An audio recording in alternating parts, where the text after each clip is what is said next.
Það er Steingrímur, Silvana og þú.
Yeah, sure.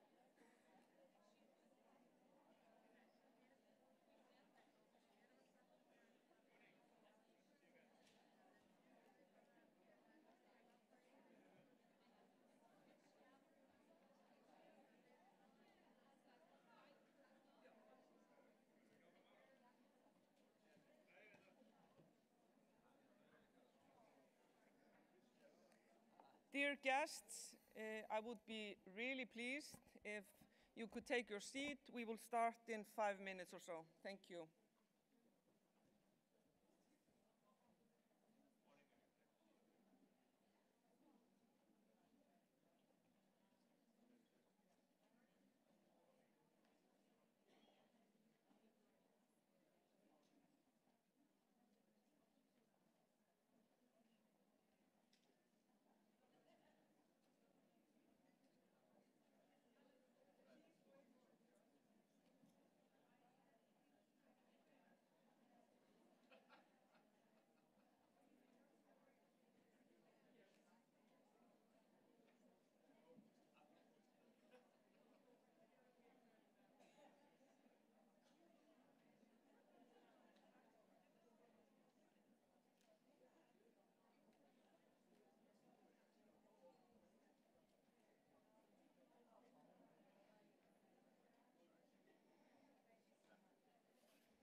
Your Excellencies, honorable members of Parliament, dear women political leader, dear guests.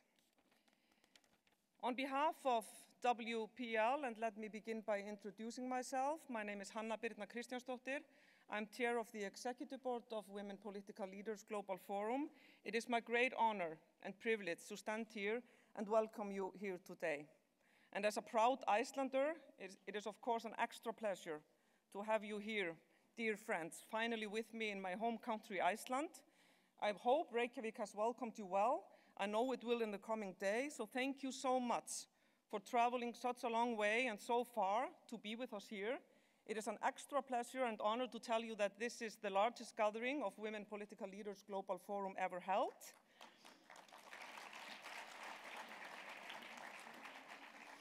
We have 400 powerful women from around 100 countries, so that is a pleasure, of course, and we are honored and pleased to have you with us here today.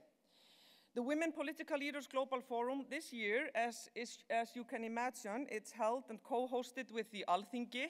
That is the name for the Parliament of Iceland. It is also co-hosted with the Government of Iceland and in collaboration with the Council of Women World Leaders. I would like to take the opportunity to thank these partners for all their great effort and work on this. The summit is under a special aegis of Vigdís Finnbogadóttir, our former president here in Iceland, which of course is among us, these distinguished guests today. And thank you, Vigdís, for everything you've done for us regarding this. And extra thanks for the reception held at your house at Veröld last night. It was an honor and pleasure. Thank you. Please give her a round of applause.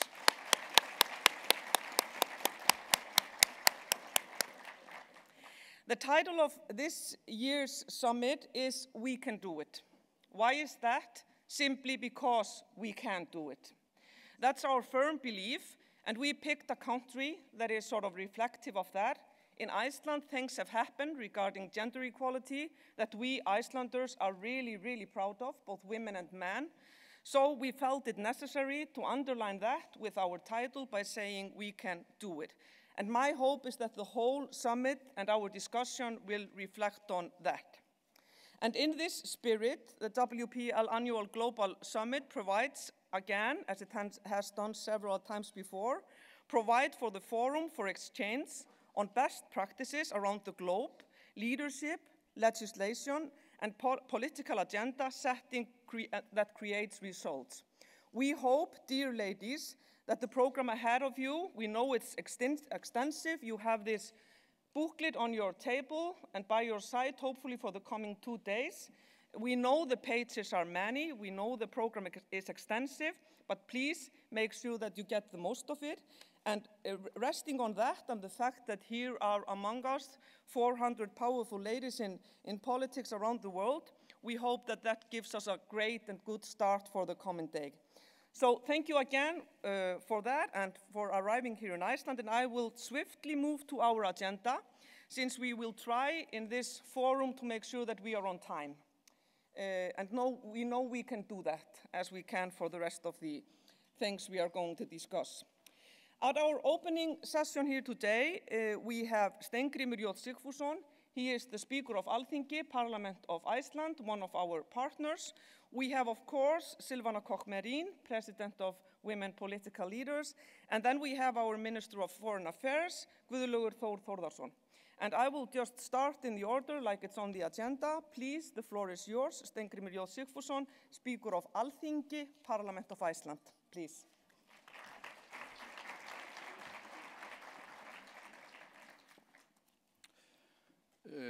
Virðulega samkoma, góðan daginn, velkomin til Íslands, velkomin í tónlistar, menningar og ráðstefnuhúsið Hörpu. Your Excellencies, distinguished guests, this was good morning, welcome to Iceland, welcome to Harpa in Icelandic for you. On behalf of Alþingi, the Parliament of Iceland, I bid you all warmly welcome. Never in the almost 1100 years history of the Parliament of Iceland have we welcomed so many distinguished female politicians and leaders at the same time. receiving more than 400 leaders from over 100 countries is truly a unique event. So we are honored and proud to host this important event. Iceland has for many years been perceived as one of the global champions of gender equality, topping the World Economic Forum Gender Gap Index year after year. But despite our achievements, we are far from being the El Dorado of gender equality, and the setback we suffered regarding female MPs in recent parliamentary elections was a good reminder to us that the empowerment of women is a continuous struggle. 2 years ago, we celebrated the centennial of women's suffrage in Iceland. In 1915, women were given the right to vote in Iceland by constitutional amendment, but only in 1920 were they granted equal suffrage. The first woman was elected to Alþingi 2 years later. But the development was painfully slow, and it was only decades later that the first female minister took office in 1970. 5 years after that, in 1975, the year the United Nations declared should be dedicated to women's rights, Icelandic women took action. On the UN Day, October 24th, Icelandic women went on a strike, or to put it politely, took the day off, demanding equal rights and equal pay. Over 25,000 women walked out of their workplaces here in Reykjavik and gathered in the center of town. And that's quite a lot, considering that probably the population of Iceland was around 250,000 at that time. Despite the cold weather, they did this and made this one of the largest, if not the largest, outside gatherings in our history up till that time. Their demands were very clear, and this historic event had a huge impact on the struggle for equal rights in the years that followed. Yet another 5 years passed before a very important milestone was reached in the history of women's fight for equal rights in Iceland. Ms. Vigdís Finnbogadóttir was elected the President of Iceland in June 1980. She was the first world democratically directly elected female head of state. I was a university student at that time and a strong supporter of President Vigdís, and I recall the enormous excitement during the long night before it became finally clear around 6 o'clock in the morning that she had beaten all the men she competed with. And it was the vote from the East. And it was the vote from the East constituency, am I right, Vigdís? When they came in the early morning, the votes of the farmers and fishermen up in the East that finally declared her victory. During her campaign, Vigdís had to fight all kinds of misconceptions about women's ability to lead and outdated ideas about the role of the sexes, including that she was a single mother. And there were many that said, I remember this very well from the campaign, how on earth is that going to work, to have a single mother as president? Those were the times. With due respect to other important female role models in Iceland, Vigdís was and still is the most important role model for gender equality in this country, showing young girls and women alike that you can do it. Vigdís was undisputed as president of the whole nation, and a woman head of state was perceived completely normal in the years that followed. When her successor was elected in 1996, it was a joke that a young boy had asked his mother, can men also be presidents? That's how times had changed during Vigdís' era, and how natural her leadership became for the young generation at that time. Being a veteran of Icelandic politics, first elected in 1983, I have, of course, witnessed the very positive developments in recent decades. The year I was elected, the Women's Alliance ran for the parliament for the first time. It was an all-women feminist party, and they got 3 members elected in the 1983 parliamentary election. With that, the number of female MPs tripled in total, from 5 to 15%. The appearance of the Women's Alliance in politics was an important push to the established parties, illustrating the demand for increased presence for women in politics. But still, the road was very rough, and it took us yet decades to surpass the 40% threshold. That first happened in 2009, in that elections, after which my party, the Left Greens, formed the first gender-equal government in Iceland with the Social Democratic Alliance, led by the first female Prime Minister in Iceland, Ms. Jóhanna Sigurðardóttir. Both Jóhanna and Vigdís will long be remembered for their important role in the history of Iceland, the role in the fight for gender equality. And let's recall what Vigdís so repeatedly says: women's rights are human rights, and so they are. Now it actually looks like we might have a female Prime Minister again before the end of this week. But let's wait for that to be final before we celebrate.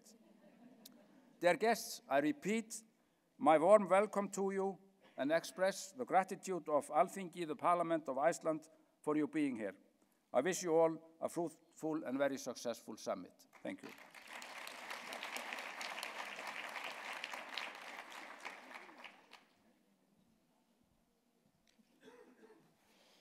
Thank you so much, Steingrímur. We here have the habit of calling colleagues and everybody by their first name, but thank you so much, Steingrímur J. Sigfússon, Speaker of Alþingi Parliament. And next, my friend and President of Women Political Leader, Global Forum, most of you know her well, Silvana Koch-Marin, please. Good morning. Your Excellencies, honorable members of Parliament, dear Girl to Leader delegates, I have tried to spot you. Can you say hello from somewhere where you are? Good morning. Dear women political leaders, dear friends. The former president of Chile, Michelle Bachelet, has put it excellently. When one woman is a leader, it changes her. When many women are leaders, it changes politics and policies. And we need to change politics, and we need to change policies.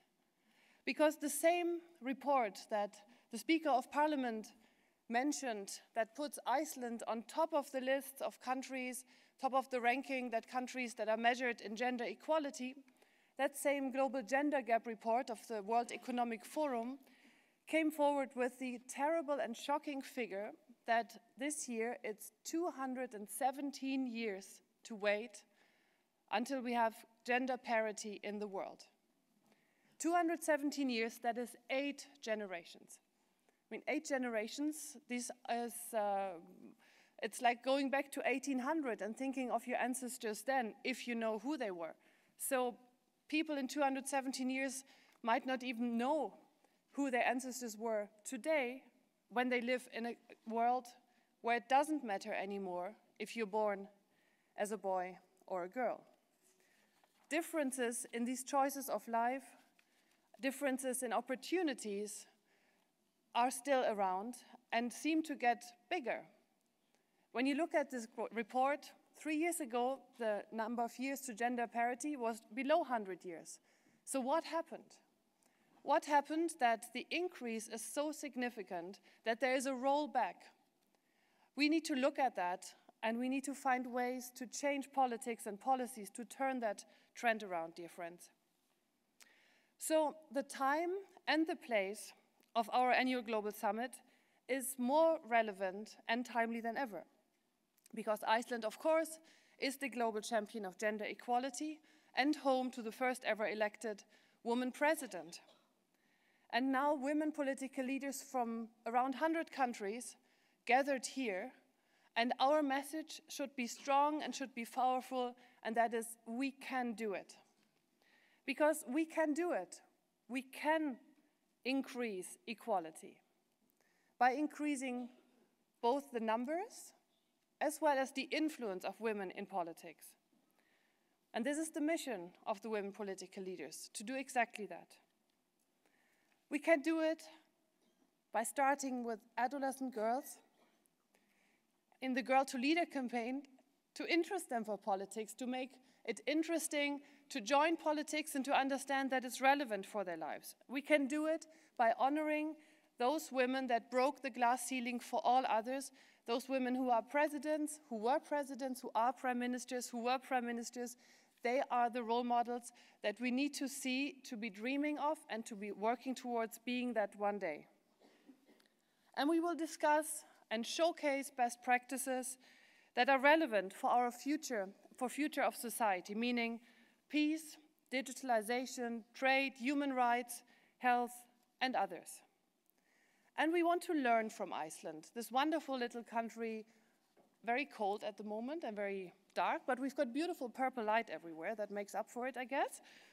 So we want to learn from Iceland how this happened to change a society so that everybody, men and women alike, are ambitious and impatient to make it even more gender equal, to just treat everybody, no matter which gender, the same way.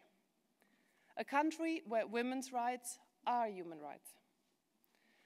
Because closing the gender gap is, of course, a human rights issue. But it's not only a human rights issue. It's certainly not a charity issue. Closing the gender gap is the smart thing to do for both women and men, for boys and girls. And in politics, there is a very clear correlation of better legislation and more women in political decision-making. These correlations very clearly show in policies on education, on fair distribution of wealth, in health, long-term thinking for decision-making, and so on. And for peace and security issues, it makes all the difference if women are active agents or passive victims. At WPL, we are honored and happy about the great cooperation we have with our co-hosts, the Parliament and the Government of Iceland. Forgive me if I don't pronounce your names. I've tried and practiced very hard. I'm happy that I'm pronouncing Hanna Birna Kristjansdottir by now and Victor Finnbogadottir. But let me refer to you as these wonderful representatives of the country that we work so well together with. So let me thank again the government, the Prime Minister, the President, the Speaker of Parliament, and also a special thank to the former Speaker of Parliament, Unnur Brø, who sits here and who has been, while she was Speaker of Parliament, a very, very important source both of energy and inspiration and real action to make this happen. And thank you to you, Hanna. When you were mayor of Reykjavik, you built this building, probably having in mind to one day host the World Women Political Leaders here. It didn't exist then, but you know, long-term thinking and women, that's a clear sign of that. So only with all of you together, this wonderful summit is possible.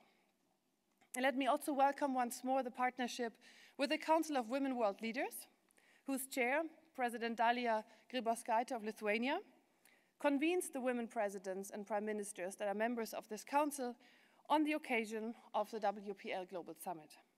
And finally, a very big thank you to our Icelandic partners from business, from civil society, from academia, and the many volunteers that are helping throughout the summit. And very last, but certainly not least, I thank the partners of WPL that throughout the year make our work possible. I wish us all, no matter where we're from, having long flights, 26 hours I heard somebody had traveled, or short flights coming over from other Nordic countries. So I wish all of us 2 days full of special experiences, of exciting insights and new friendships. And let's all take a big chunk of Iceland back home with us. Thank you.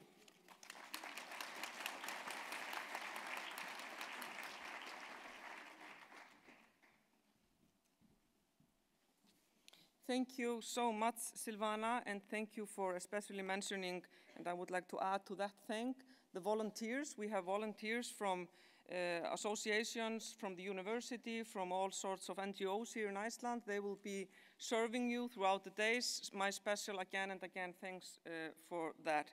And since Silvana mentioned the darkness of our country and that it's cold, to be honest, we Icelanders don't find it really cold now. We are super pleased about the weather. We think it's nice and comfy. We know it's dark, but since we knew that might pose some problems, I hope you recognize that it's lit in WPL colors all around. The house, because of these days, Harpa, is lit from outside, so it will be a beacon of light in the city of Reykjavik for the coming days. So that's our way to say welcome. But thank you. But next I would like to welcome on stage, he's already on stage of course, Guðlaugur Þór Þórðarson, Minister of Foreign Affairs from Iceland of course. I call him Gulli to be really, really informal. I've known him since he was, should I tell them? I'll at least not tell you stories about him when he was younger. Please, the Foreign Minister of Iceland, sorry. Believe me, I'm very grateful for she didn't do that. But President Gunni T.H. Jóhannesson, former President Vigdís Finnbogadóttir, Excellencies, distinguished guests, ladies and gentlemen. It's an honor to be with you today and an honor for Iceland that you have chosen to gather here in Iceland this year. Over the last few decades, women have become more empowered and progressed towards gender equality in the world, and the world cannot be ignored. Nevertheless, we have a long way to go. If we want to see a gender-equal world by the year 2030, we really must roll up our sleeves and get to work. A couple of years ago, world leaders agreed to a new agenda, Agenda 2030, and the global goals. It provides a blueprint for how we can work together for a sustainable future, and right now, all of our countries are hard at working figuring out how to implement those goals. I mention this here because all of you hold a position of power and influence in your countries. The equal participation of women at all levels, the respect for women's human rights, and all the empowerment of the women will be fundamental to our success in reaching all the other goals. Because half of our human resources are women, who, given the opportunity, will make our societies wealthier, healthier, and better in every way. Building on the work of women's movements, men and women must now work together to change social norms and achieve gender equality. I cannot but mention the revolution taking place over the last few weeks under the hashtag #MeToo, where women everywhere are opening up at how they have been subject to sexual harassment or worse, sexual assault. Women must now know that they don't stand alone. We men will no longer give our tacit approval for sexist behavior.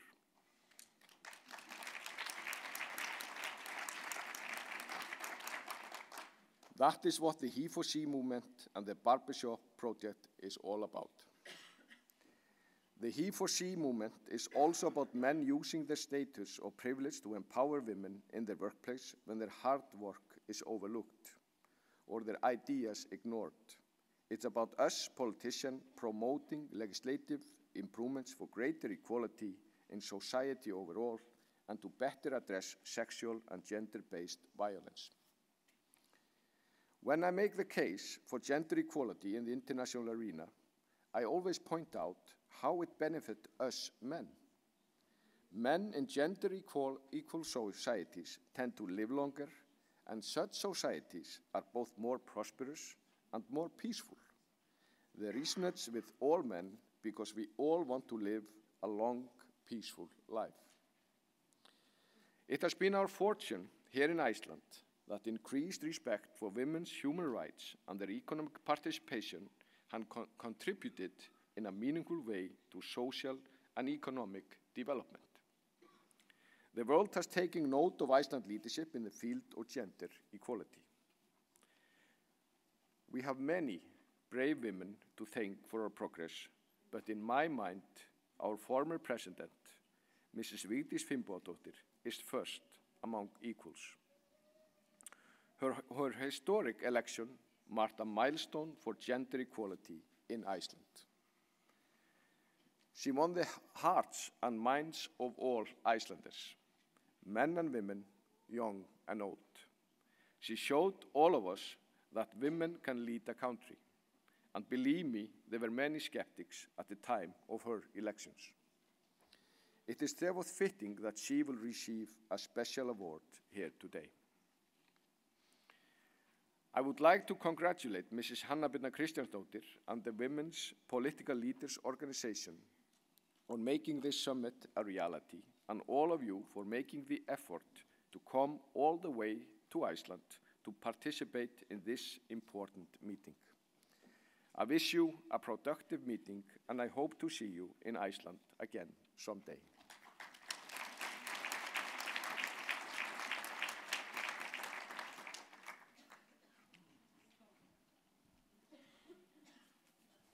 Thank you, Guðlaugur Þór Þórðarson, the Minister of Foreign Affairs from Iceland. And now we move to the next item on the agenda.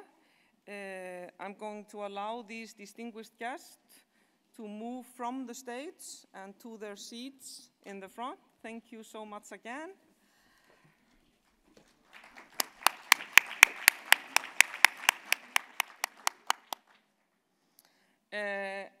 I'm looking around the hall to see if I can see the face of the current Prime Minister of Iceland, Bjarni Benediktsson. Is he yet with us here?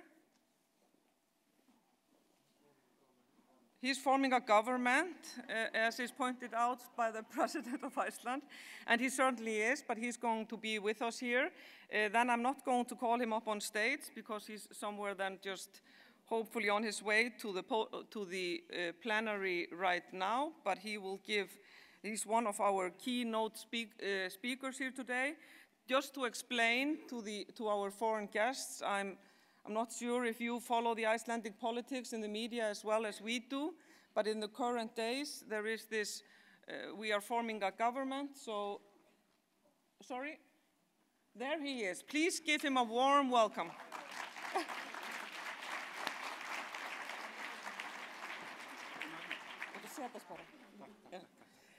I'm just going to give him the time to sort of sit down. I was explaining, Bjarni Benediktsson, Prime Minister of Iceland, I was trying to find your face over there, but I was explaining that you are, of course, running around from, I'm sure, 24 hours per day these days. There is this, they are forming in the parliament a government. Hopefully that will be in place in the coming days, and we, of course, wish Bjarni and all of the ones that are taking part in this with him all the best and the best of luck. And please, can I ask to be on stage with Bjarni, Dalia Grybauskaitė, the President of Lithuania. She's also the chair of the Council of Women World Leaders.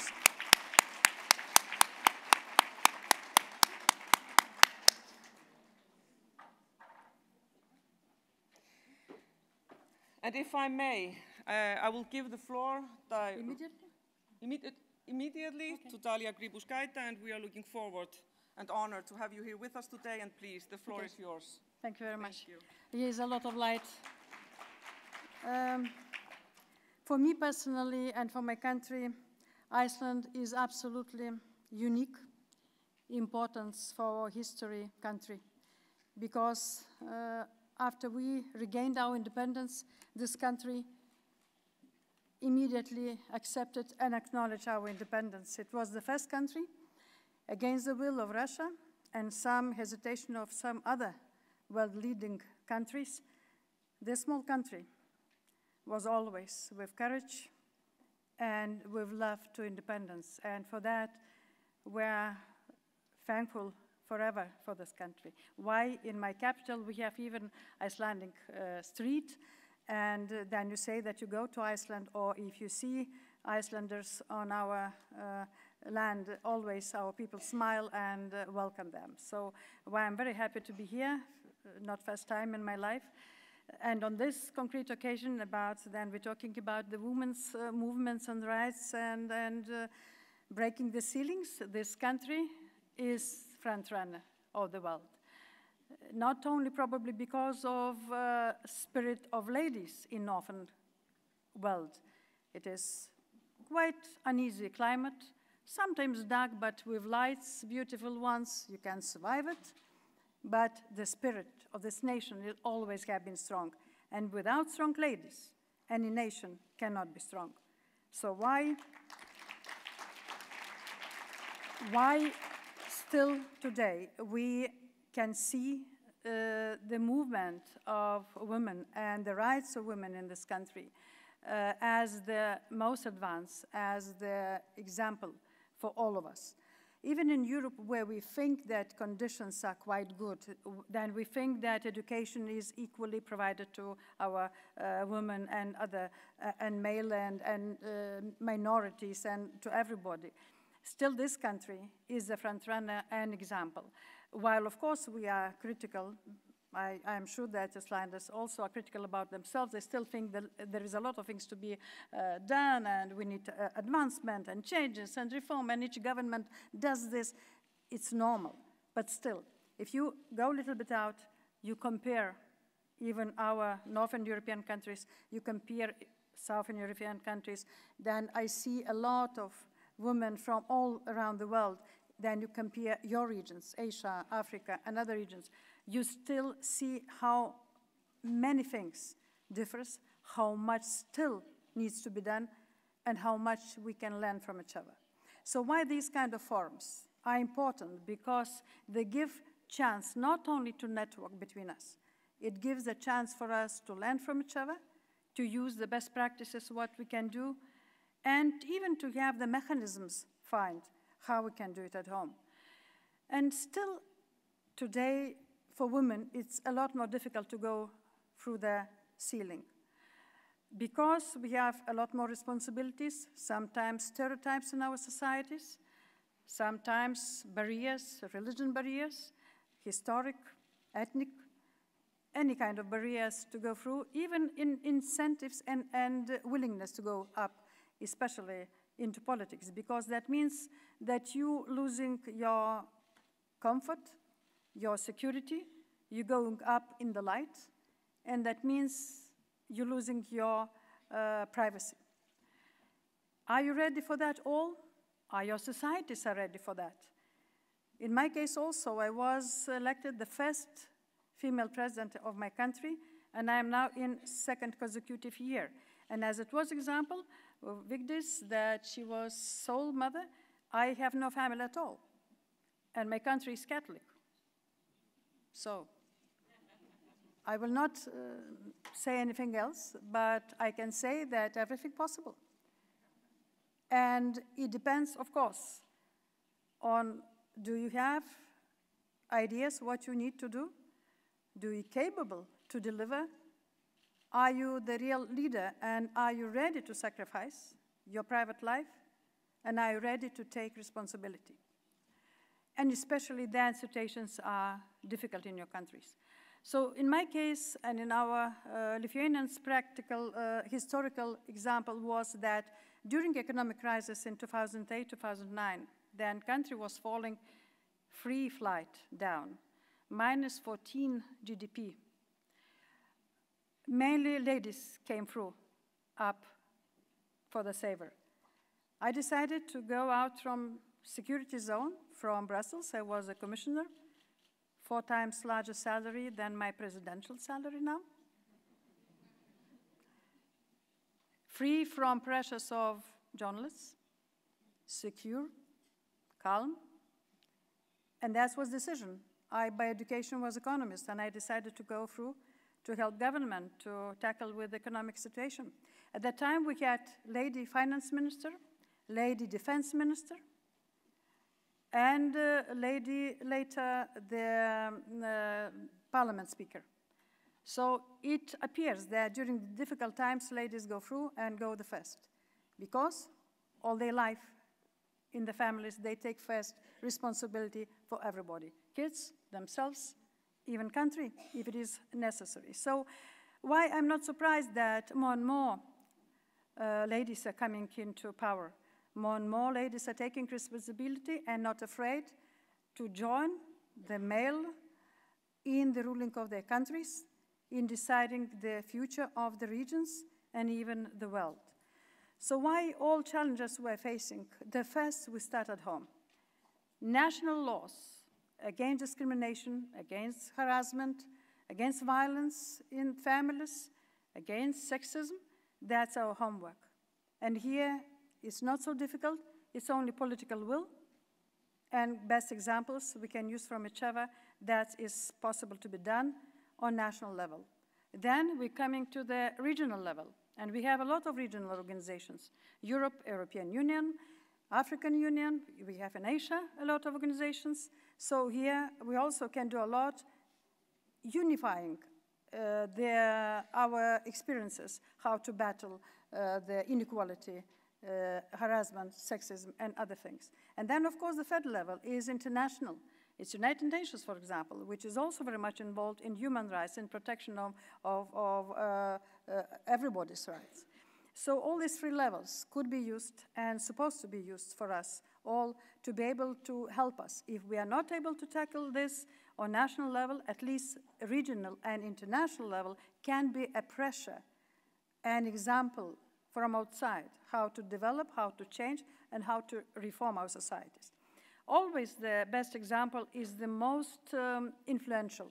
If in your neighborhood, some countries are doing better, more people are more protected, kids are more protected, violence is prohibited, or a woman at home is not only at home but also on the streets and in society is protected. That's the best example, which gives huge pressure for the neighbor to change its laws and to change its habits and environment. So why such kind of gatherings are important for all of us? Because we meet each other, we see our faces, we recognize in each of us the strength, commitment, and understanding what we need to do for ourselves, for our families, and for our societies. And we can learn from each other. This is the most important results from any such kind of gathering. So why? No matter how beautiful your country is, I want to propose next year to meet in my country. Because next year, Baltic states and all this region, Finland, Baltic states, and Poland, we are celebrating 100 years of our independence. And it will be huge celebrations. And during summer, in June, we will have the Festival of Songs and Dances. And it is each 4 years. We have such festivals through all Northern Europe. And I'm joking sometimes that we sing 10, 15,000 people in one huar. And why? Because it's collective, some kind of collective culture. I'm joking sometimes that in the south, as Italy and other countries, it's more solo parties. We're more singing all together, 10,000 together in huars. So you can see this phenomenon, which is unique in the world. It's even already in UNESCO heritage. And I invite you all to have the Women Leaders meeting in my country in June 2018, and also to enjoy the all Lithuania will provide. We're a little bit more green, not so dark, a little bit. It's opposite, during the summer, we have practically white nights. There will be no darkness, only a little bit pale, but all Northern European countries are beautiful, all with very beautiful spirit, all unique, and I wish you to enjoy Iceland through all your heart, because this country, Northern one, but it's very warm, with the Viking spirit of survival, and that means there is something to learn from it for all of us. Thank you.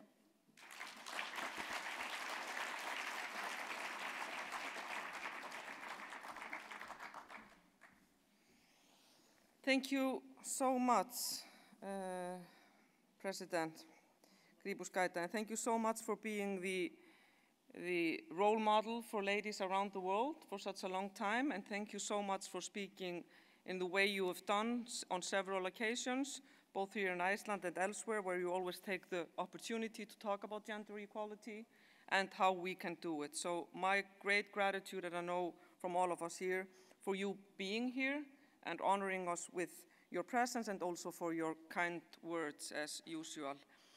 I think he has catched his breath. The Prime Minister of Iceland, Bjarni Benediktsson, please, the floor is yours.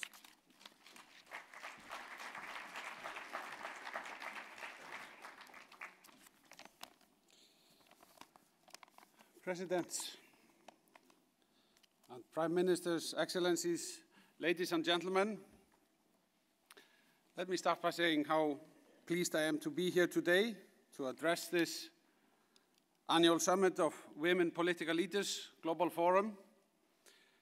And it is a pleasure and honor to welcome so many delegations from around the world, around 400 participants, participating women leaders. A warm welcome to all of you, and especially to those that are here in Iceland for the first time, of course. Now, I would like to use this opportunity to congratulate the organizing team for their excellent work.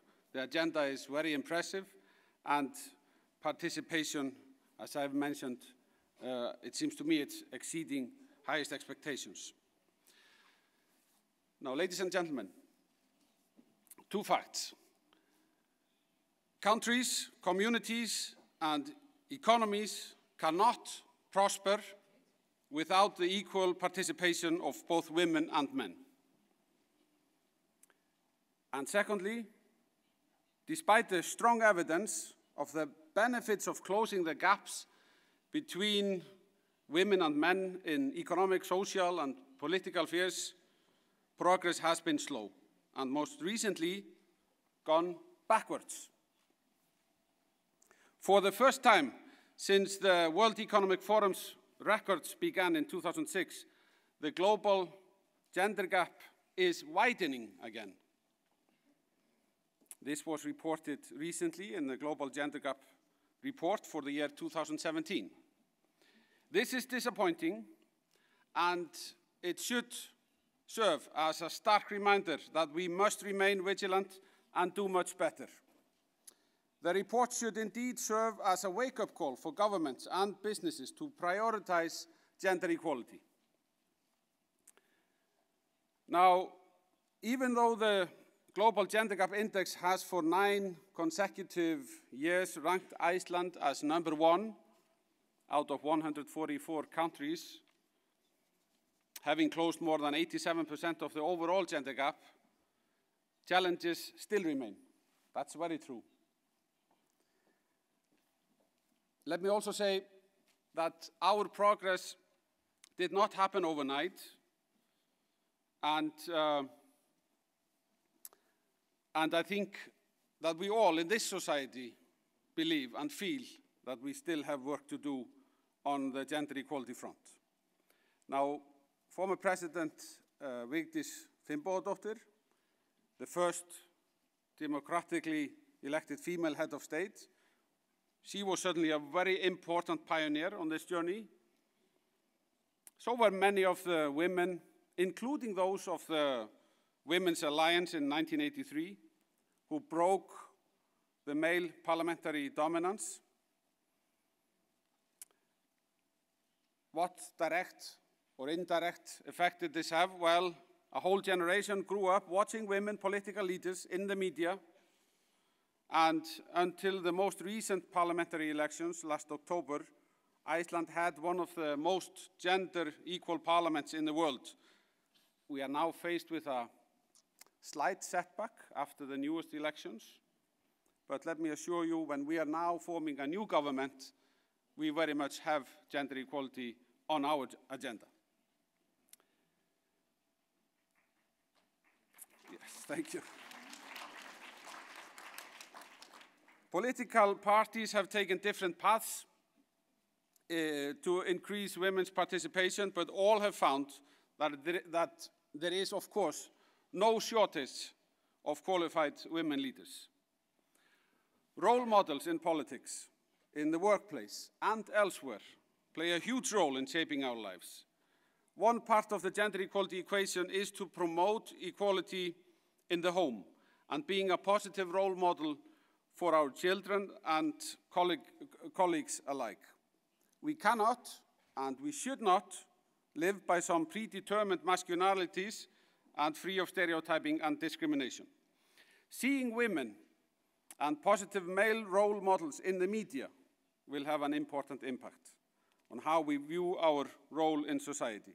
If you don't see women taking on certain responsibilities, men and women tend to, well, not associate women with those roles, and vice versa, of course.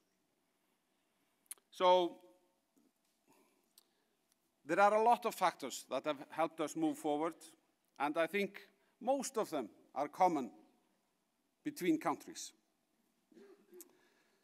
We have realized that good intentions can often only take us to a certain level, and acknowledge that specific efforts are necessary to accelerate process. And speaking for Iceland, here several specific measures have certainly helped us make progress. The leading position we are in when it comes to gender equality is not a coincidence. It has not least been the result of tireless campaigning on the part of women for their basic rights and more gender equality in general, as I've already said. And I am confident that the Icelandic experience can be of value to others, and allow me to share with you a few specific measures we have taken. First, quality daycare and generous parental leave for mothers and fathers alike have helped increase quality in the home and in the workplace. The paternity leave implemented in 2000 was a particularly important measure, we believe. At the time, it was the longest exclusive paternity leave in the world, with each parent, as it developed, entitled to 3 months of non-transferable leave, in addition to 3 months that can be shared as the parents choose. Now take notice of that, non-transferable parental leave. I think that is a very important factor of our parental leave system. Now, we've also done other things. We have implemented gender quotas for company boards and public committees. We have introduced gender-responsive budgeting, and we have taken specific steps to eliminate gender-based violence. Now, at the moment, we are making specific efforts to close the gender pay gap that unfortunately still exists, and we are using or taking benefit from the so-called equal pay standard and have pledged to eliminate the gender pay gap by 2022. This year, the Icelandic Parliament passed a legislation on equal pay certification to ensure equal pay for work of equal value. The legislation is based on the equal pay standard and will be introduced in stages over a period of 3 years, giving employers leeway in which to meet the requirements of the legislation. This is this is an innovative policy, and we believe it is necessary to take like the next wave to fight the pay gap.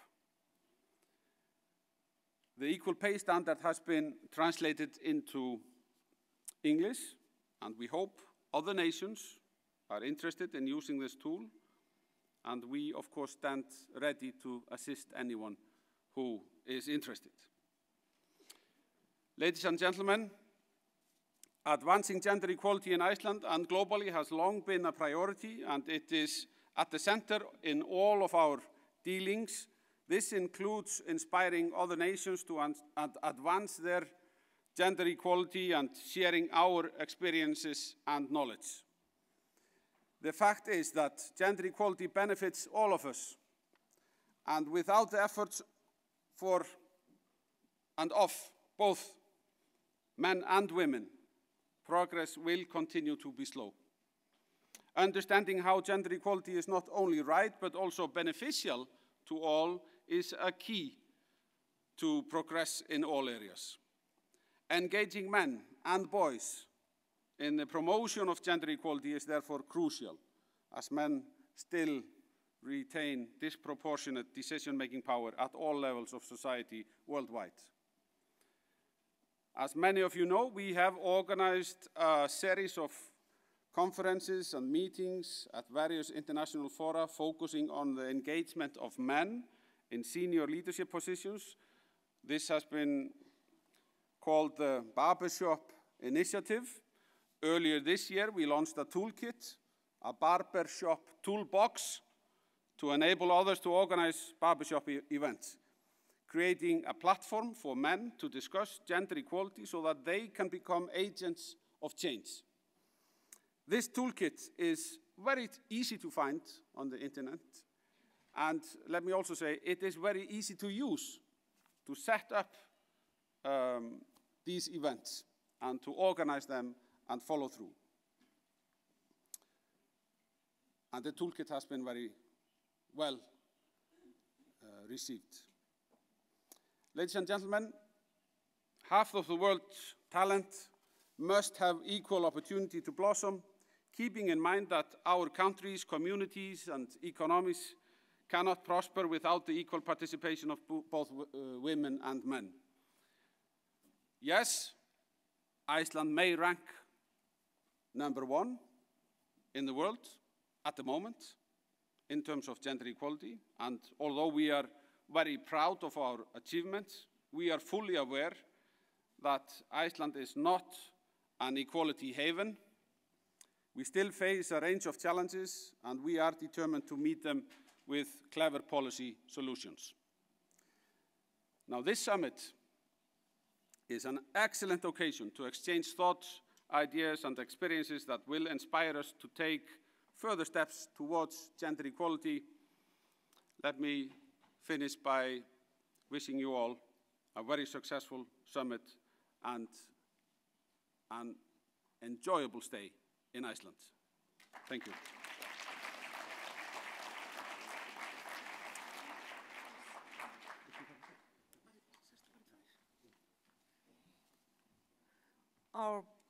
Our thanks and my thanks to Bjarni Benediktsson, the Prime Minister of Iceland, for his speech. Our also, again, best wishes to him and the people, men and women, that are forming a government and taking the final steps for that. Our gratitude on the way our Prime Minister is talking about gender equality, because as all of you know, this is not finished in Iceland, although we've been ranking #1, and the way our Prime Minister speaks about that and admits that we are not there, although we have done good, is a great example, I think, of the way Icelandic men approach the issue. And that is why I'm certain and sure that Bjarni will make sure that gender equality is a big issue in the new government they are forming. And again, our best wishes to him, and thanks again for taking the time. Of course, when this was all decided like 9 months ago, Bjarni could not have had the faintest idea that his agenda for the day would be like he is looking at it now. So thanks again for being with us. And while I offer them to take their seat there at the front tables, I again thank President Dalia Grybauskaite, of course, and please take your seats down there for the coming awards session. Thank you.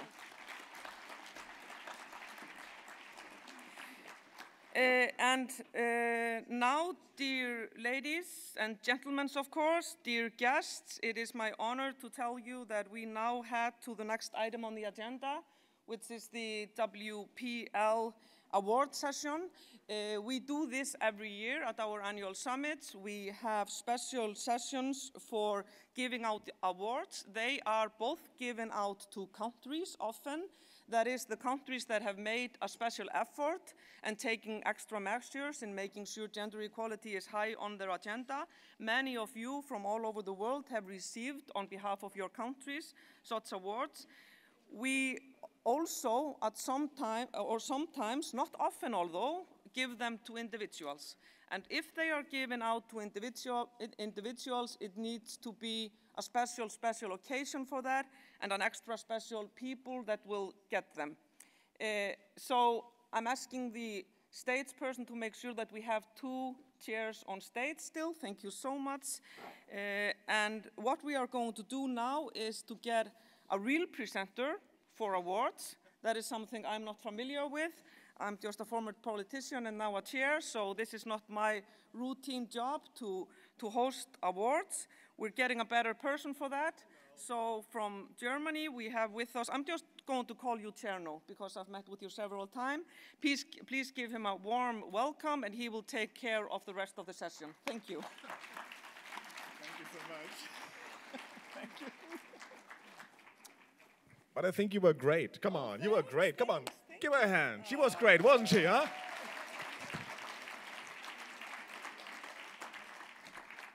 Ladies and gentlemen, what an honor to be among you. It's actually a pleasure because I've never seen something like this. I'm from Germany. I'm from Berlin, Germany. I was raised and born back then in West Berlin. Back then it was West Berlin. And I'm for the first time in Iceland, actually. But Iceland influenced my life because I was a schoolboy back then in West Berlin.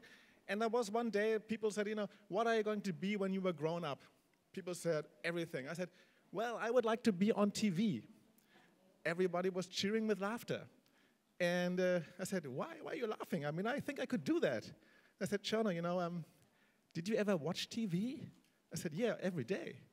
Well, everybody is white and gray-haired, and look in the mirror. I said, but I would really like to do that. People were picking on me, and I had a teacher, a female teacher. She said, Cherno, back then, calling it, and when I was a schoolboy, there's a little island up north, full of Vikings, you know, mean men, big muscled arms, and they had a woman president. And if a woman can make it in Ireland, you can make it on TV in Germany. So, my life was influenced by Iceland, and years later, I became the first black journalist on German TV. And due to the fact that I was black and I didn't want people to talk about me as the black guy, I made a trademark wearing sneakers. So if you come to Germany and say, I met the sneaker guy, everybody knows who you're talking with, right? So much about me and my person. Ladies and gentlemen, we would like to give some awards. We would like to celebrate people, and I need your help. You know, you remember Einstein. He talked about energy. If something happens on stage, there's some energy up here. That energy will go down. And if you sit down like that, it won't work. So we need your help up here because there will be people on stage who do tremendous things, and you have to show them some love. Not polite love, I mean real love, okay? Yeah, I need that. I'm very skeptical now. Is it too cold in here? Come on, ladies and gentlemen, you have a fun president. I met him yesterday. You could better than that. So, ladies and gentlemen, I will go off stage now. I will be coming back on stage, and you know what to do in order to convince him that we could continue with our award ceremony, right? I'll be back.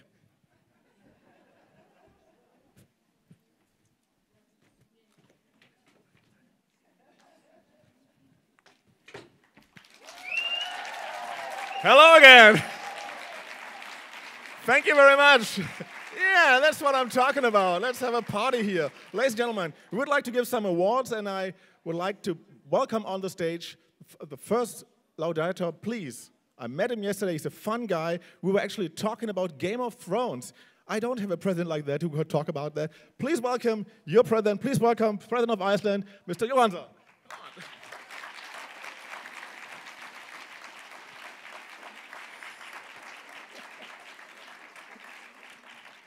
And I would like also to join me on stage, Laura, please. Laura Liswood, General Counsel of CWWL. Laura?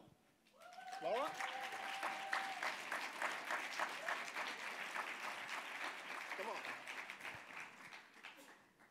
And I would like you to come on stage.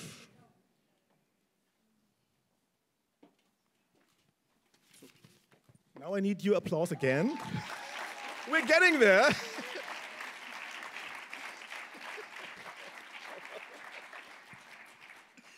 Ladies and gentlemen, Are you ready? I know it's early in the morning, but we are here to celebrate good performances. It's not just something. I mean, I was a little boy in Berlin. I was helped by some woman to become what I wanted. So if we are going to celebrate, I need your help. And this is not a joke. I need your help in order to make the thing running. Ladies and gentlemen, we would like to celebrate a very special woman, and the laudator for that woman will be the President of Iceland. Come on, take the stage, give a speech.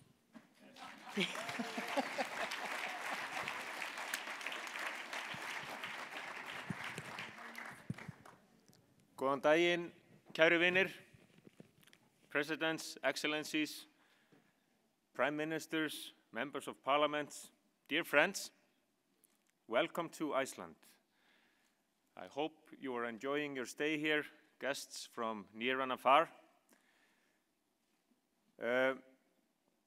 It is my task here and honor to present a remarkable leader with an award, a remarkable former head of state, a champion of women's rights, a champion of human rights. The women's strike of 1975 here in Iceland has been mentioned. I was 7 at the time, and my mom went on strike. She was a teacher, and even though it was a household where gender equality was championed, she cooked us meals. So that day, it was up to my father, my late father, to cook supper for us kids. It did not go well. Hot dogs it was, burst all the way, and we were like, Dad! So at that time, I wasn't too happy about the women's strike, but believe me, today I am indeed. I also remember fondly 1980. It has been mentioned here a number of times, but it was such an important milestone in the history of women's rights here in Iceland and around the world that I am perfectly happy to mention once more that in that year, our Vigdís became the first democratically elected female head of state. It was a close run, it has been mentioned here. And Vigdís entered a man's world. When she took her oath in Parliament House downtown, there were a little over 100 persons in the hall. Dignitaries, members of parliament, ministers, ambassadors, high-placed officials, Supreme Court judges. The women present, you could count with the fingers on one hand, including Vigdís. It was indeed a man's world. We have moved on, as this gathering demonstrates. We have all moved on, and it is because of women like you and men like you that we have moved on, and we can be happy about that. We can do it, but there is still work to do. Maybe we are experiencing a great watershed. Actually, I think we must be experiencing a great watershed. Women here in Iceland and around the world have risen and said, we have had enough. Men around the world have joined in and said, yes, we have all had enough.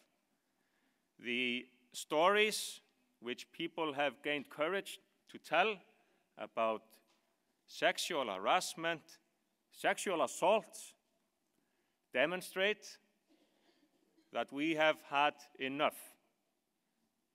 We have had enough. Now, there was a time in my life when I could say, well, I'm flipping through the newspapers, I'm seeing the news, but what can I do?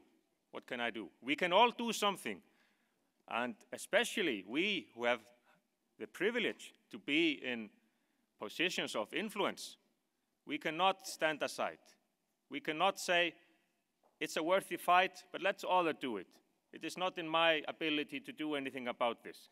I will see, I will watch, I will observe. Of course, I will support in that sense, but what can I do? Well, we, in positions of influence and power, we cannot take refuge in that. Let me just quote briefly an Icelandic poet about this possible stand, which we must reject. It goes like this in English translation. For if there is, yes, I remember the Icelandic so well. The English translation is sort of my own invention, and I must get it right this time. For if there was wrong that you could have put right, and if there is struggle, but you sat aside, the troubles of this world are also your fault. Keep that in mind, dear friends. So, it is indeed a tremendous honor for me to give the WPL Lifetime Achievement Award to you, Kæra Vigdís, dear Vigdís. Please join me here on stage. Ladies and gentlemen, please give her a big hand. Show her some love.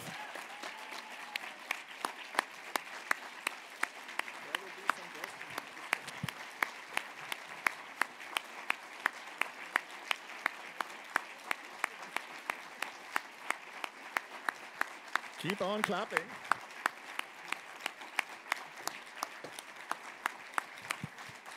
Ladies and gentlemen,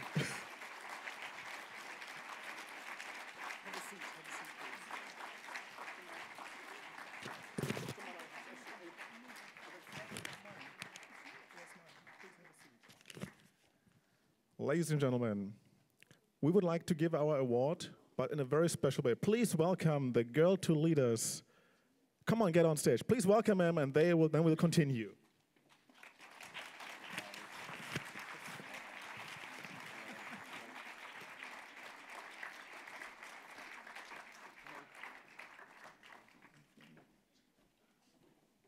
So many of you. Hi, nice. I hope you enjoyed this. Hello. See you again. Good to see you.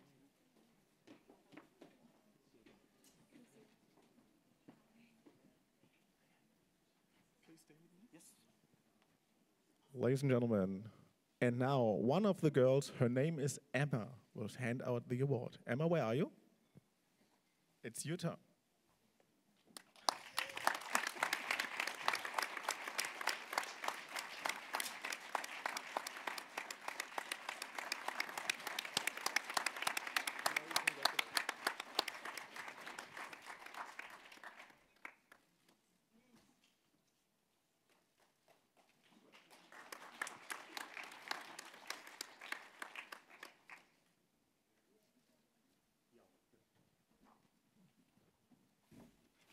Please, my personal hero, it's all yours.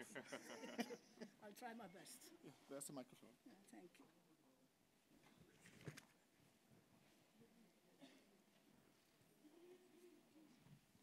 Ladies and gentlemen, dear President, thank you so very, very much for this honor that you are giving me.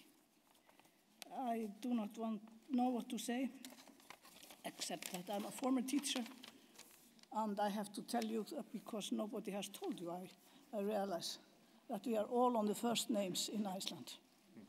It is a heritage from our old Nordic languages, old Nordic language, which we are so proud of. We are the first name that we are given when we are born, and then we are the daughters or the sons of the first name of the fathers. So I am Vigdis, I have always been Vigdis, and just to get my identity, I have Finnbogadóttir. I'm the daughter of Finnbogi, the first name. Just as our president is Guðni Jóhannesson. He is the son of Johannes. So that, I think, it has been some misunderstanding about this, but that is our characteristics in this country. I sincerely thank you for the honor you have given me. This award will find its place in the International Language Center at the University of Iceland. That bears my name, and you visited last night to remember us that a language is more than just a means of communication. It's a gateway to another culture's experience. The premise for peace is an understanding, or at least a willingness, to be open for other cultures and visions. The same can, of course, also be applied to women, their struggle and oppression. When the dominant language has been that of men, there is need to bring to the fore the language of women. This is indeed the gist of women's political leaders, that the voice of languages of women to be heard. Thank you again for the honor you have given me here. Thank you so very much for coming to Iceland. Thank you so much, Vigdis. I would like to have Silvana and Hannah on stage. Come on, Silvana, Hannah, come on, get on stage, because I need you here.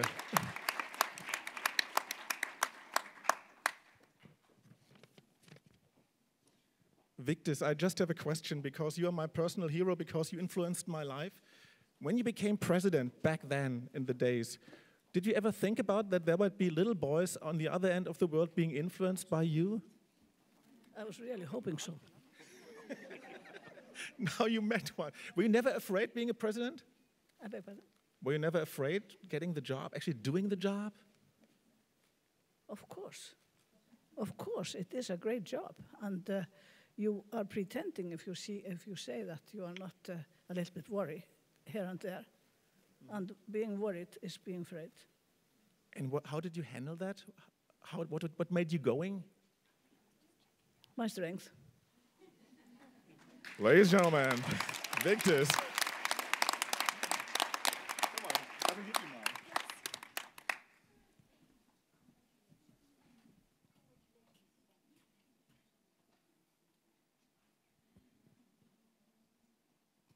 Ladies and gentlemen, Where do you want us?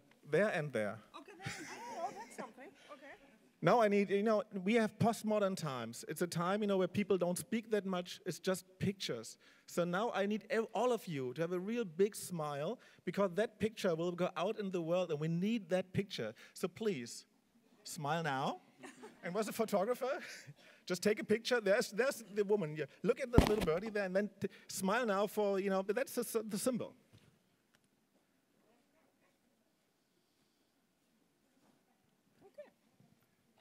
No, she's still taking the pictures?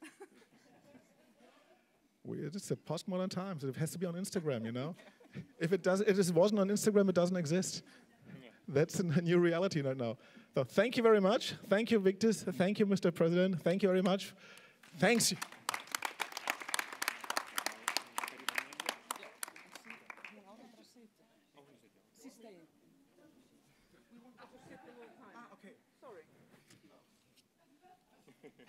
I'm sorry, my first mistake. It's fine. Thank you, but thank you.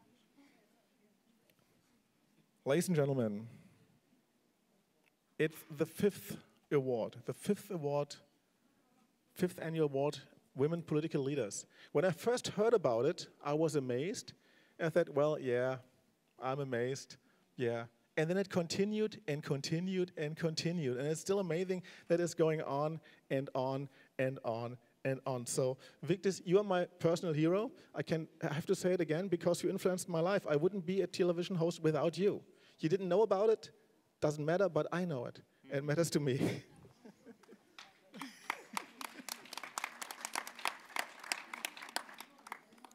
So, jetzt gehen alle runter. Now everybody leave the stage, right? Thank you very much. Yes. Thank you. Vigdis, follow me, please. I will follow you.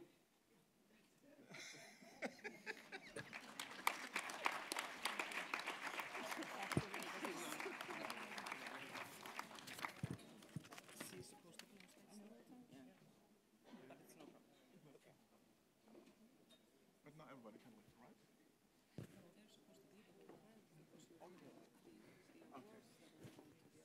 Ladies and gentlemen, we wanted to give the prize to a woman, a very special woman.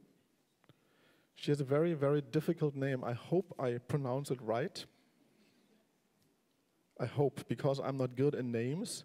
She is, to explain what she is, you know, we are in Europe, we have Jean-Claude Juncker.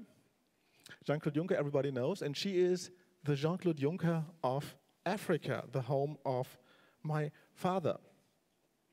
Let me give her name for Dlamini Zuma is her first name, and she couldn't make it, but we have somebody reading a message.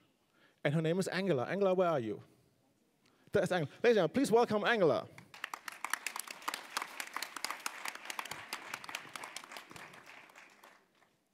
My dear sisters and leaders, Your Excellencies, thank you for the invitation to participate in this distinguished summit, and I am very sorry that I cannot join you for this event.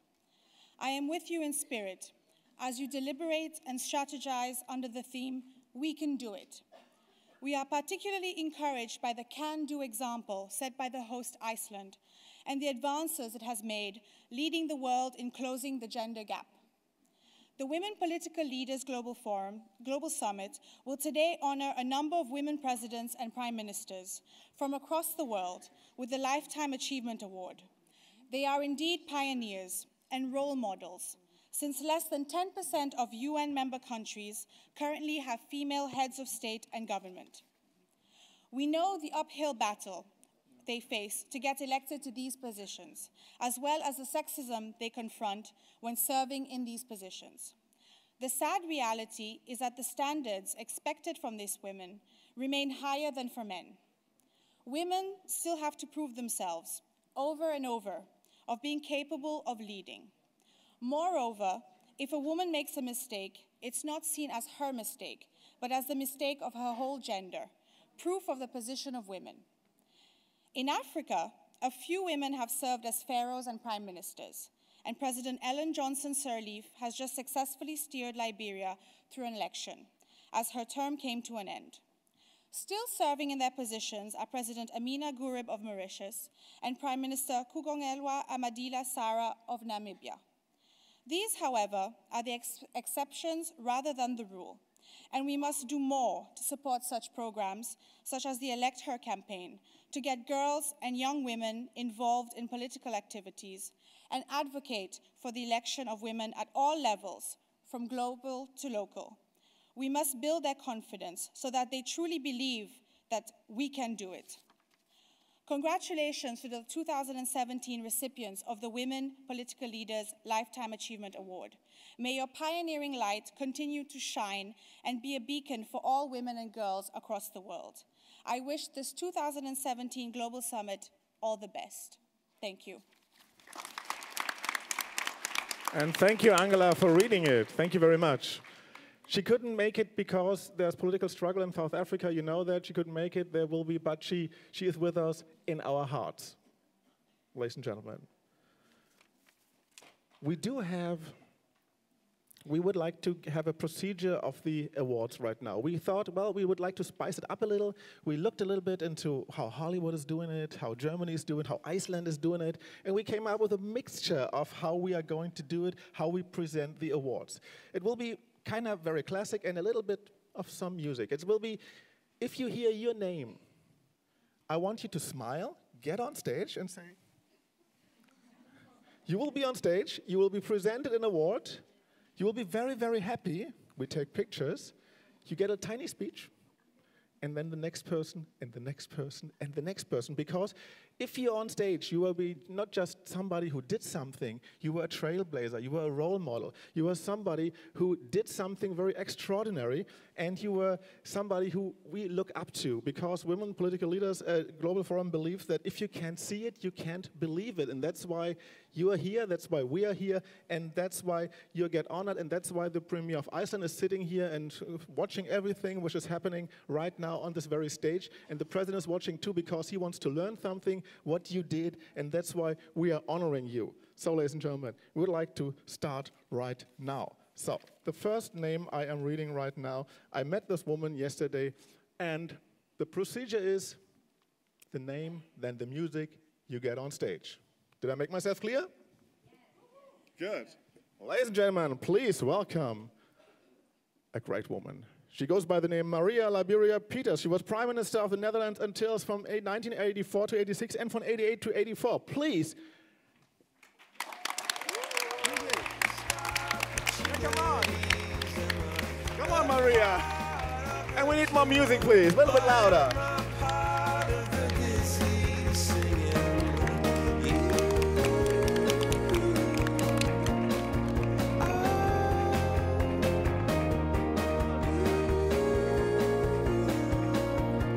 Come on!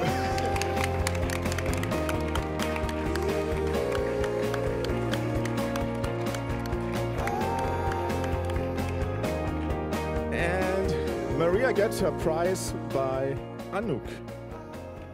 Ladies and gentlemen, you have to turn around, Anouk, because there are pictures. You have to turn around. You want to see your face.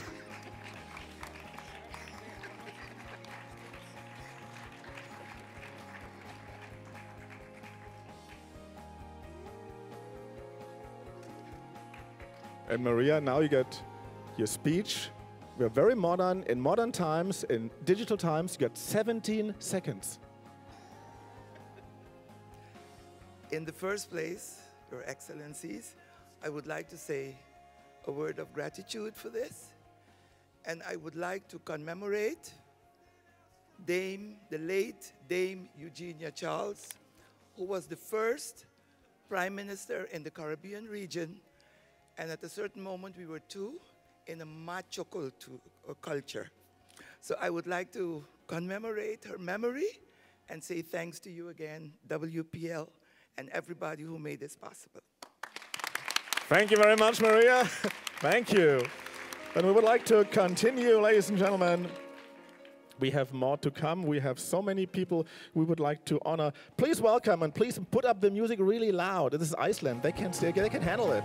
Please welcome Kim Campbell. She was Prime Minister of Canada in 1993. Come on, Kim, get on the stage.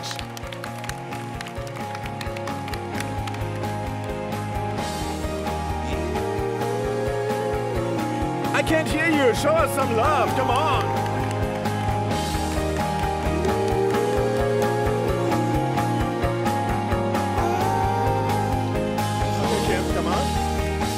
And Kim gets a prize by Kaitlin. Come on.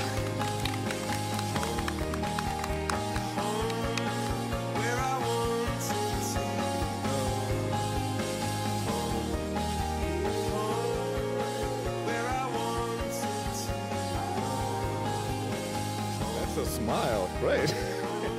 Kim, you got your 17 seconds. I'm the master of the 30-minute soundbite, but seriously.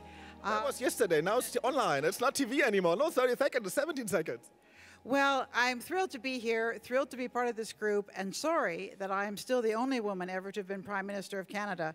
But my mission in life now is to rev up the young women of Canada, and even the not-so-young women of Canada, so that we will have 2, 3, 4. And I'm keeping myself healthy to be there when they're sworn in. You can never have too many. Thank you for this. Thank you. Thank you, Kim Campbell. And ladies and gentlemen, we have more to come. Please welcome Jennifer Smith. She was the Premier of Bermuda from 1998 to 2003. Jennifer, come on. Jennifer.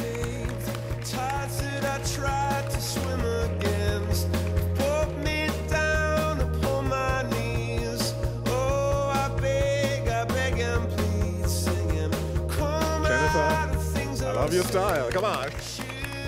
This is Jenna from Bermuda, and she gets her prize by Anna.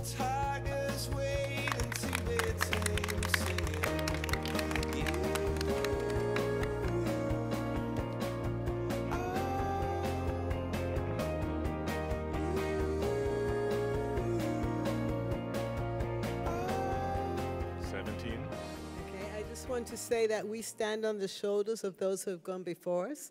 In my case, it was Dame Lois Brown Evans, who had achieved all the first. And I work with our youth parliament to ensure that the next generation are interested in representing people. Thank you very much. Ladies and gentlemen, please welcome. I think her jet lag must be pretty bad because she came all the way from New Zealand. Please welcome Helen Clark. She was Prime Minister in New Zealand from 1999 till 2008.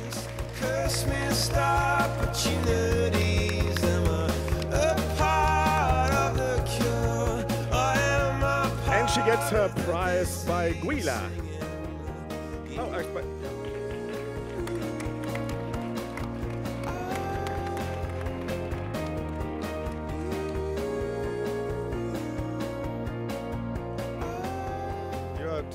How's your jet lag? Well, it helps to have had about a week in Europe before coming here. Smart thinking. Very. Now you got your 17 seconds. Well, I sometimes think a Lifetime Achievement Award makes it sound like, bye-bye, it's all over. And it ain't. And one of the reasons it's not all over is just as was said by the former Premier of Bermuda. There's a lot of young women and women on the way up to encourage. And one of the things I'm putting a lot of time into is supporting other women to climb the ladder that some of us have been privileged to climb. Thank you. Thank you.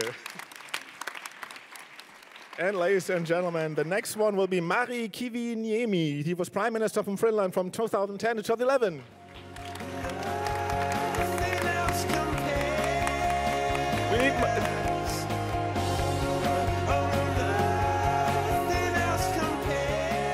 And Mari gets her prize by Theodora.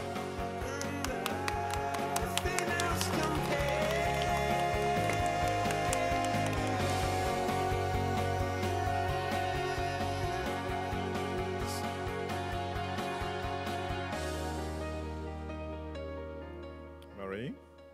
So thank you very much. I'm very honored, and I'm also very happy to be here and celebrate Vigdis, of course, and also happy of the fact that I'm not the only Finnish female prime minister. We had also before me Anneli Jäätteenmäki, and we had also for 2 terms female president Tarja Halonen. Thank you very much. Iveta Radičová, Prime Minister of Slovakia. Hope I pronounced it right. She smiles. I think I was good. She gets her prize by Good Luck.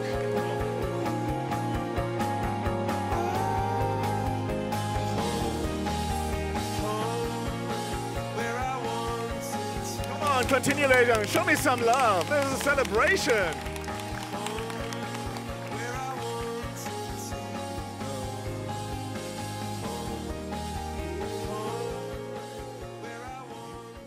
Did I pronounce your name right? Please say yes. Yes. Thank you. Few seconds. Thank you very, very much. My grandmother has no voting right at all. My mother lived under the totalitarian communism without voting right, and I was elected as a free and first democratically elected prime minister. So yes, we can do it.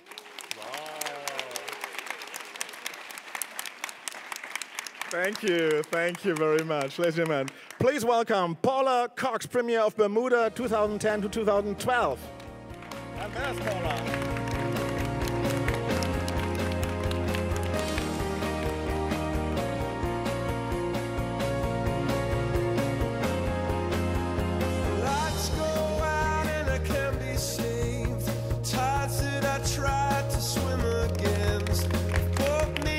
And Paula gets her prize by Julia.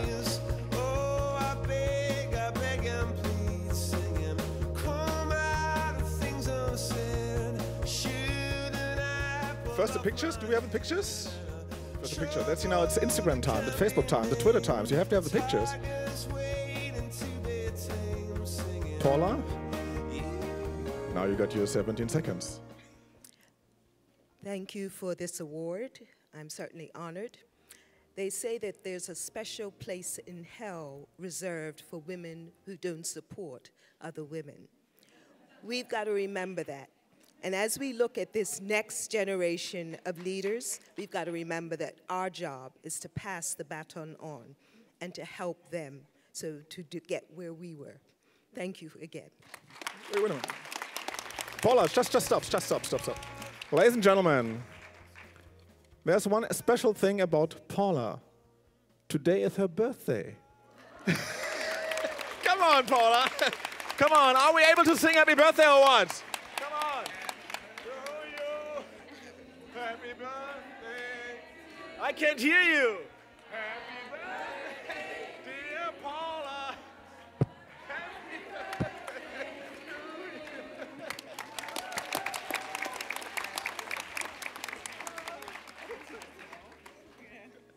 you. Ladies and gentlemen, the next person here is Atifete Yayaga, President of Kosovo, 2011 till 2015.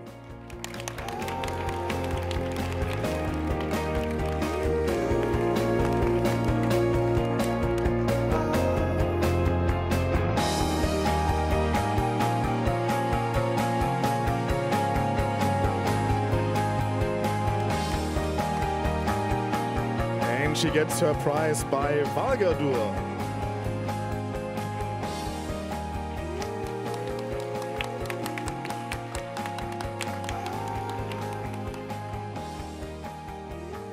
Birthday too? No, unfortunately, we passed that already. Thank you very much, and it is my real honor and privilege, and thank you from WPL for this Lifetime Award. And it is my real pleasure to be together with so many of the women leaders, of the trailblazers around the world, which even for me, when I started back in 2011, they have been and they continue to be the role model for me and also for the women of my country as well. And I dedicate this prize to 20,000 women of my country, survivors of the sexual violence, raped women during the war time in my country. And so they have been my biggest pain, at the same time, my biggest strength throughout my mandate. So I dedicate this to them. Thank you very much. Thank you. The next person on stage is Daria Grybauskaitė. She was president of Lithuania and chair of CWWL.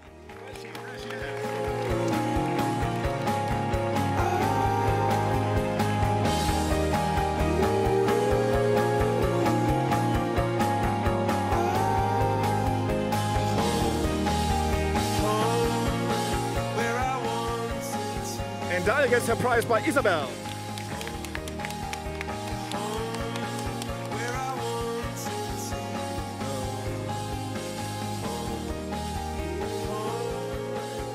Daria, you get your president, you got 20 seconds. Okay, usually I do easier. Everything is possible for everyone, and let's do it. We could do it, and we should do it.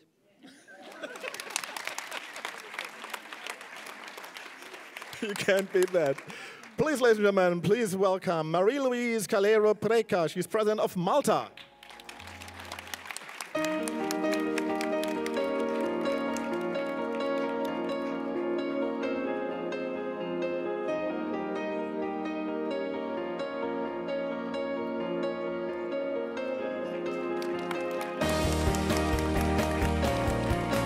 And she gets a prize by Mila.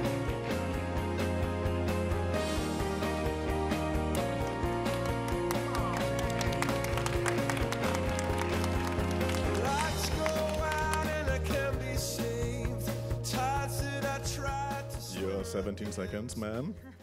So I'd like to dedicate this award to the people of Malta and Gozo, but also I'd like to share this award with all those women who have not hit the spotlight of the media and who are sacrificing their lives in communities, in conflict-stricken countries, trying. They are leaders as well, and I really would like to share this award with them. Thank you, WPL. Thank you very much. Ladies and gentlemen, please welcome Kolinda Grabar-Kitarovic, President of Croatia.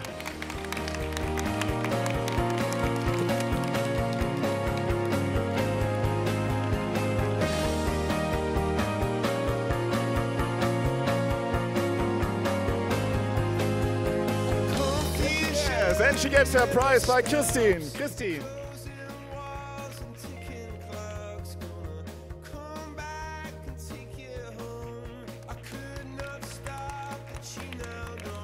Smile, yeah.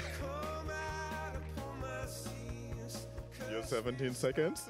Well, I'll be giving a keynote speech later. So, ladies and gentlemen, I'd just like to thank you for the award. And of course, it goes to the people of Croatia who have elected a female president. Thank you. Thank you very much. And ladies and gentlemen, I would like to have on stage Kersti Kaljulaid. She's the president of Estonia.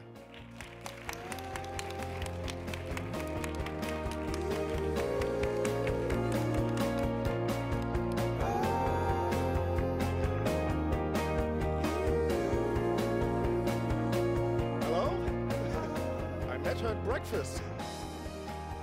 And she gets her prize by Gabrielli.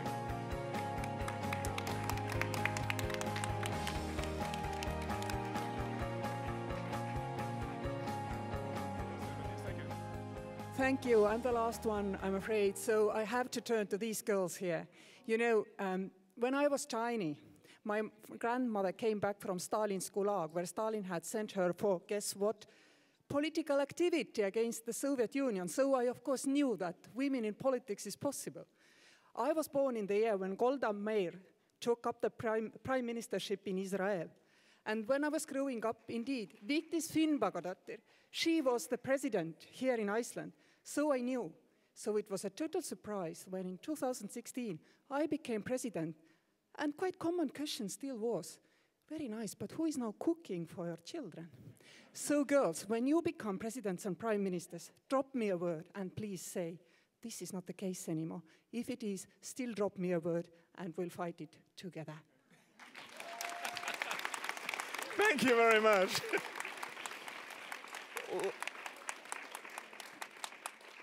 For a final picture, I need Vigdis on stage. Vigdis, do you mind joining us? We need you on stage because there wouldn't be anybody on stage without you. So we need you for a final family picture. And please, you move a little bit closer, group yourself a little bit closer because everybody should be on the picture, of course. Yeah, everybody. Ladies and gentlemen, do you mind playing some music? Because, the picture's better with some music on it.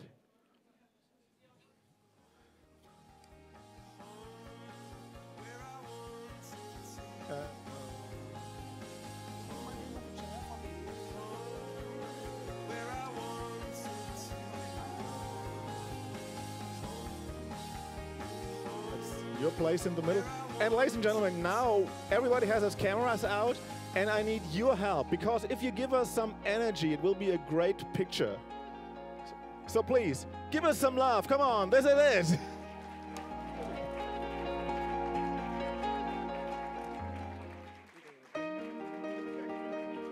Come on, keep on clapping. We need your energy. That's the picture which was going around the world.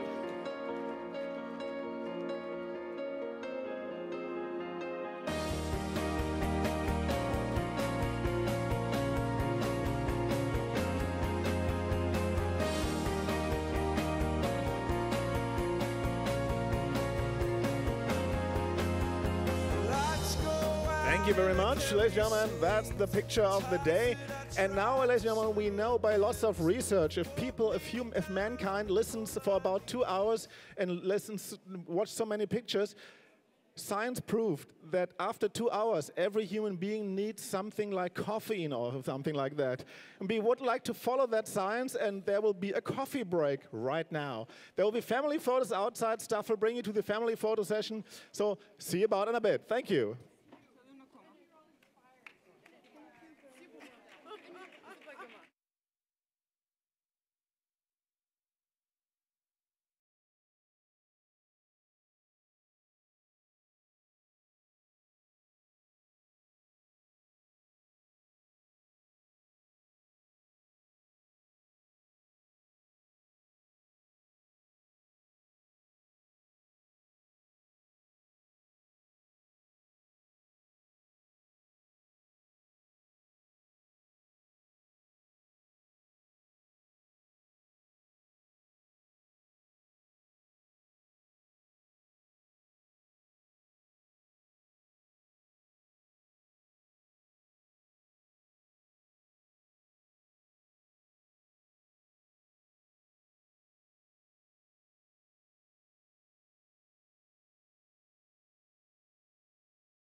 Hello, everyone. Welcome back. I'm going to ask you to take a seat so that we get started with the rest of our program.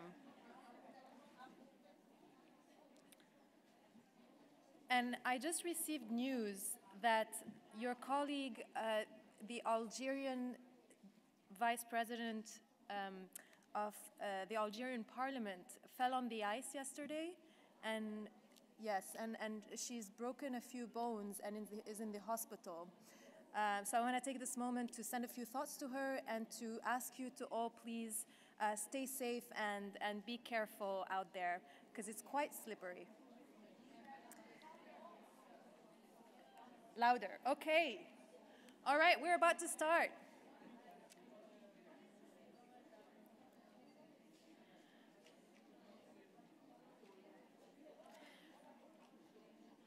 I know the energy is high from the WPL family picture, which is always one of my favorite moments because it is a vivid reminder of what the world could look like and frankly should look like. My name is Hala Hanna. I'm Senior Advisor of WPL and Director of an initiative at MIT called Solve. So this morning was all about inspiration with the awards, and frankly I had goosebumps looking at the stage full with many generations of women leaders, present and future. And I hope you all enjoyed it. Now, our next session is a hot topic that actually Minister of Foreign Affairs of Iceland and the President both tackled head-on, and it's the issue of that we all are struggling with right now, #MeToo, Stop Sexism. Can I get a show of hands? Who here is familiar with the #MeToo? Yes.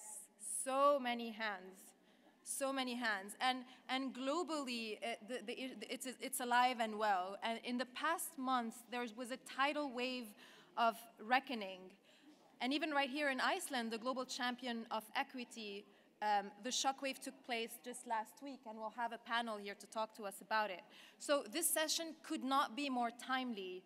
And I'm very happy to have our moderator with us for this session, Rún Gunnsteinsdóttir, the chair of the Technology Development Fund of Iceland. Rún, the floor is yours, and I'll leave it to you to introduce your speakers.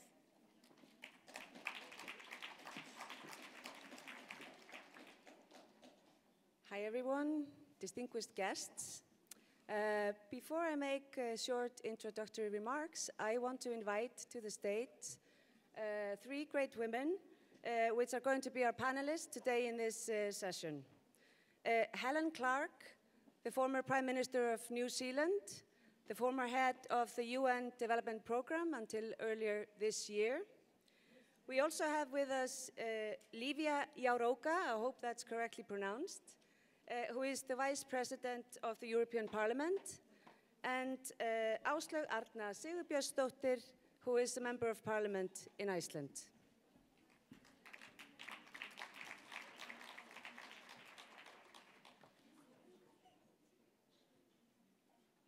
Welcome.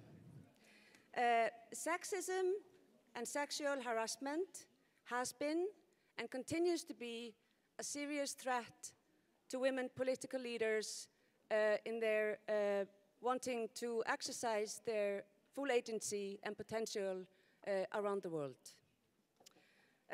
We have always known this, but we have been reluctant to break the silence around this issue, especially individually, in our own name. Perhaps now, more than ever, it has become visible, talked and tweeted about, discussed, debated, and condemned, often among some of the biggest political leaders in the world. #MeToo shows solidarity. It has in a powerful way broken the silence and empowered women all over the world to step forward about their experiences. This has great promises, but it is also scary. Will there be a counter action? How will this affect my career? And perhaps the most important question is how do we proceed? So in this short panel discussion, we are going to focus on how we can build on this momentum as women political leaders to ensure it is not just a wave that comes and goes, but rather a springboard towards a global empowerment of women in politics and worldwide. In other words, we will explore how we can manifest that sexism and sexual harassment is not accepted, but rather condemned in politics. I want to begin with you, Áslaug Arna. So you are the youngest member of parliament in Iceland. Yes, I'm 26 years old, actually 27 tomorrow. Great to have you here. Woohoo! Give her a round of applause. You are also the secretary of the Independence Party, which is a conservative party. Last week, Áslaug came forth on national television and shared her experience and views on sexual harassment and sexism in politics, which was a very, very courageous step and encouraging for women in Iceland. You said that first you hesitated to do this because this has always been considered to be to the detriment of women politicians. So my question is, what made you go public? How can we learn from that as we move forward with this change that we want to make? And is there hope for the rest of us in the younger generation? Thank you so much. It's great to be here with you today. Yes, personally, my biggest concern for taking part in this discussion and sharing my story was that I might appear less strong as a politician, both within my party and in the community. And maybe I didn't have many role models inside my party that had taken part in this discussion. So I decided to be one. Fear maybe becomes bigger when it stays only with you. But we've been told from early age to talk, but still we hesitate. But when I read the stories from all the women, I saw that this fear was shared by every woman. And the most important thing was that women joined forces across the political spectrum and from all parties in Iceland to fight this together. And if my voice and the strength can have a positive impact for others, then I should use it. That's why I'm in politics. And today, with a faster world, it can be harder to get through with a message, but Me Too shows us how powerful we can be together. And women should never accept nor tolerate being spoken to with a lack of respect due to their sex. The biggest gain from Me Too movement is that the ones who lack respect for women will in the end be ruled out.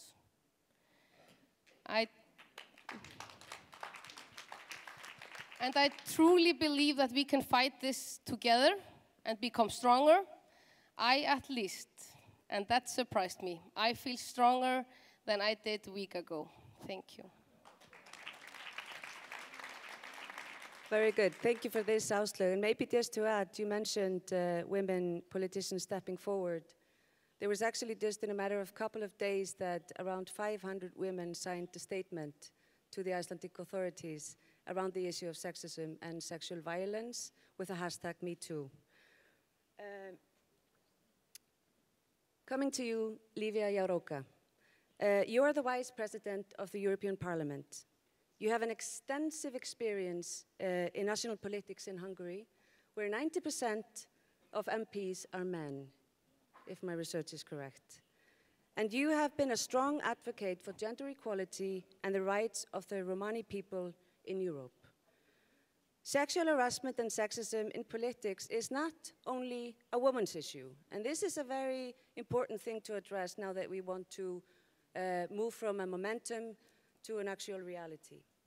So I want to ask you, based on your experience, how can we engage men not only to maintain this momentum that we now experience, but to make them actual champions in manifesting zero tolerance against sexual harassment and sexism in politics for the future?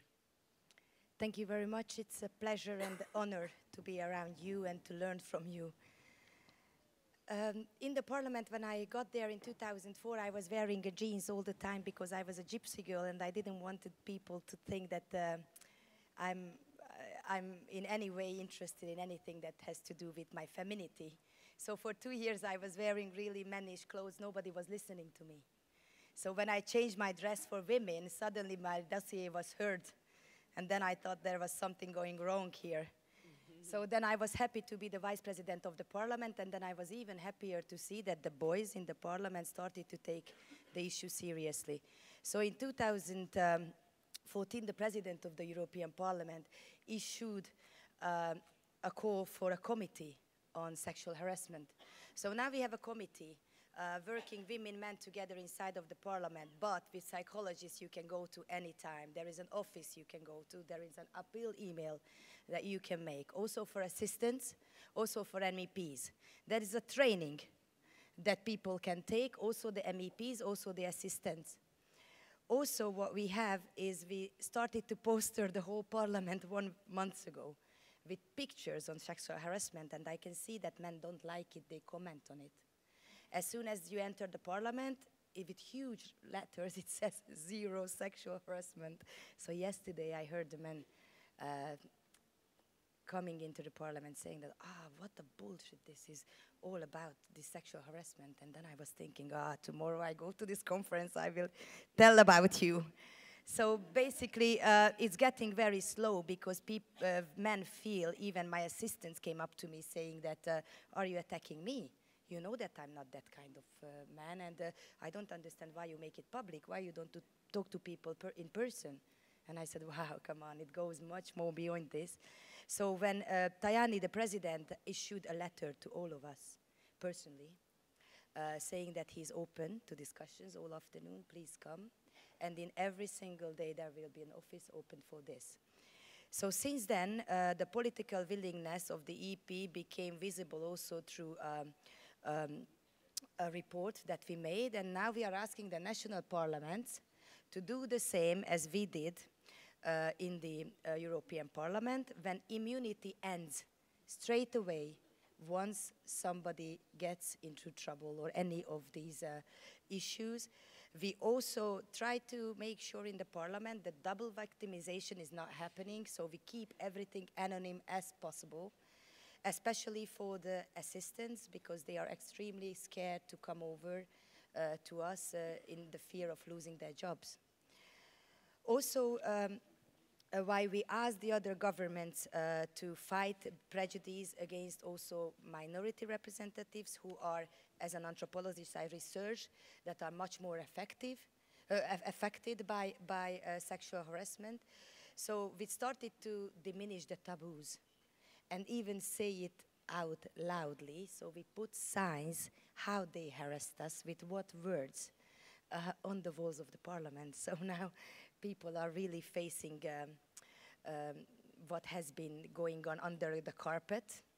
So I think everybody became much more conscious. There is a constant talk, even I can hear inside, not only in the committees, but also on the corridors, so people started to slowly understand.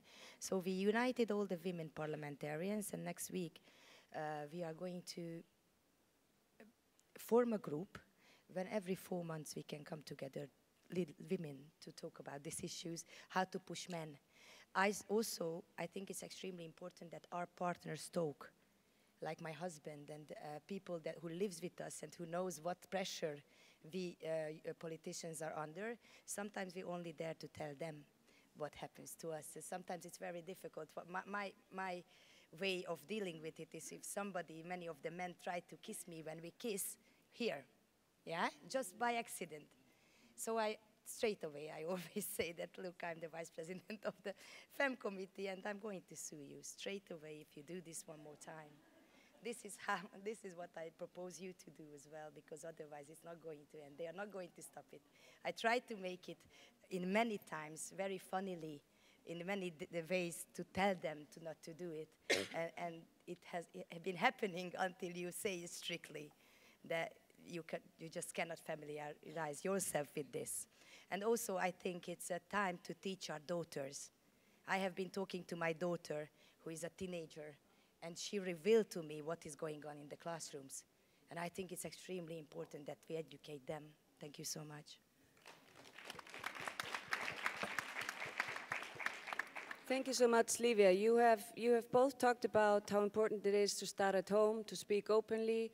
You have talked about how important it is to put in place a mechanism that actually does something immediately when things like that are reported. And you also mentioned the importance of having the political will of very senior people, such as the president, who sets the tone for the fact that this is not okay. And that's always a very powerful tool. So, Helen Clark, you've been named one of the most powerful women in the world, which I think is so cool and so well deserved. You have a strong voice on social media. You're the former Prime Minister of New Zealand, as mentioned before, and you are the former head of the UN Development Programme, and you also went for the Secretary General position of the United Nations last year. So this is like huge experience, and I'm wondering if I should ask for 2 more hours with you on stage. But we don't have that. So, but you have this extensive experience in national and international politics. I want to quote you, and then I want to ask you. So a quote from Helen Clark in the media: "I'm constantly shocked by how little progress the whole world has made when it comes to gender equality. Do you think, Helen, this is changing now with the Me Too movement? What are the main obstacles to maintaining this momentum nationally and internationally, and what are the next concrete steps for us to overcome these obstacles?"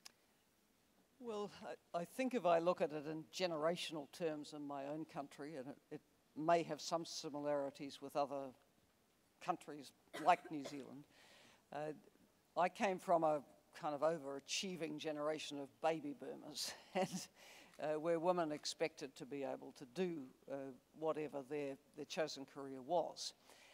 So we were fighters, and we smashed every glass ceiling as it presented itself in New Zealand, rather successfully.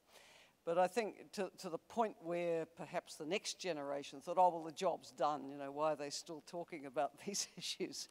And I think if we always want to take an opportunity out of a problem, the problems that are being exposed now about the sexism and the harassment deep in sectors and politics and in society, I think it's mobilizing the next generation of women to say, no, we're not going to put up with it. The 26-year-old, you know, today is going to have to carry this forward. So I think it's quite an exciting time. I mean, a lot of this news is pretty bleak. You know, when you read the stories of the women in the film industry who were under such incredible pressure to sleep with the director, you know, in order to get a role and so on, and you know, many just sort of brushed it away. But it was hard. But I think you've got to get it out of the cupboard now, you know, out from under the carpet and confront it. So awareness is a very, very important step for mobilizing for the things that need to be done. In the political context, the parliamentary context, I do agree that the role of the parliamentary speaker is absolutely critical. The parliamentary speaker really is the adjudicator of behaviour, not only within the debating chamber, but actually in what goes on around the whole precinct. And if the speakers will take a lead on this, I think that's powerful. I was in Mauritius in the Indian Ocean just about 3 weeks ago. They've formed a gender caucus chaired by the speaker. It has both men and women on it, and they were almost immediately cast into dealing with issues of sexism by one of the members. So let's look to the leadership from our parliamentary speakers on this issue to stand up for the rights of women members to be respected and not treated with derision when they get up. I think that's critical. Very interesting. So I'm thinking like at some point I read that you mentioned that when you're getting into the most powerful position you've been in and when you're going out of it, that's when you experience sexism the most. And maybe if you can touch on that a little bit and maybe talk to people like Áslaug, who is really like, I have deep respect for Áslaug and the courage that she has shown as a young woman politician. What is your advice to her and how can we address this? Because this is a very individual experience, but still that is such a strong force in the way that we shape our life as political leaders? Well, I think, for me, you run into this on the way up and on the way out. So on the way up, as I said last night, you get all the criticism. They don't like the way you look. They say your voice is too low or too high or whatever. If you're strong as a woman, you're tough. Everything is turned into something that's pejorative. So you have to have a very, very thick skin to get through that. But I also noticed that as my 9 years as Prime Minister was starting to come to an end, the criticism, I think, took on a gender dimension. So a lot of the socially progressive things we were doing were just announced as nanny state. There's that woman telling you what to do again. And I don't have children. That was always a sort of undertone of criticism. How would she know what it's like to bring up children? And here she is telling you, etc. So that definitely came out. But my advice always is keep your family close, keep your friends close, keep your alliances and partnerships close, because you don't want to be ground down by this drivel, frankly, and you do need other people calling it out.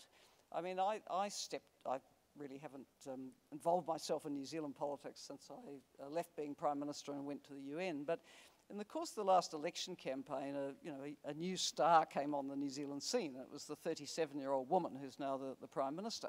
And immediately she had been elected to be leader of the opposition and leader of her party.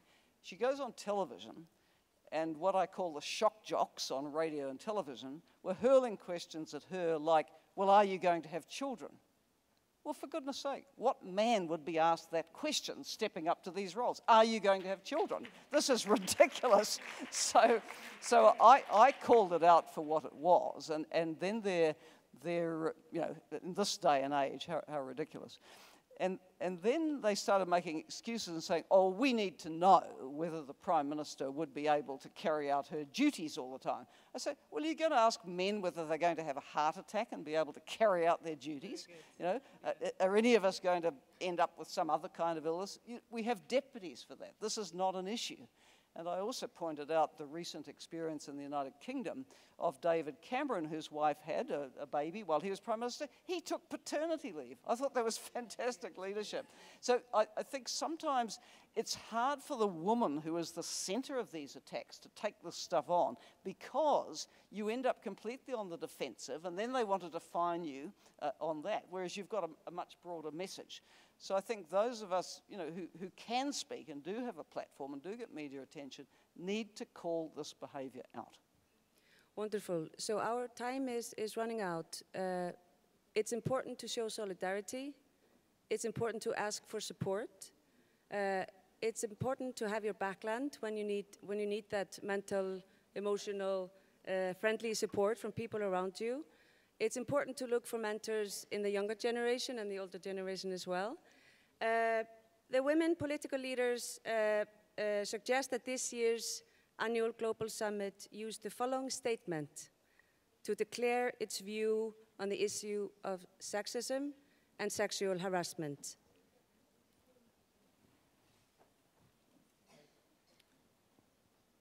Women political leaders from all continents call for an end to sexism and sexual harassment. It should not exist in politics or anywhere else.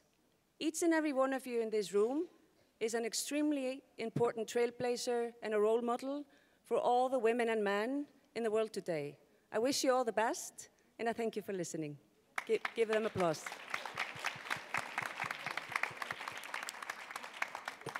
Thank you so much.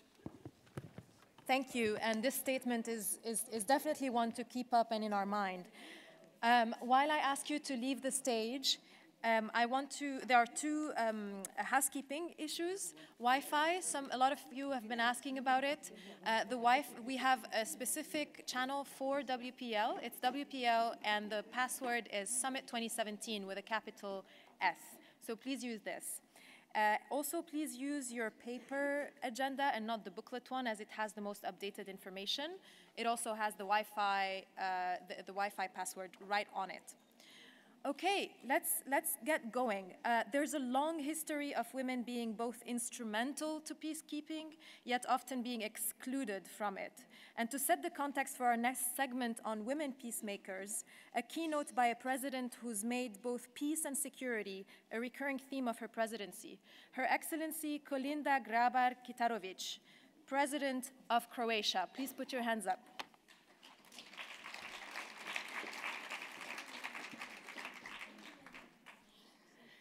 Thank you very much.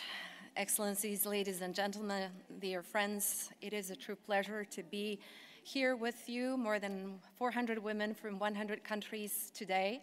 I have been very much inspired by the conference so far. I have been asked to focus on women peacemakers, so my remarks will be about my ideas on how we can improve the role of women in peacemaking overall, and what Croatia has been doing in order to strengthen the position of women both in our country and worldwide.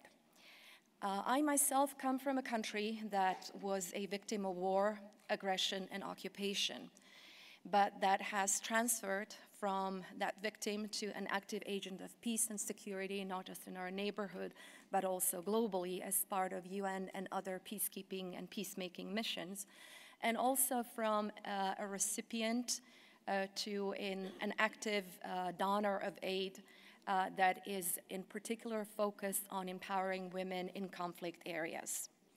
So my youth was defined by that war in so many ways, but I considered myself to be one of the lucky ones. You've heard the former president of Kosovo this morning, Atifete Jahjaga, speak about 20,000 women in Kosovo who were victims of rape.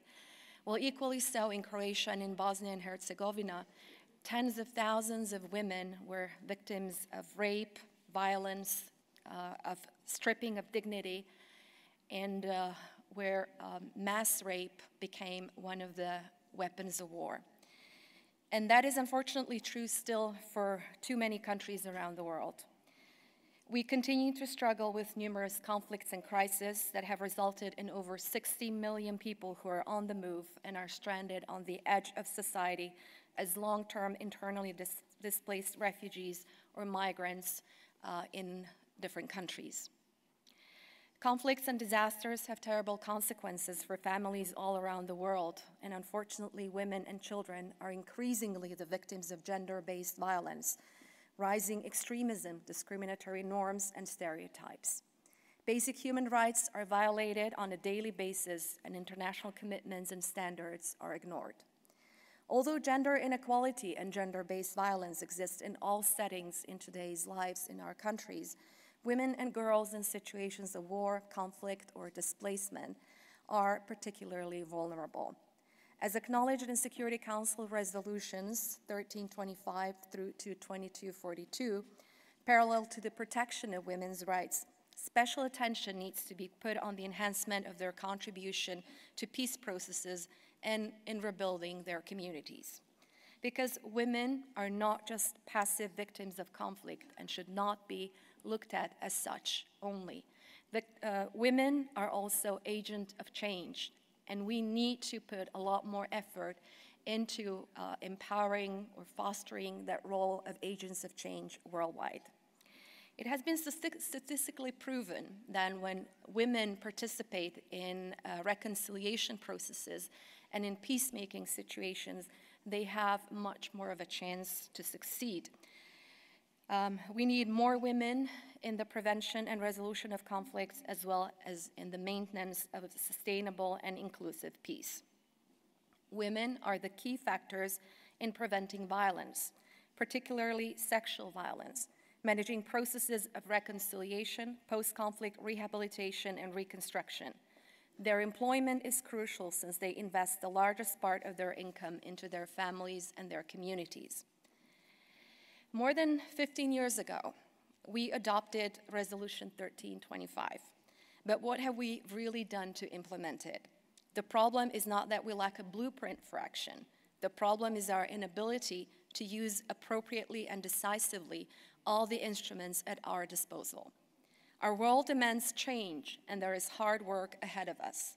Together, we must work to eliminate violence against women and girls, change stereotypes, and continue to fight against all forms of prejudice.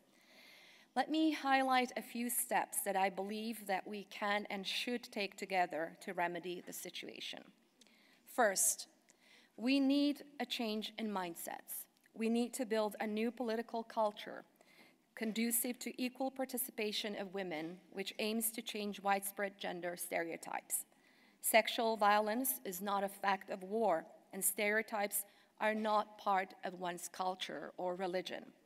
It is high time we stop using such excuses for our inaction. We need to continue to promote the role of women's groups, but also encourage greater involvement of men in this conversation. Second, we need to provide for the basic conditions necessary for human development, change in conflict-ridden areas, but elsewhere as well. We need to ensure that women are not treated just as victims, but as I said, as agents of change. Focusing on what really works, listening to women in the field, taking into account different backgrounds and different experiences, and ultimately helping women voice their problems and improve their status. We will contribute to achieving long-lasting peace and stability in this way. Thirdly, we must put an emphasis on education. Education is crucial in our effort to prevent future violence, terrorism, totalitarianism, corruption, conflict, and other major threats that the global community is facing today. Education is the strongest weapon against any radical ideology and against enslavement. Therefore, it must be our priority in all conflict prevention actions and post-conflict programs. And I'm not only talking about general and vocational education. I'm also talking about education about values, in teaching the perpetrators that their acts are unacceptable, and in teaching the victims their value as human beings. The fourth step is to encourage the economic empowerment of women. I have seen firsthand so many cases where the economic empowerment of women has positively changed many areas of society, both at the local and national levels. Women who have become economically independent have indirectly contributed to combating terrorism by supporting their families and eliminating the need for husbands and sons to join insurgency groups. Also, to truly empower societies, we also must encourage more women in traditionally male fields of study like STEM, science, technology, engineering, and mathematics, in order to provide for the value-added income and jobs for women. Another step is to encourage political and communal participation. As civil society actors, women play a vital role in engaging their communities both in the prevention of and response to conflict. And their role in post-conflict reconciliation and rebuilding is irreplaceable. With the involvement of women in the peace process, it is more likely to succeed. In Croatia, we have implemented a successful reconciliation process, and it was, I believe, precisely due to high levels of women who participated in it. Today, we remain strongly committed to the effective implementation of the Women, Peace and Security resolutions in the domestic context, but also on the regional and global levels. Croatia has taken steps to integrate the gender perspective into the national foreign and security policy through its national policy for the promotion of gender equality and its national action plan for the implementation of Resolution 1325. The measures implemented so far have resulted in an increased number of women involved in the activities related to the security system by about 10%, including intelligence agencies and their increased presence at the decision-making level. In the defense sector, we have achieved a stronger presence of women in the Croatian armed forces, which recently is at 12%, with female officers actively engaged in peacekeeping missions and operations worldwide. A Croatian brigadier general has served as the first gender advisor to the NATO mission commander in Afghanistan. The increased level of awareness in Croatia about the role of women in the area of peace and security may also be seen as an important result of the numerous educational activities that we have conducted so far. Gender-related topics with special emphasis on women, peace, and security resolutions have been integrated into military and police education and training at all levels, with an increasing number of certified gender advisors and instructors. Croatia has taken steps to integrate gender perspective and the promotion of gender equality in all its foreign policy activities, the policy of international development cooperation and relations with third countries. We put special focus to countries facing conflicts and going through post-conflict democratic transition, such as Afghanistan, for instance, where we have focused on women's education and reproductive health and women's economic empowerment. Croatia's experience from Afghanistan has taught us that investing in the economic empowerment of women can also contribute to the fight against terrorism. Empowering women is not only a just end in itself, but it is also a means through which peace and development is promoted, particularly in fragile and conflict-affected states. With a special purpose to strengthen the role of women in peace missions and operations, and in line with the pledge given at the summit of UN peacekeeping in September 2014, Croatia has for the last 3 years organized 3 pre-deployment training sessions for women police officers from countries all over the world, which contribute to UN peace missions.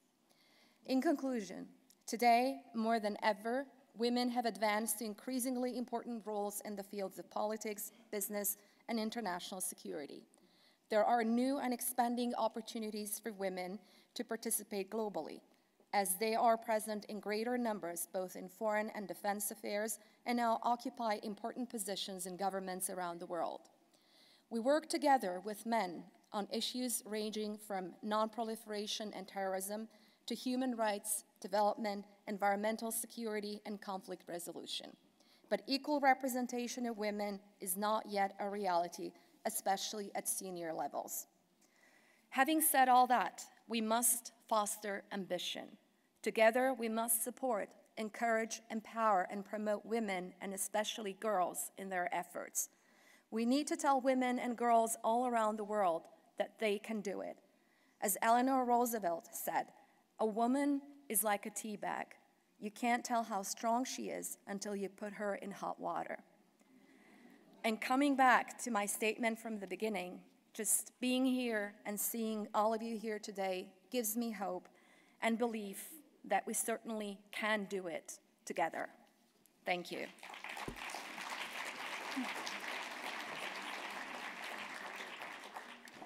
Your Excellency, thank you. President of Croatia, Kolinda Grabar-Kitarović. This was a perfect segue into our next plenary panel that addresses the shifting nature of conflicts and the upset of the power dynamics. And on the theme of women as agents of change and not victim, to guide us through the conversation, I would like to invite our moderator, Laura Liswood, onto the stage. Laura is Secretary General of the Council on Women World Leaders.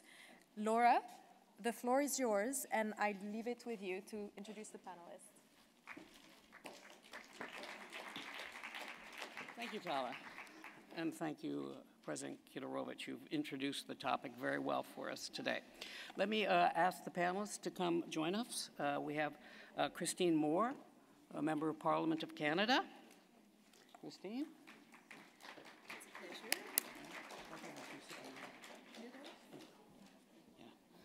Sophie Katsaraba, who's the chairperson of the Foreign Relations Committee of the Parliament of Georgia.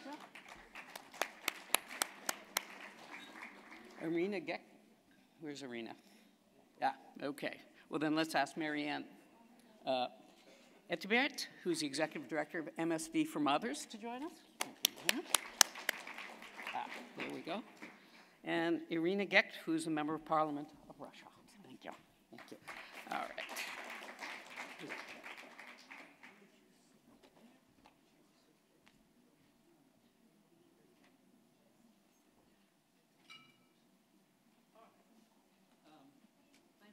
Thank you all for joining the conversation. So to follow on what we just heard, this is about women, peace, and security. And let me first make a side note that the Council of Women World Leaders is very pleased to be able to be here in collaboration with WPL and to have our annual meeting here. The Council of Women World Leaders is a member-only group of 66 women who have been or are currently presidents and prime ministers of their country. And we have 3 of the chairs. Of course, we have the founding chair, President Vigdis. We have Chair Emerita, Kim Campbell. And we have the current chair, Dalia Grybauskaite of Lithuania. Other chairs have been Mary Robinson of Ireland and President Tarja Halonen of Finland.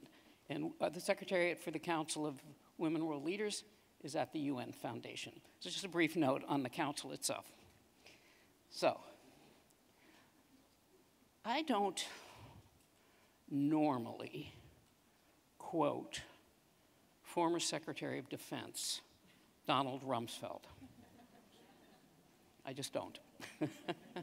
But he has this notion of the known knowns, the known unknowns, but he also has something called the unknown knowns, which is things that we actually know, but we pretend we don't know. Okay. So when it comes to women, peace, and security, here's some of the things we do know. Yeah. We know that when women participate in peace processes as witnesses, as signatories, as mediators, as negotiators, the agreement is 35% more likely to last at least 15 years. We know that when we bring in civil society, that we include women's organizations, that it makes a peace agreement 64% less likely to fail. We know that a higher proportion of gender equality is associated with a lower propensity for conflict, both between and within states. These are things we know. We know that when we have female security officers, they frequently have access to populations and venues that are closed to men, which allows them to gather intelligence, understand risks better. But we also know that women have been fewer than 4% of signatories to peace agreements and 9% of negotiators.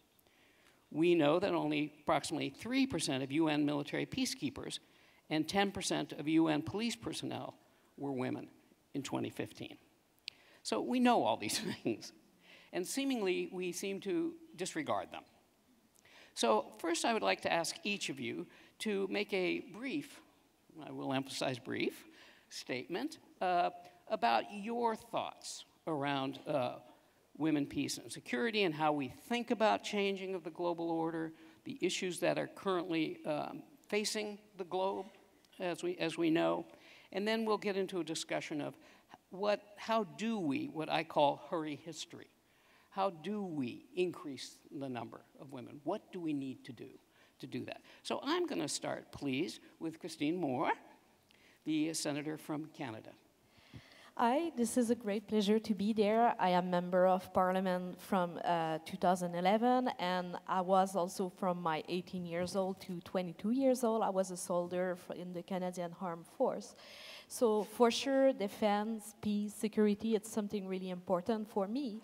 And I will just focus on 5 key points that I think should be explored, and then with the discussion, I think we could go more in detail about those points. So I think first, we need to make sure that women have access to every field in their armed force. A lot of women cannot choose the trade they want if they enter an army in their country. And we also need to make sure that women feel safe if they are in armed force. They do not have to fear to be assaulted or harassed by their brother in arms. So this is something really important. We also need, in terms of politics, to make sure that women, we like to be Minister of Health, of Family, of Seniors, but we can also be Minister of Public Safety, Defense, Foreign Affairs, and I think we need to leave the traditional appointment for women and get those women appointed to those men usual ministry. Also, we need to make sure that women are members of commission and committee on national defense, public safety, both the national one, but also the international one. I think we should prioritize to have more women as negotiator and to make sure we recruit and train more women. Another thing is we need to stop using women on like disaster. Like when all men have failed to do something, they say, oh, maybe we could try women. It's not the way of doing it. Like, women are not cannonball. So we need to make sure we do not use women when it's just like, when men have just created disaster before. And another thing I think is really important on wartime is to protect school and hospital. Because when the war is end, if we let people steal everything in school and in hospital, women, girls won't be able to go back in school, and it could take so many times. So I think education is really important. And lastly, I think we need to finance adequately our organization that work for peace and security, especially for the program that are working on gender equality. So that was my thought, and I think in the discussion we could go further on that. Yeah, very, very good. Yes, please. I call the phenomena of what you were talking about the crumbling cliff theory. Just as a cliff is about to crumble, they say, oh, let's try a woman now. Yeah, because women do represent change. And when there's a crisis, you're always looking for change. But of course, the challenge is that that woman then has to lead a country through the crisis, which is often, of course, very difficult. Thank you. All right, I'd like to turn now to Georgia. And Sophie, if you would please make your remarks. Thank you very much. I know that we have to move straight to the subject that we are discussing, but given that I am here taking part in this forum for the first time ever, and I am here in Iceland for the first time ever, I would like to thank all of you and join all the gratitudes that have been expressed over the last couple of days already, and thank the organizers, first of all, for inviting me to take part in this very, very important forum. Very productive at the same time, and giving me the opportunity to speak on the panel. When talking generally about women's empowerment and gender equality, I always try to come up with something groundbreaking that no one has said before. Which is not the case, because again, I have heard so many words of wisdom already, and when discussing and talking about particularly the issues such as security, peace, conflicts, particularly these are the issues which are also relevant to Georgia and women's participation in all in this process. First of all, to give you a bit of a context and background why these issues are relevant to Georgia.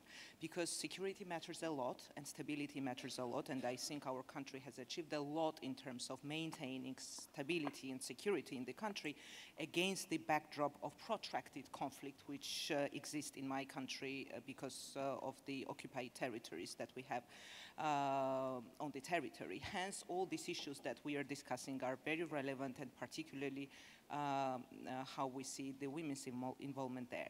And from my own perspective, being in politics for slightly over a year and chairing the Foreign Affairs Committee, I'm trying to think of more practical tools and practical instruments, what else we can do to change something for better when we talk about women's empowerment.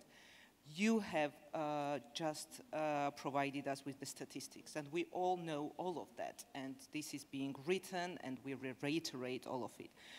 And I think if I may not be saying something unconventional and new, and this might be quite conventional, what I will repeat, but again, it still boils down to changing the mindset, and it still boils down to education.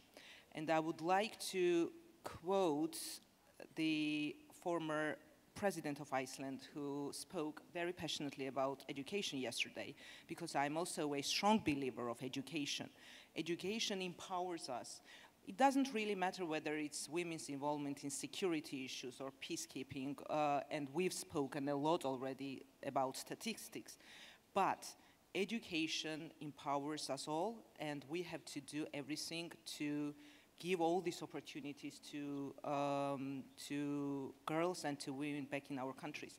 And again, talking about practicalities, how we translate everything that we discuss here at this forum today and tomorrow, I'm thinking all the time, we talk about these very important issues here in this hall, which is extremely productive, but then I'm thinking I will go back to my country and I'm taking lots of interesting stuff back to my country, but then I want to put it in practice.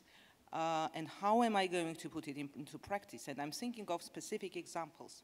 For example, in literally a week, I will be meeting with my Estonian parliamentarians, colleagues, about 100 students with whom we will be talking about the resolution 1325 and why this matters to all of us and why this matters to them.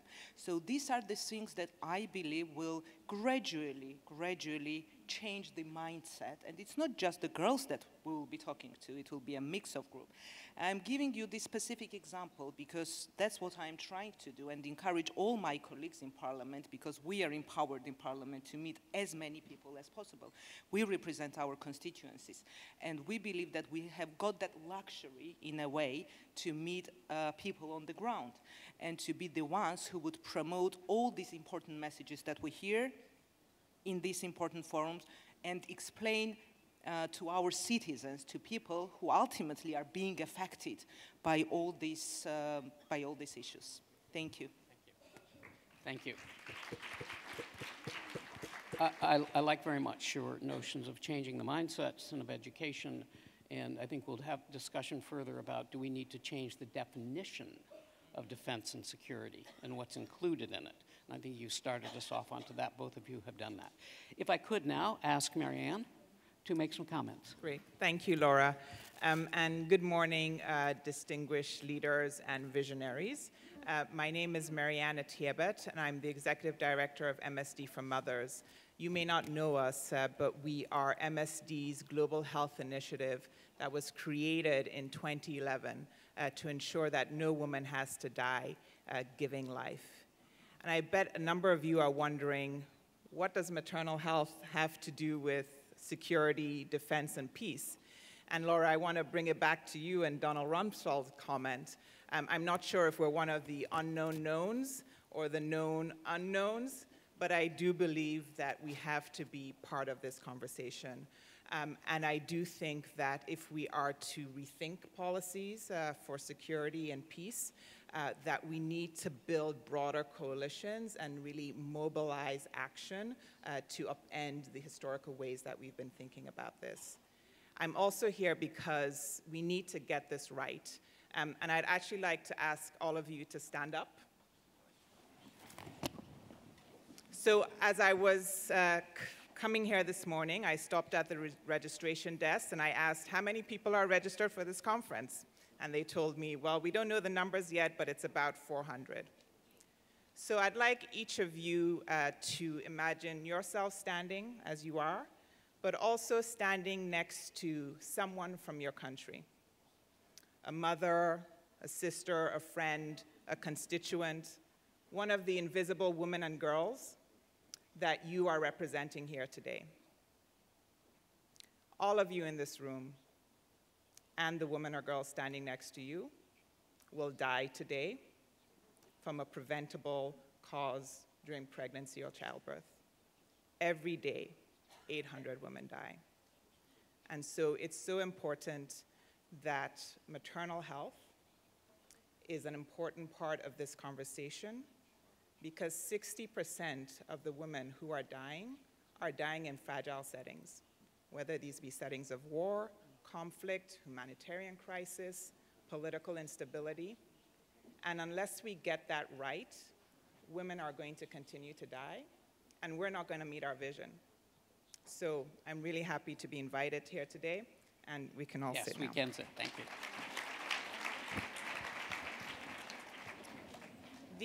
The other thing I think about The other thing I think about when I think about this panel is about, historically I think we sent out our men, we sent out our boys to war. But now, war is coming to us. It is coming into our homes. It is coming into our communities. And we need to create opportunities for women leadership in our communities so that we can build a pipeline of global women leaders, like all of you are here today, that can be participating in these conversations around peace and security. So Laura, you mentioned it's 4 or 9%. MSD for Mothers, working with partners, and I can share some examples later on in the panel discussion. But we actively work to create those communities of empowered women in local communities so that we can build this pipeline so women can participate in these global conversations.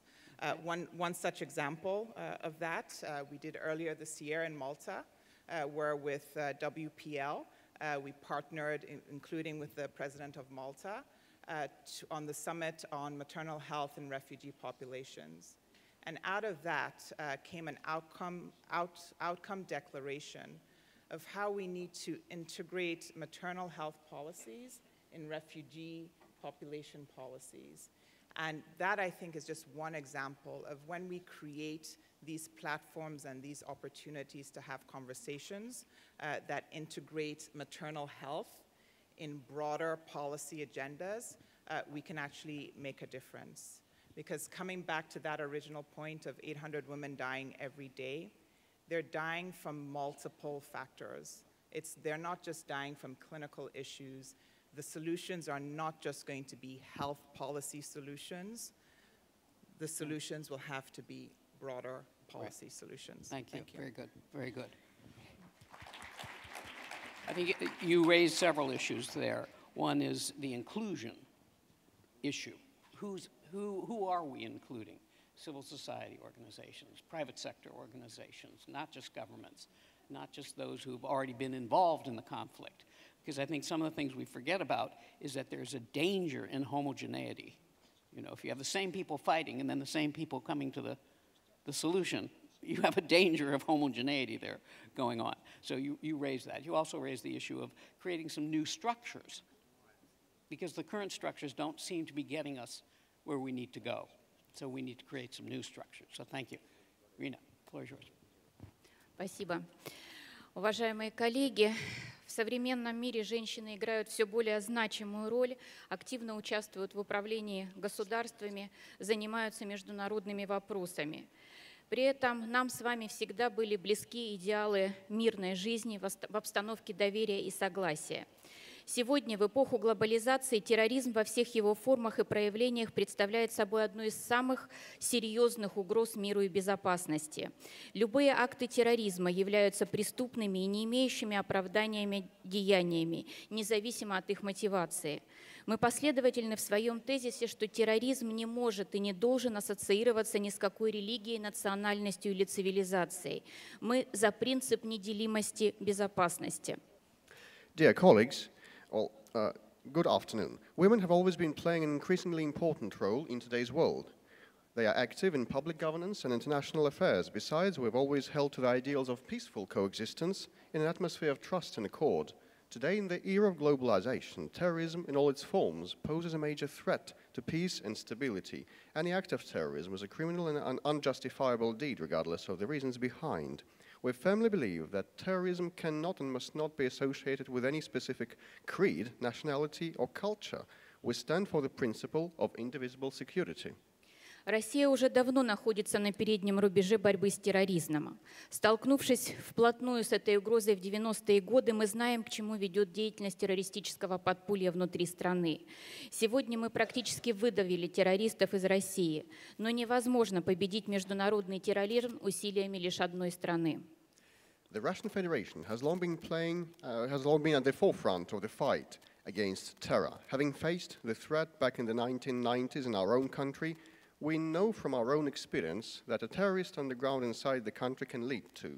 At this point, we have almost fully ousted terrorists from Russia, yet one nation's efforts are insufficient to completely defeat terrorism. Для борьбы с этой угрозой требуются коллективные действия на национальном, региональном и международном уровне. В этой связи выражаю надежду, что сегодняшнее мероприятие будет способствовать сближению подходов, консолидации усилий наших стран и укреплению международного сотрудничества при центральной координирующей роли ООН на основе норм и принципов международного права. Когда речь идет о таком вызове человечеству, как терроризм, необходимо отбросить разного рода конъюнктурные подходы политического и экономического характера и объединить имеющиеся силы и средства для его искоренения. To deal with the threat, joint efforts on the national, regional and international levels are required. So I hope that today's event will help bring our approaches closer, combine the efforts of our nations and consolidate international cooperation with the central and coordinating role of the United Nations, basing on the rules and principles of international law. When dealing with such a threat to humanity, we need to cast aside opportunist approaches and join our forces and resources to eradicate this scourge. Принципиально важным в современном антитерроре считаем принятие более решительных мер в борьбе с распространением террористической идеологии и радикализацией населения. Радикальные псевдорелигиозные организации упорно ищут новых адептов и жертв. Часто ими становятся женщины, особенно из социально неблагополучных слоев населения, разлученные с семьей. Они более подвержены навязыванию чужих ценностей. Сегодня появился такой феномен, как феминизация экстремизма. We believe that now it is essential to take more decisive action against the spread of terrorist ideology and radicalization. Radical pseudo-religious organizations are constantly seeking new followers and victims. Often enough, they find women, especially disadvantaged ones, separated from their families, stranded, who are most vulnerable. These days, we are dealing with feminization of radicalization extremism.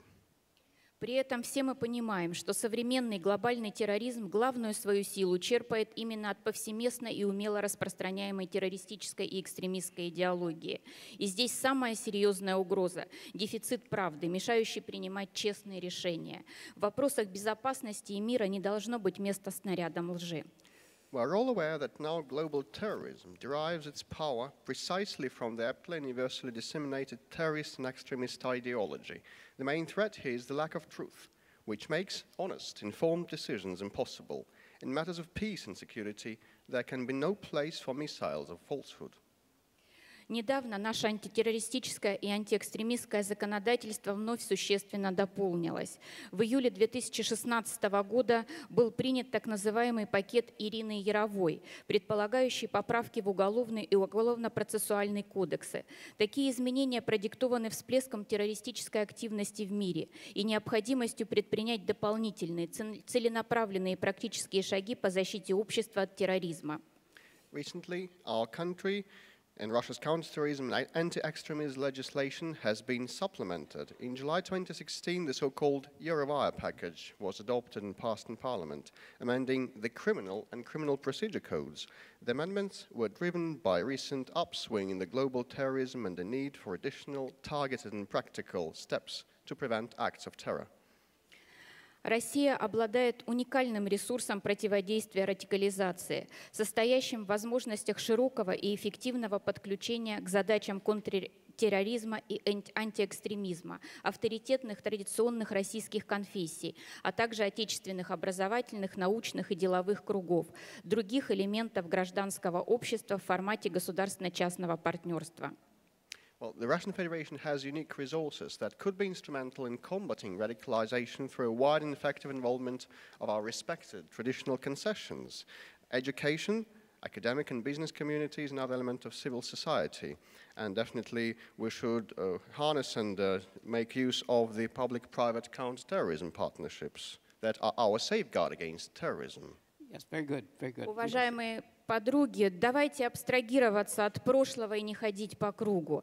Давайте двигаться вперед и действовать, а не реагировать. Мы должны выступить архитекторами мира и демократии. So let's step aside from the past and stop going round in circles. Let's move on and be proactive, not reactive. We must stand up as architects of peace and democracy. Thank you. Thank you. Thank you very much. I appreciate your notion of going around in circles. Yes, constantly going around in circles. And the notion of how do we engage the international organizations, and the notion of who are these actors that we're now talking about, because they're very different than they used to be. Yeah? So thank you for the intervention. So one of the questions I have, and Christine, I'll ask you first, is we have this definition of, security and defense. And we have a tendency to think of it in terms of military action, terrorist actions, things like that. Is that sufficient anymore, given, for example, the scarcity of water? So shouldn't we include environmental issues into this now? I think we need to be really more inclusive when we are thinking about what we need to protect in terms, for example, of infrastructure.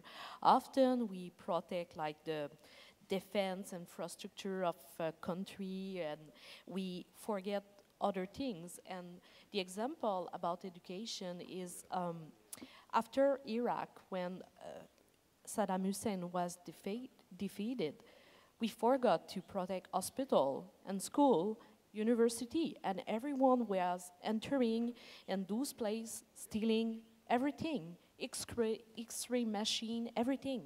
And how we can go forward quickly if all the public institutions that the population need to go forward are destroyed or not functional. And when a country try to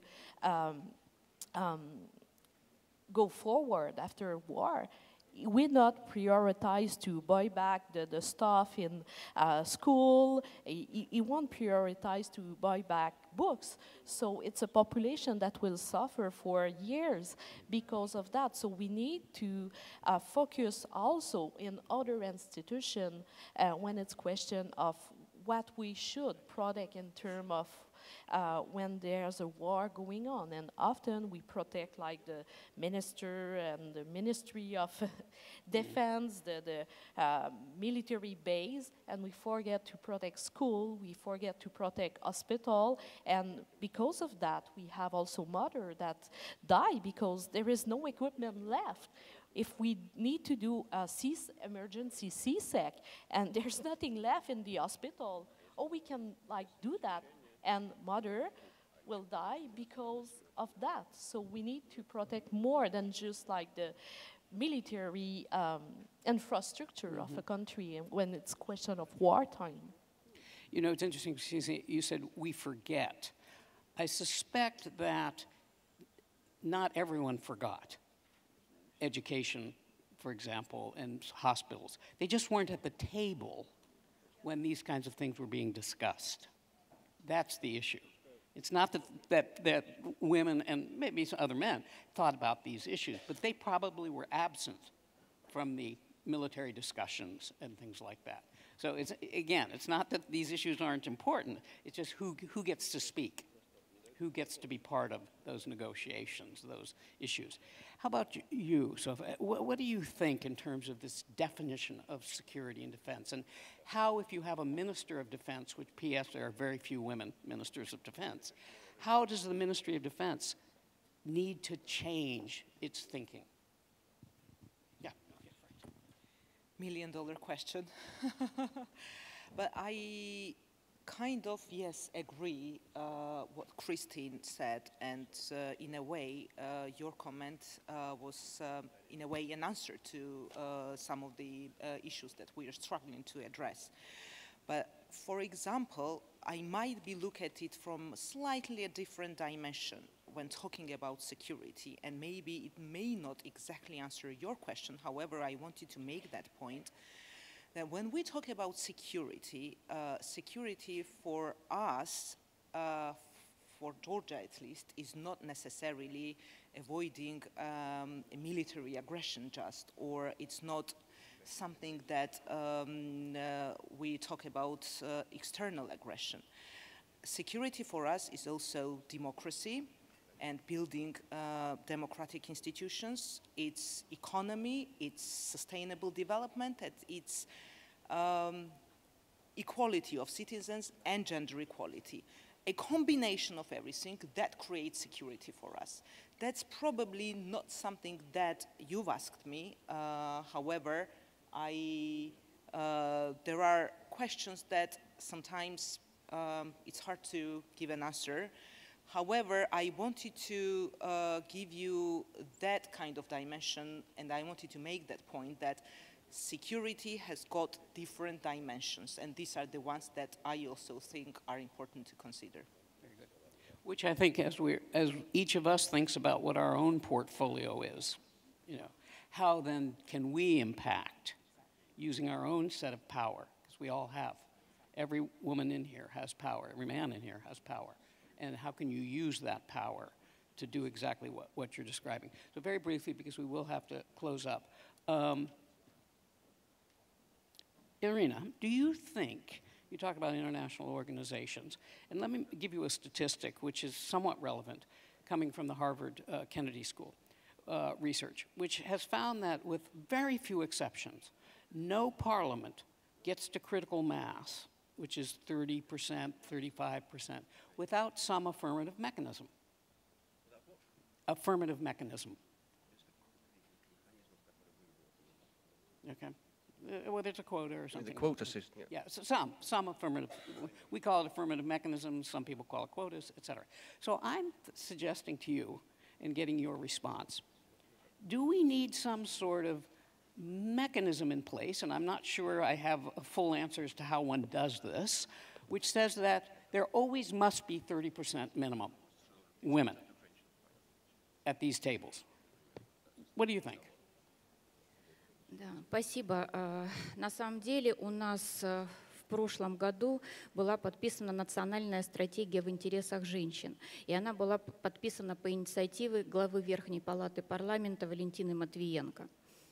Thank you so much. Actually, in the Russian Federation last year, we adopted the National Women's Strategy to see more development of empowerment of women, and it was enacted upon the initiative of the Speaker and President of the upper house of our parliament, Madam Matvienko from the Federation Council.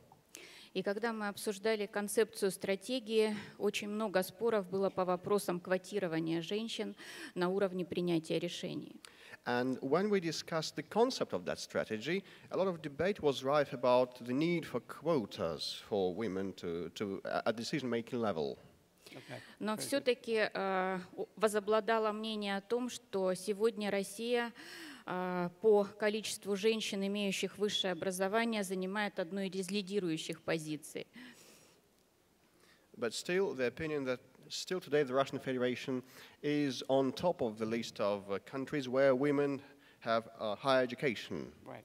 И One of the greatest numbers. Да, и мы выступаем за то, что все-таки образование – это конкурентное преимущество женщины, и ее профессионализм должен прокладывать ей дорогу в политику. And we still believe that having this higher education and advanced training is a competitive edge that our women possess, and having this edge at her disposal, a woman in our country can make her way forward in politics and other spheres of life. Well, I think we have, and you have reconfirmed that education is incredibly important. And as you said, you've tied it to progress, et cetera. Did you want to say something about this, Christine? Because your prime minister, of course, is famous for, you know, his line about why 50% women in his cabinet, you know. But as I said in my first sentence, the 6 senior minister at first, like justice, finance, Treasury Board, Foreign Affairs, National Defense, and Public Safety, on those 6, only one was a woman. Yeah. So it's important to look not just of how many women, but what are the tasks they are given, what they are achieving, are they able to talk with freedom, are they able to achieve, to propose, and we still have work to do in Canada. For example, we just have one female defense minister in the history of Canada, and she's there. And she's right here. Yeah. Right Honorable Kim Campbell. I think it's time to have another one. So, I think we all agree with that, right, Kim? Yeah. So it's important not to just to look to the number, but also what they can do and what they are achieving, and are they able to achieve themselves, or they are stuck in a box when they cannot escape in any direction. Right. So I think that again is another, that I would say, Marianne, because I'm going to leave it to you, to talk about some calls to action. And so that's one of the calls to action I hear, which is encouraging, promoting the idea of more women ministers of defense. Because that, of all the ministerial portfolios, that's actually the least number of women.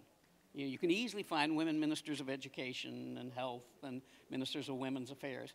When you get to the ministers of defense, you could shoot a cannon, to use a defense analogy, and not hit any women. So maybe that's one of the things that needs to be done for a call to action. Marianne.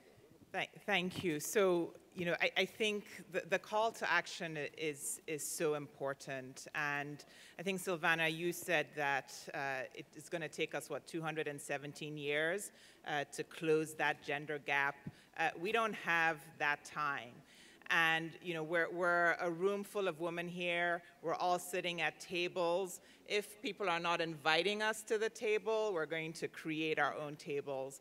And I think my call to action as coming from the private sector is that there are so many opportunities to engage in really meaningful public-private partnerships to create these new tables for women's empowerment, for women's leadership, to create new conversations about how we can actually solve for these problems. You talked about security being broader than, talking about issues of development, talking about the Sustainable Development Goals. Without mothers who are healthy, mothers are an institution. When a mother dies, her children are 10 times less likely to finish school. We need the strong institution of motherhood to create the foundations for peaceful and stable and secure societies. And my call to action would be, let's collaborate across sectors and build those platforms and institutions to make it happen. Very good. So in conclusion, please, the panelists have been terrific. So I've heard several calls to action, and I think all of us here are very action-oriented. And we all want to go back with something very concrete to think about. So we've heard about the notion of collaborating across civil society, government, and the private sector, which doesn't always happen, as we know. We've talked about redefining security, including all of you talking about education as part of that. We're talking about collaborating amongst each other. We're talking about potentially some sort of mechanisms to ensure, if not force, just to encourage a larger number of women in these issues, and to also encourage more ministers of defense, women ministers of defense, because there are certainly plenty of women who have the expertise and experience to do that job.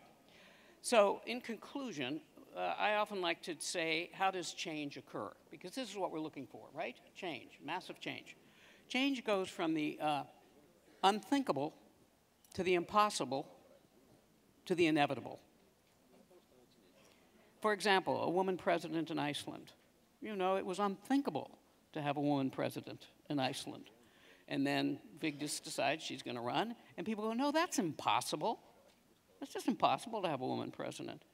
And then, of course, it became inevitable to have a woman president. So I think if we think about it in those terms, do we think about where are we on this line from the unthinkable to the impossible to the inevitable? I think given all the power that we have in this room, I think we can get to the inevitable. Panelists, thank you all very much for your fascinating and excellent comments. Thank you. Thank you. Thank you so much, Laura. And the panelists will ask you to leave the stage, and I'll keep that in mind. Inevitable, unthinkable, impossible, inevitable. I love it. So we've had a lot of food for thought, and now it's time for actual food. So we will have lunch at the same place where we had our family photo, and I will ask all of us to be back here at 2 p.m. because we will have a live transmission from New York with the Deputy Secretary General of United Nations, and she'll be able to see the room, so she'll be able to see all of you. So see you at 2 p.m. Bon appétit, and thank you.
Hello.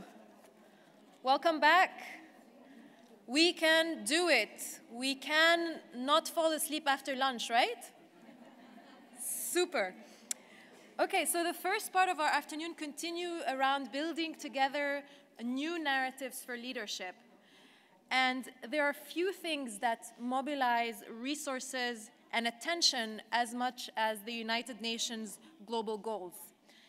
So to help us set the context from a global perspective, we're very lucky to have with us live from New York, Amina Mohammed, the United Nations Deputy Secretary General. It's very early there, probably around, I think, 8 or 9. So please give a warm applause to Dr. Amina, who will be joining us live on the screen.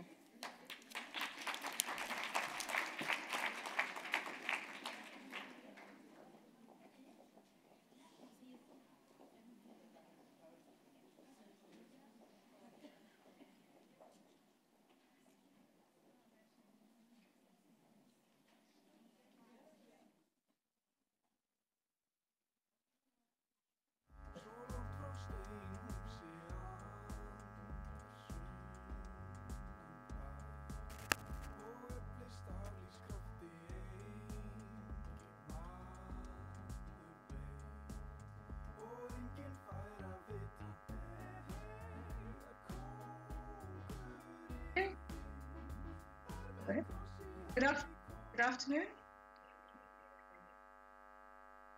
Hello. Great. Good afternoon, Excellencies, ladies and gentlemen. Can I go ahead?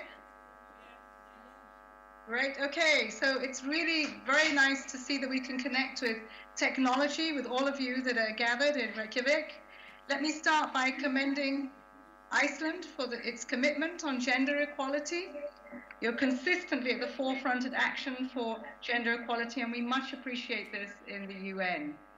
I'm glad to have been asked to speak about the Sustainable Development Goals that were established by the UN in a historic and inspiring process over 2 years ago, a process that took us over 4 years. Empowering women and girls and helping them to fully realize their human rights is going to be essential to advancing sustained, inclusive, and equitable economic growth. Certainly, we believe that until all women and men enjoy equal access to all human rights, we cannot achieve the future that we have envisioned together. This is why the 2030 Agenda for Sustainable Development contains a dedicated goal, Goal 5, on gender equality and women's empowerment. And it has its related targets across the other Sustainable Development Goals to ensure that we take gender into account in all of the 17 goals and that what we aspire to do with attaining sustainable development. So no goal can be achieved without women and girls, but equally, gender equality and inclusion is a driver for all our goals. Our efforts to bring Goal 5 and its targets to life can have great and wide-ranging impacts. We can boost girls' education attainment and help to prevent child marriage. We can free women from sexual harassment on public transport or in public spaces. We can change the way men and boys see their roles, and we can strengthen democracy by enabling women to run for public office or hold public positions of authority without fear of threats to their life and safety. Indeed, women's meaningful participation is also crucial to peace and security. Where women are included in peace processes, peace is more sustainable. When we invest in women for post-conflict recovery, stability is more likely to take hold. These strong interlinkages will help us to tackle new challenges, such as growing militarism and violent extremism, the rising backlash against women's rights and the shrinking space for civil society, economic recession and austerity, and the adverse impacts of climate change on women's lives. They will also guide us in reaching those who are furthest behind, including women facing discrimination on multiple and intersecting fronts, such as sexual orientation, disability, older age, race, or being part of an indigenous community, as well as women and girls who are often invisible, such as refugees and migrants, care workers, and women in the informal sector. Yet, for all the clear gains that gender equality can make possible, gender inequality remains pervasive across the world, depriving women and girls of their basic rights and opportunities. Women are still underrepresented in managerial positions, with fewer than a third of senior and middle management positions held by women. Women's participation in national parliaments reached 23.4% this year, only 10 points higher than in 2000. At this rate, according to the World Economic Forum, in the Gender Gap Report, it would take us almost 99 years to close the gap. The world cannot afford to wait another year, much less a century. Not only can we not wait, but we shouldn't have to. Rapid change is possible. I just visited South Africa this last weekend, where political leadership and quotas enabled the country to dramatically increase the percentage of women in parliament from 2.7% to 27%. This was tenfold in just a few years. As women representatives, you know better than any that participation is not just a matter of democratic rights. Equality in all levels of decision-making in the public sphere leads to better outcomes and greater social spending. As women in political office, be it ministers, members of parliament, or mayors, you are the changes of agent who can turn the SDGs into real action, who can build public awareness, who can engage stakeholders at all levels, who can make sure that no girl or woman is left behind. To date, 65 countries have gone through the UN's voluntary national reviews on their SDG efforts. This process has shown clearly that change is happening, that we are moving from a siloed response of the MDGs to a much broader sustainable development approach of the SDGs. Ministers are incorporating the SDGs into national plans and policies. Parliamentarians are enacting legislation and adopting budgets. Mayors and local authorities are localizing the SDGs and building broad-based ownership. The private sector companies are finding more and more entry points to support the goals. I'd like to encourage you all as political leaders to continue to lead by example, today while inspiring the next generation of girls to really dream big. By implementing the SDGs, not only do women win, the whole of society wins. And in this end, I would like to wish all of you a successful forum and look very much forward to hearing the outcomes and how you can better inform the support that we give at country level from the UN to countries in realizing their priorities and the Sustainable Development Goals. I thank you all very much.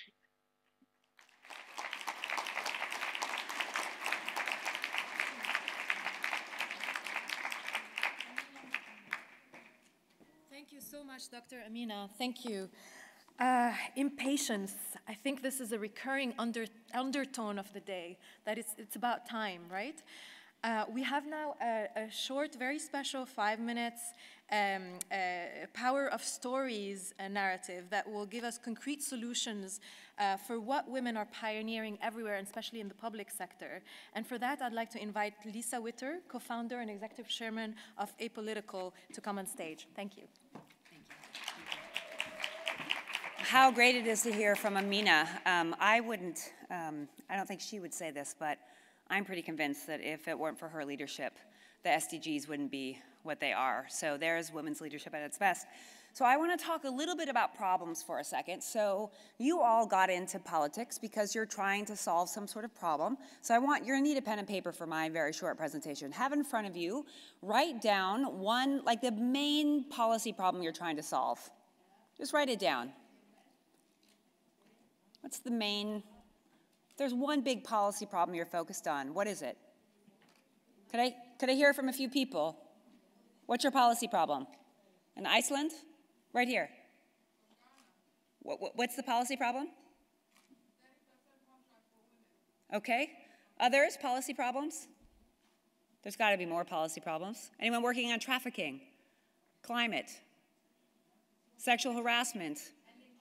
Ending child marriage?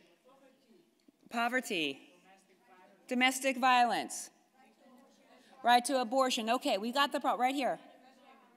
Unemployment. Okay, so let's think about this for a second. Every day you turn on the TV and you hear about trafficking, poverty, child marriage, unemployment, climate change, environmental degradation.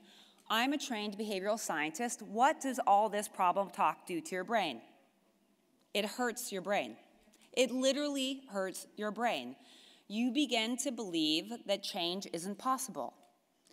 You begin to not have hope. You begin to distrust your government. You begin to be cynical as citizens, and frankly, as elected officials yourself, you begin to believe your own narrative that it's not possible. And what happens when all that sort of negative narrative adds up is democracy begins to erode, and we're seeing it happen everywhere. So I am here to move us from talking about problems, which we need to, and I'm here to pull us towards a more solutions approach. Now, there is so much good news going on about policies that are working. We just heard from Amina Mohammed coming off the back of the Millennium Development Goals. We've had progress on so many things. Take a moment to write down what's one policy in your country that you actually see working. Where are you seeing progress? Because I could tell you, I travel the world meeting with people like you, and there are things that are working. We can do this. And I believe that I want to give you now a very big call to action for moving from spending so much of our time talking about the problems that are real and important to bring out, to shift the narrative to the possibility. You were pulled into politics to solve problems. Let's talk about what is working. Women are so well positioned to be the harbinger of the good news. We can share the good news. And by the way, sharing good news makes you very popular. Many of you need to get reelected. That's a good thing. We want more women reelected. Let me tell you a quick story. We've done many stories at Apolitical about what's working in governments around the world. Who's from Sweden? Anyone from Sweden here? We did a story on a very boring Swedish tax policy.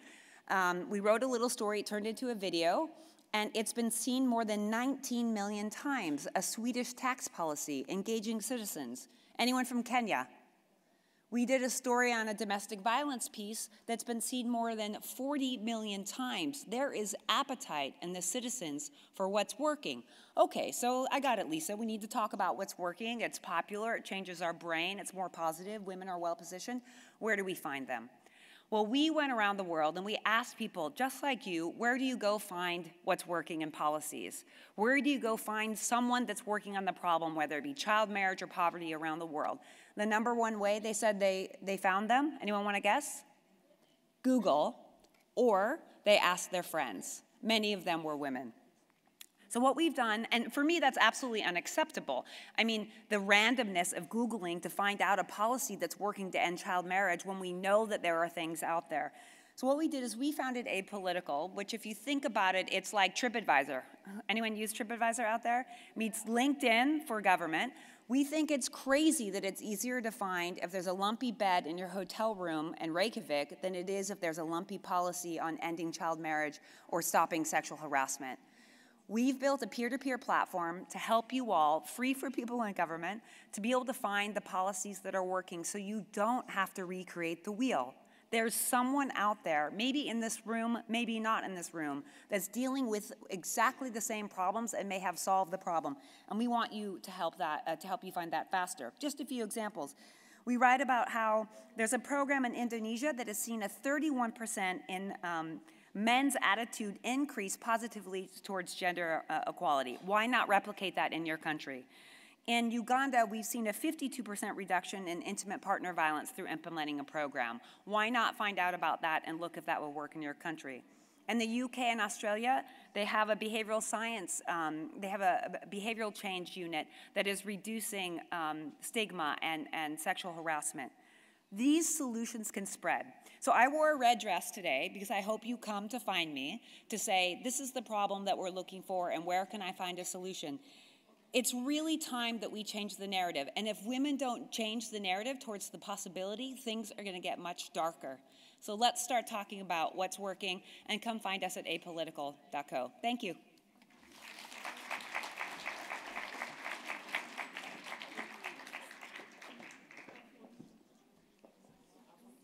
Thank you, Lisa.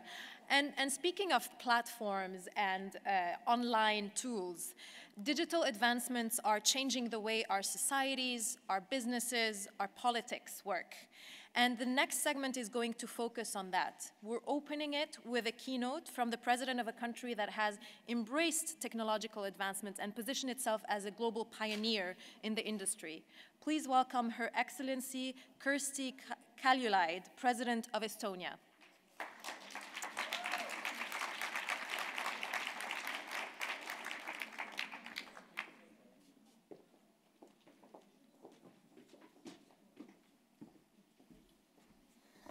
Hello, sisters.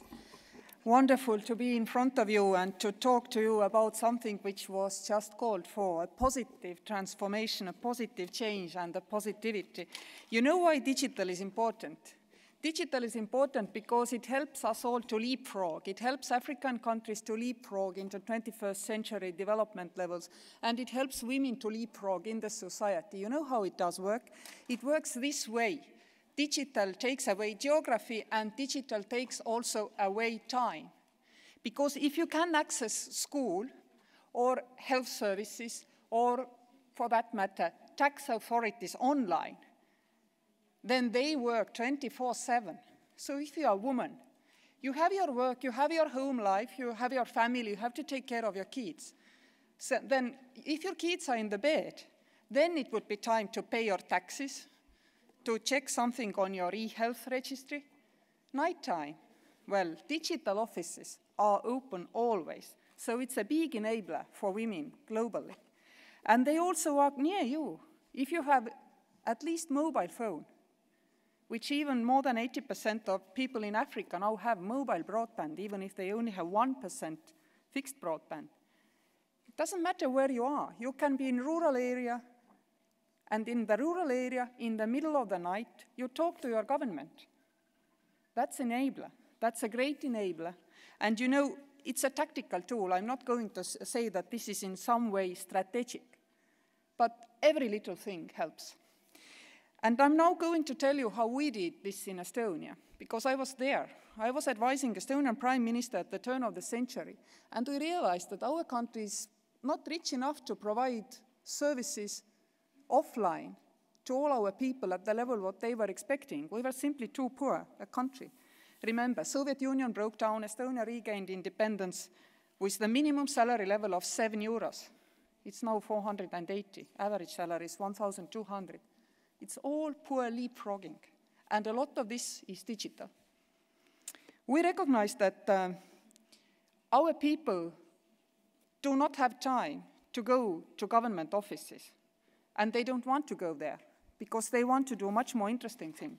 And we realize that our businesses have difficulties reaching our population because Estonia is a country of the size of Netherlands, but with a population of 1.3 million people only. What does that mean? That means that the bank office somewhere in the rural area in Estonia can expect one client a day, maybe a week. So of course they don't want to have bank offices, but we wanted our people to have banking services, handy, always, good services. So, you know, our banks wanted it too for our people, and they came to government and they said, look, let's do something differently. Let's do it this way, that everybody gets online, and we can do these services online. Because, you know, internet existed. Most of the private companies were already developing services online. What was different in Estonia was that Estonian government was quite open to the development of the permissive legal business environment so that digital services could be developed together with the government itself. So the government and the private sector got together, and they sat down and they decided, we will go this together. We will create public services online and private services online. And of course, we will do it on the same platform. Because if we do it on the same platform, then it will be most inclusive. Because we, of course, in the government side, we thought we need inclusivity. We need everybody, elderly people, people with less education, everybody on board. What the banks thought and the telecommunication, they thought mass market, 1.3 million in one go, if we can capture everybody. It's the same thing we just talked different languages. We translated each other to each other, and we realized we are out for the sale. So we sneaked a digital identity on Estonian travel document. We were just introducing a plastic travel document, and we sneaked digital ID on it. And then we said to our private businesses that, no, we have it. But you know, we are rather slow initially to create services, both you and us. So we have still time. We have time to make sure that nobody feels that this is actually breaking the society, because some are online and some are offline. And it's not only the accessibility of the computers, it was also the skills, because of computers, of course, at the turn of the century, they were not in everybody's home. They were in the library or in the school or somewhere where people could access them if this access was granted free, but they still needed training. So again, our private sector and our public sector came together, and they did something which we call Tiger Leap program. Heaven knows why tiger. There are no tigers in Estonia. I mean, it's a Nordic country. But this is how we called it, the Tiger Leap, because we think tiger jumps far and long and strong. We know, of course, that there are insects which are much better at jumping, but tiger, it sounded so good. So we did a Tiger Leap, first for young people so that they were educated enough to get online, and then for elderly people, similarly, because we wanted everybody to be on board. And then our private companies, together with our government, also facilitated that there were really computers available in schools, in libraries, which people could easily access. And we gradually started to add services on public sector side as well. And then we said to people who were, let's say, proverbially, you wait for a bus in a little village to travel 30 kilometers to go to a social services office. And we were able to start these little nudges, you know. Grandmother, don't take that bus, please. There is a computer in library. There are young people who can help you to do this online. And gradually people started to do it. And of course, finally, you couldn't do it only with government services, but also our banks, they offered free services for retired people so that people would actually save money from using online services. And this way, you see, we brought everybody online. Quite quickly, in 4 or 5 years, people were actually learning that they are lazy enough to really not bother going there. And you know, this year it was really funny to see that we had a big technology-related problem in our digital society, which was not created by Estonians, but by a big international provider of the chips we use. And while solving this, it took us a couple of weeks to solve it. While solving it, this included a visit to a police office.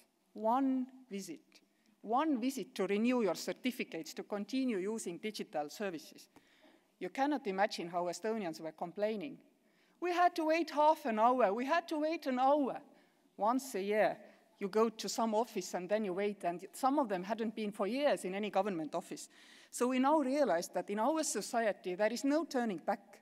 We need to have not an analog alternative to digital, but a digital alternative to digital. And this is something which, of course, creates its own challenges, because now we have to make absolutely sure that we have not only one, but 2, at least, maybe even 3 means of working digitally online. And we are working on it, on how to come to terms with that, because, of course, digital is, well, it's like in the street space. It's not always safe, but yet you use it. Similarly, the cyberspace, it's not always safe, yet you use it, trying to protect yourself as best you can. So we recognize that we have created something which is not technology. Estonians have never invented a mobile phone or something big. It was Finns, our neighbors, who did Nokia, not us. We have never done anything really big on technology. And our e-government system is, even now, it's not cutting edge. Quite to the contrary, it's old, it's tried, it's tested technology. Private companies have been using it for close to 20 years, something similar. And this means it works. It works every time when people try to use it. And this is so important, because if you think really in the analog world, try to imagine how much everybody's life, your life personally, was changed when we put the rocket to the moon. Does anybody here feel their life was changed when this happened? You don't. Then hands up, who felt their life was changed because they had finally a washing machine? Hands up. Me too.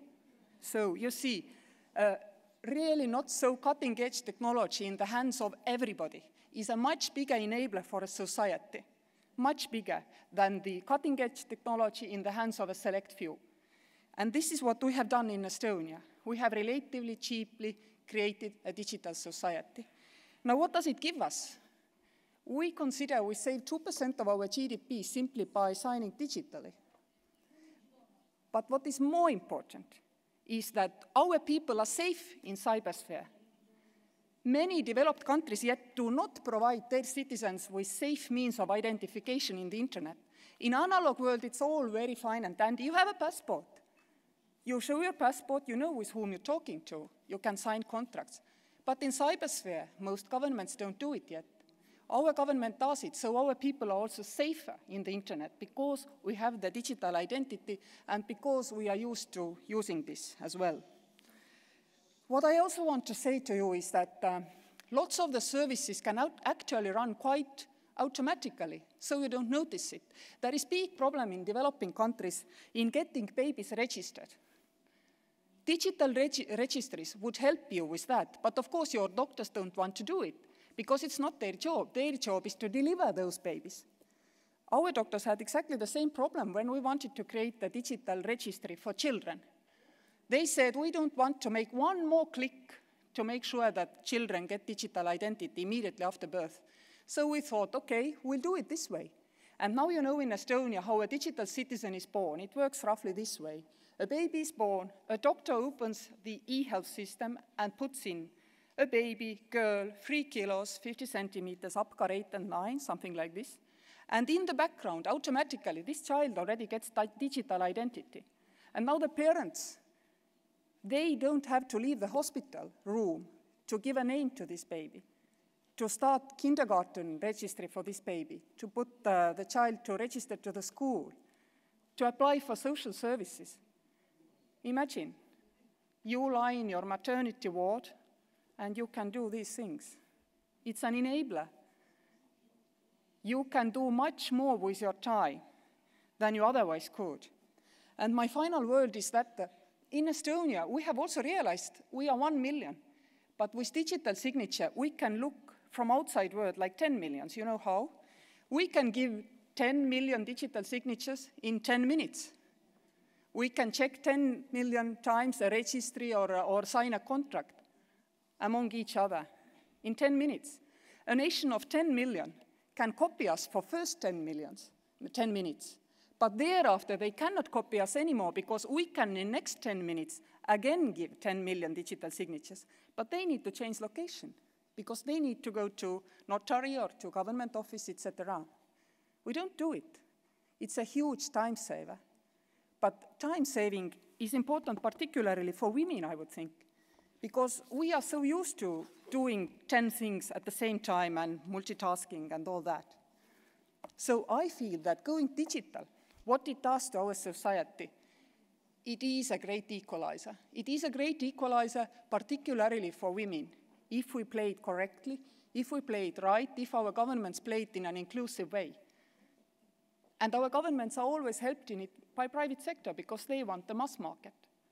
So I see that this is an opportunity which will particularly help those who are not yet so well-developed countries, because Estonia, if I may remind you, 26 years ago regained its independence, and it was not at all a developed country. Now it is. It's an OECD member state. And we feel very much it is our payback time. We have created a sandbox on technologically advanced society.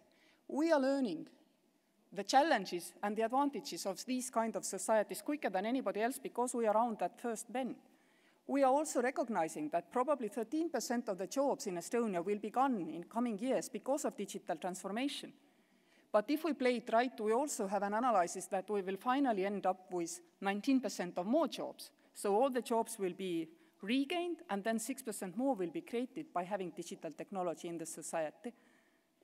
I think it's a too big opportunity to all ladies in the world who want to be parts of the society without any discrimination to let it go missing. We should not be afraid of digital. We should demand that the governments help our people to be safe in cybersphere And we should really try to help those looking for a leapfrog opportunities to really quick development track. Thank you for listening.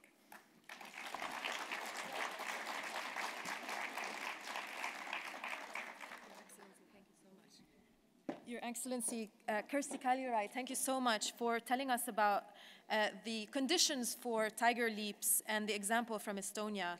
And it's really about having access, being connected as women, having literacy, being able to understand, and then finally about having the tools. So we're actually going to stay on this theme and discuss how digital advancements can help us close the gap between genders. And to discuss this, we have a panel moderated by Manuela Kasper-Claridge, Head of Business and Science at Deutsche Welle. Manuela, the floor is yours, and I'll leave it to you to introduce your speakers.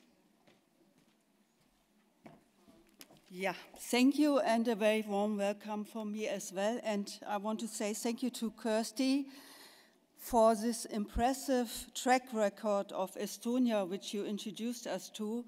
And I have to say, being German, we Germans are not really used to tiger jumps and digital innovation as much as one probably would think. We are a bit slow there, and e-government, that is something we are still dreaming of. We still have to queue when we ask for a new passport and the like. So I was quite impressed by that, what you showed us. And of course, Estonia is a small country, but we need these kind of role models. The way forward, living digital, this is the topic of our discussion now. And as you all know, we are very far away from unleashing the potential, the full potential of the digital revolution. We have a very distinguished panel now, and I'd like to introduce you now to the ladies.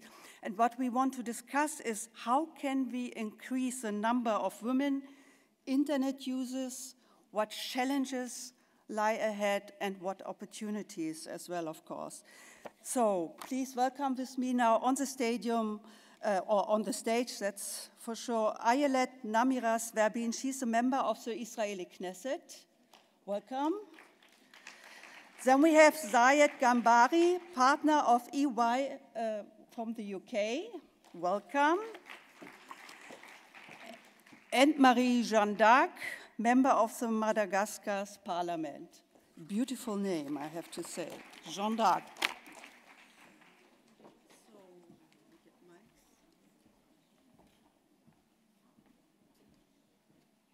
Yeah, let me start very personal. When I got up this morning, I had about 500 emails. About 100 I had to answer. Then I checked my Instagram account, my Twitter account, my Facebook account. I forgot the WhatsApp, I think.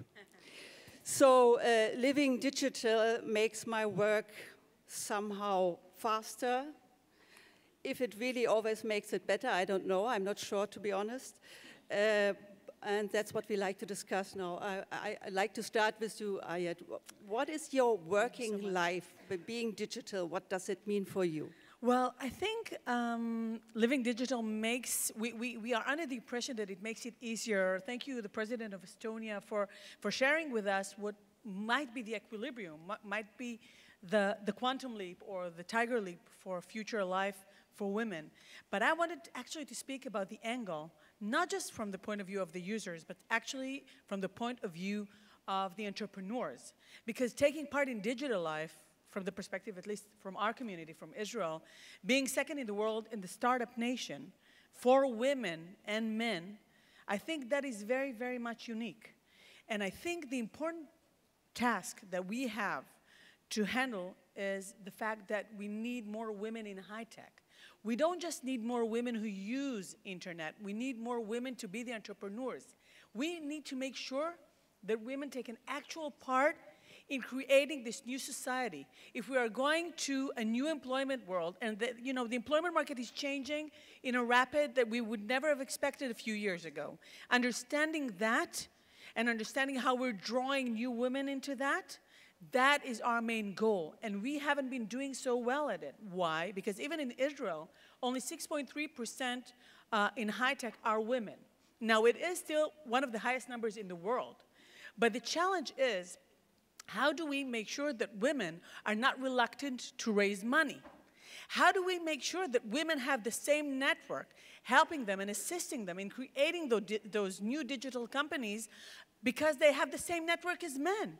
And you know, the golf club is, you know, it's a nice place to be, but we are not using all our means, being mothers, being parents, being very strong women in order to draw new women into the new challenges, especially in the high-tech area and the high-tech sector. And we need to understand that this is the future economy of the world. And what the president of Estonia has done is so remarkable in that respect, because I think eventually, by creating a more digital society and to have more users, even from the retired society community, eventually, I'm sure that she will have incubators and hubs that have a lot of women in there that are creating new jobs and are drawing new women into the high-tech sector.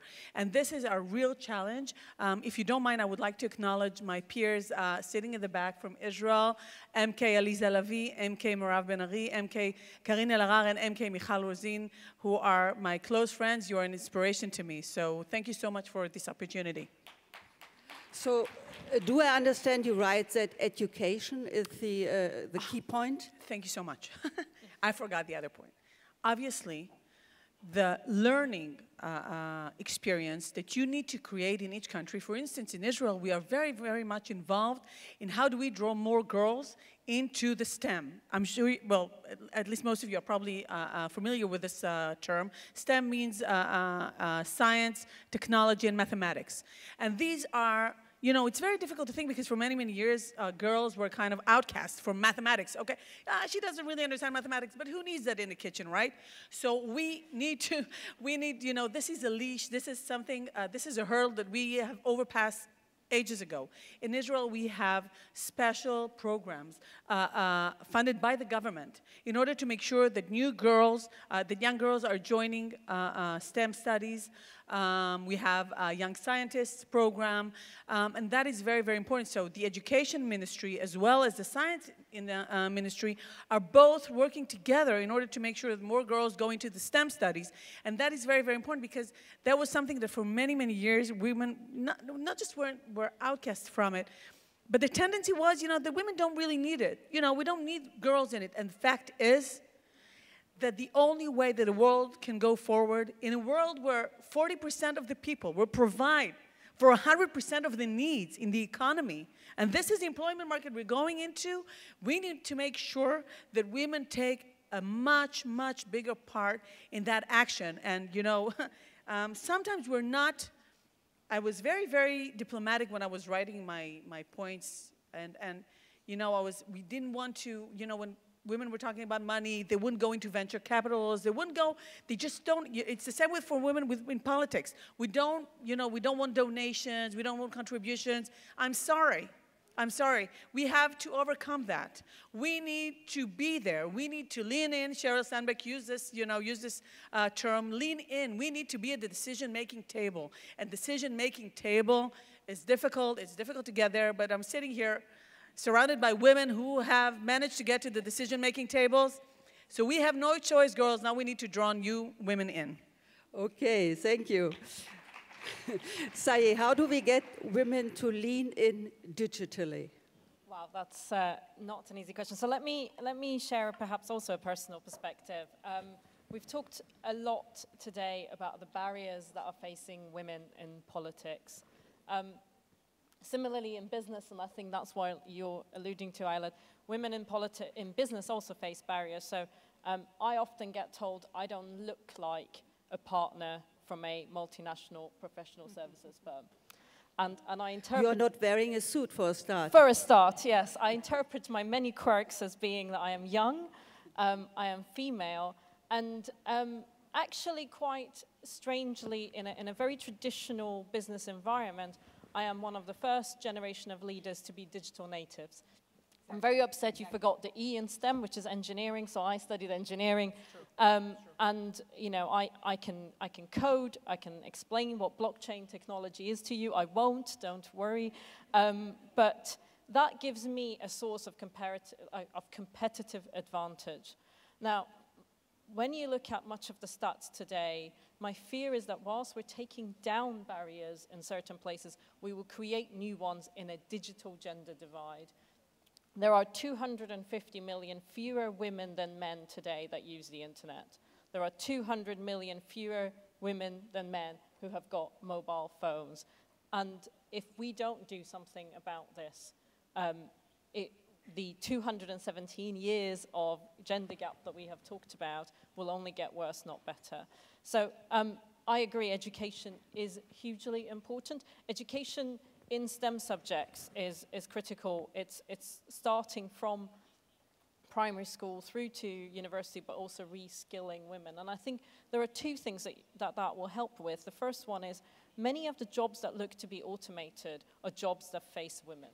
So we have to help women to get into different lines of work. And STEM subjects will help with that, to move up the value chain of employment. And secondly, by studying STEM, women can help reduce a sort of an imbalance that already exists in those areas. I think that's critical. And then access to technology and to information is absolutely crucial. I know people joke about Wi-Fi being as important as water. It's a basic necessity in many of our lives today. And you can make jokes of that, but why not? Because actually, access to information is an enabler to empowerment, and therefore it is an absolute necessity that women around the world can have access to information. And I think I'm delighted to be speaking in front of a group of women today who have the influence, who have the power to make a difference and to improve that. Well, you're talking about STEM, but these jobs don't seem to be attractive at the moment for girls, one has the impression. So how can we make them more attractive so that they start studying these kind of topics and subjects? Do you know what? I don't know that there is a simple answer to that, but for me, role modeling is really critical. Role modeling and mentoring. It is role modeling young girls to see that you can be a scientist. You know, I would love it if the future of science, you know, we look at the past, sort of the 18th, 19th century, of the great names of science, and they're mostly men, apart from basically Marie Curie that we can all name. But the future, this is not actually really about Instagram and Facebook. I think the future of advanced technologies such as blockchain, artificial intelligence, machine learning, 3D printing, and all of those things, we have an opportunity to show the girls today that these do not have to be male-dominated before we actually get there. So I think role modeling, mentoring, but also changing business environments. So we have to have leaders who are willing to call out any gender bias. Marie, you're a politician in Madagascar. You are a digital native as well. How does it help you with politics in Madagascar?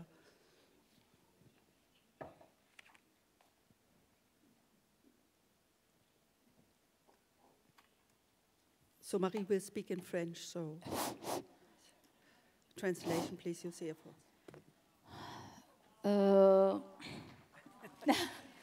Some French at last. Merci.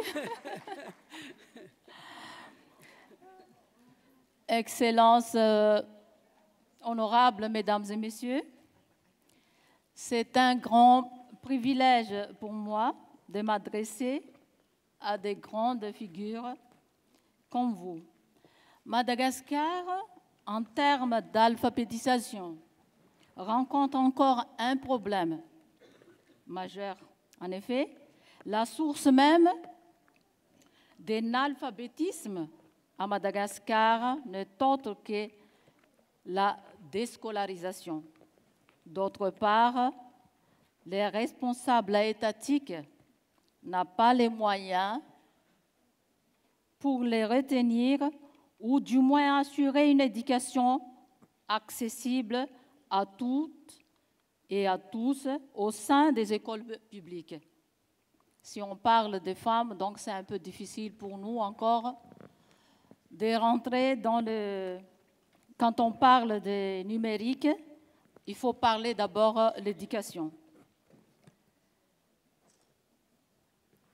D'autre part, les responsables étatiques n'ont pas les moyens pour les retenir ou du moins assurer une éducation accessible à tous au sein de l'école publique. Aussi, laisser le numérique prendre le devant par rapport à l'alphabétisation de la population malgache sera encore néfaste.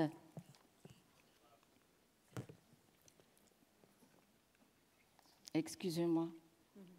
Actuellement, selon les classements, Madagascar serait le 194e pays sur 215 en termes de l'alphabétisation. Donc, il est encore important de savoir lire et écrire. Deuxièmement, 4% des ménages malagasy seulement ont accès à l'Internet faute d'infrastructures adéquates. Et 90% de la population vivent avec moins de $2 par jour, selon la Banque mondiale. Aussi, les manques d'accès à l'électricité seulement à 15% en milieu urbain, 4% en milieu rural.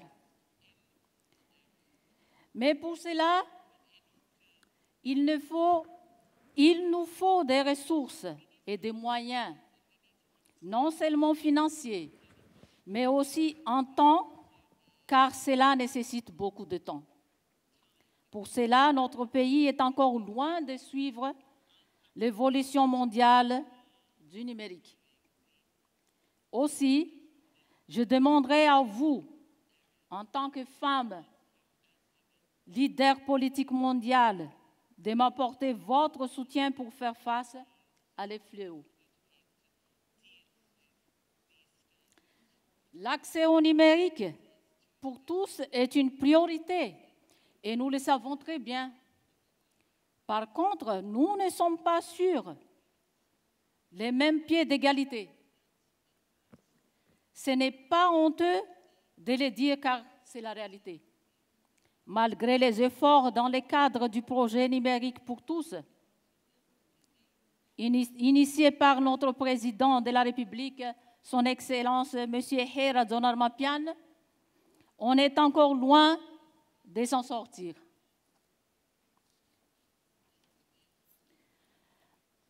Avant de terminer, je voudrais saluer ma collègue sénateur Rassamuela Brigitte. Elle est là.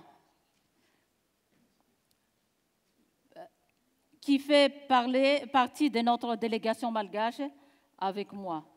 Honorables mesdames et messieurs, je vous remercie.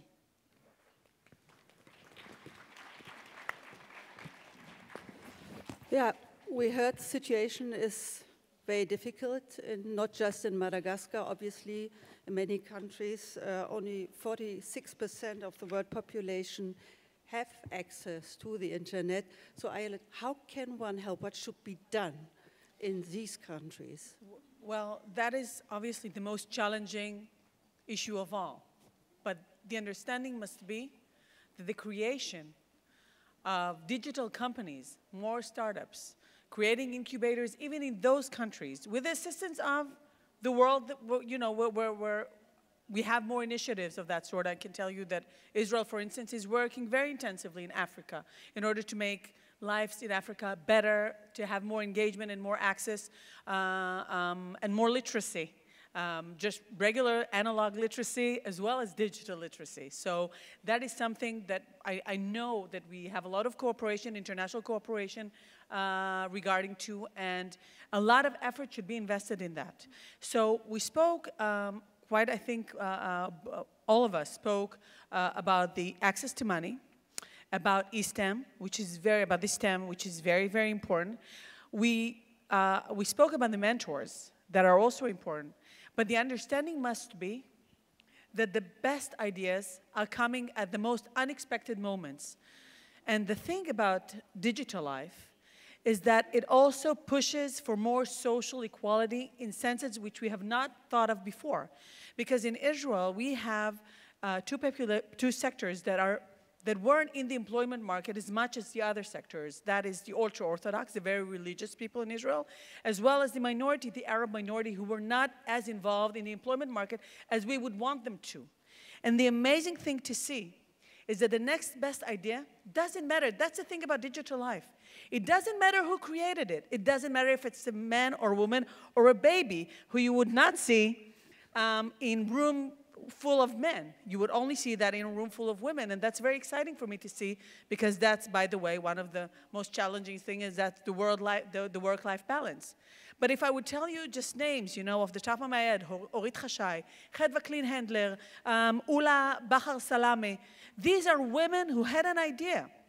And the thing was that they had the guts to approach those who had money and in order to draw them in. And this is the idea, because this is the only thing that we can do in order to truly create change in the more modern countries, as well as in the less modern country, in the less digitized countries. And there is no other way. And I always welcome whomever wants to come and speak to me, and of course my peers, as to what we can do together in order to push for those incubators to be created in other countries. I would be more than happy to do that. And I think that is one of the things that women can do for each other. We need to create a much better network. We don't have a good network. That's effective life. All of us politicians here, let's put it, you know, we are in a room full of women. We play the cards by the men's game. Period. That's how we came about where we are. But we need to start playing, or make them start playing in our terms, in our conditions, in our way. Because what we bring into the table is something very different than they do. And we know how to do it. But that's the thing. If we do not create a global network, if you do not create a local network for women, the struggle will be there. And the parity that the president of Croatia was speaking about earlier this morning will just not be there. It will not be there. It's up for us, it's up to us to actually make that change. So I'm truly inviting each and every one of you. We can do things together. So Marie was asking for help. So you can help Marie. I you hope will start so. a network now, yeah? Yes, do absolutely, I get you right, absolutely. yeah? I have my card in my pocket. No, but I'm sure that we can get a lot from this cooperation as well. And that's the thing about cooperating together. So Digital Life means also networking in the best and efficient way, obviously, sharing your ideas and sharing contacts and so on. Marie, does it help you?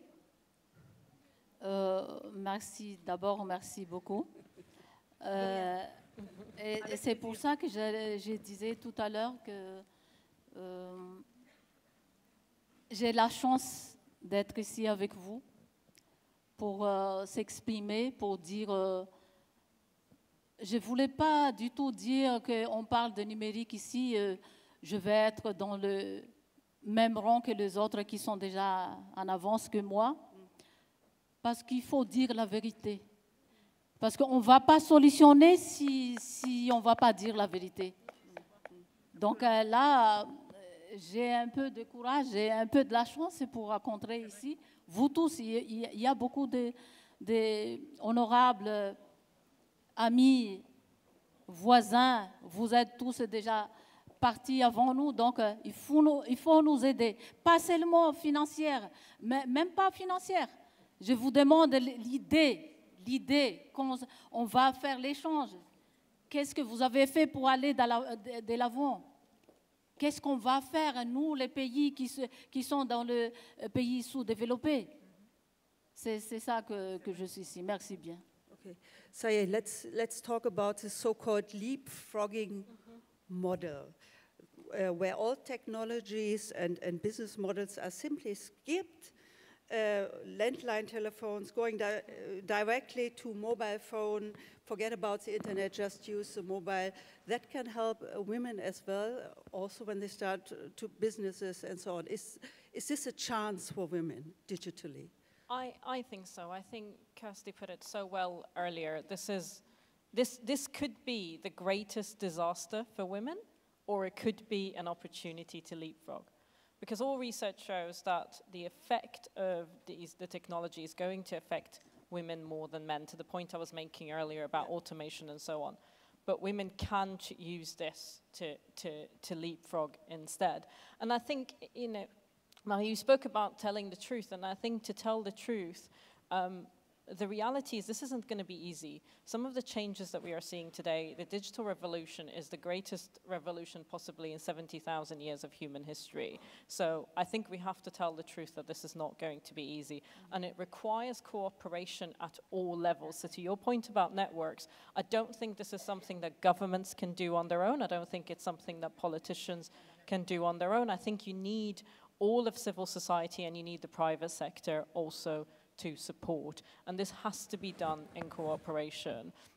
And so, for me, it is an opportunity to differentially invest in women. We have to differentially invest in women in order for this not to to take control of the destiny for women in the digital world. Now, Ayelet, let's talk about politics. You are a politician, obviously. How does it help you being digitally with your politics? Does it help also to reach out to women, for example? I think it makes life easier in some way. I mean, the connection to the world is much more easier. But for instance, you know, one of the things that troubles me quite a bit, and maybe it troubles other peers here, the fact is that the social networks are an amazing thing, but on the other hand, they have changed the discourse into something very, very aggressive, into something that is not always, you know, for politicians that are trying to maintain a very, very good conversation, an optimistic conversation with criticism, obviously. Sometimes it's not that easy. So on the one hand, being a politician, of course, I thank God for Facebook, Twitter, et cetera, even though I'm a little bit addicted to Twitter. So, you know, my husband's not so happy about it, neither are my kids. But the thing is that you have an easier way to connect with your potential voters, with your constituency. We are a country of 8 million people. And obviously, snail mail is not such a good option anymore to connect with your voters. But on the other hand, we need to see, in politics, we need to make sure that the social networks remain an advantage rather than a disadvantage. Because I don't know what it's like in your countries, but in Israel, the social networks are on fire, basically. I mean, the way that things are being used, and in some way even abused, for bad things, and not just in Israel, but we know worldwide. It's used for bad things. It's used to increase violence. Then we need to see how we, as politicians, make sure that a conversation, that a dialogue that we are trying to maintain with our voters goes to have a better effect, to truly change the world in a good way. Because, you know, we have a whole new continent now called Facebook. That's a whole new continent. You know, that is something that we need to address to being politicians. And that is to see how criticism remains criticism, and that the social networks are not being used for bad things. And I think it is very, very obvious that the social networks have changed the world. But on the other hand, we need to make sure that they don't change the world for the worst. And I've got to tell you one thing, as a politician, there is no replacement for the human touch. No replacement for that. We also need to understand that being politicians, by the way, even in the business sector, I came from the business sector, there is no alternative for shaking your hands and for saying, I care. For saying to people and, you know, telling them, looking each other in the eye and saying, I care. I care about what troubles you. And in that respect, we need to understand that there's no alternative to that. There's no alternative to human warmth and human approach. And I think that, by the way, is true about the societies that are more digitalized and societies that are less digitalized. And maybe, actually, the societies that are less digitalized are the ones teaching us that there is no alternative to that. So you are an ample Twitter user. How many followers do you have? Very little. Very little. You're very welcome. Follow you. I have about 7,000. That's I'll tell you why, by the way, because the discourse that I'm trying to run is very balanced.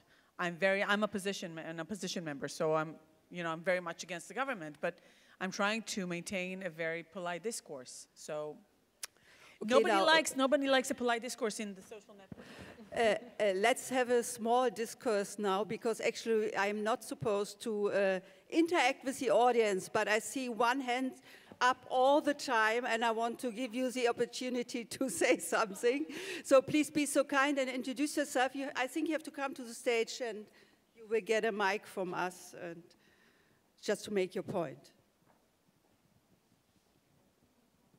Good afternoon, everyone. Thank you for allowing me to ask my question. My question is for the Israeli Knesset member. You said in your talking that the Arab women or Palestinian women, you asked them to involve in the digital program or digital living, but they refuse, they do not want. Will you explain, or why don't they invited here to explain why they don't want to be involved in digital living? May I first answer to that? Actually, there was supposed to be an Arabic voice on the podium, but she unfortunately didn't come or didn't want to speak out. Otherwise, we would have had an Arabic lady here on the podium, of course. But I give you back the mic. Yeah, I have. You have a it. mic. Good. Yeah. Thank you so much for your question. And I would love to tell you about the potential way that we are working with the Arab society in Israel, working very, very hard with Arab Israelis in Israel. By the way, also with the Palestinian Authority on different programs in order to make sure that women, Arab women in Israel are digital literacy. And I see them everywhere, by the way. You see them in incubators in Nazareth. You see them working in Jerusalem. You see them in hubs. I meet them. I see them with my eyes. They have bright eyes. They work in the pharmaceutical sectors. They work in the internet sectors. They even work in the gaming centers. And that's the thing.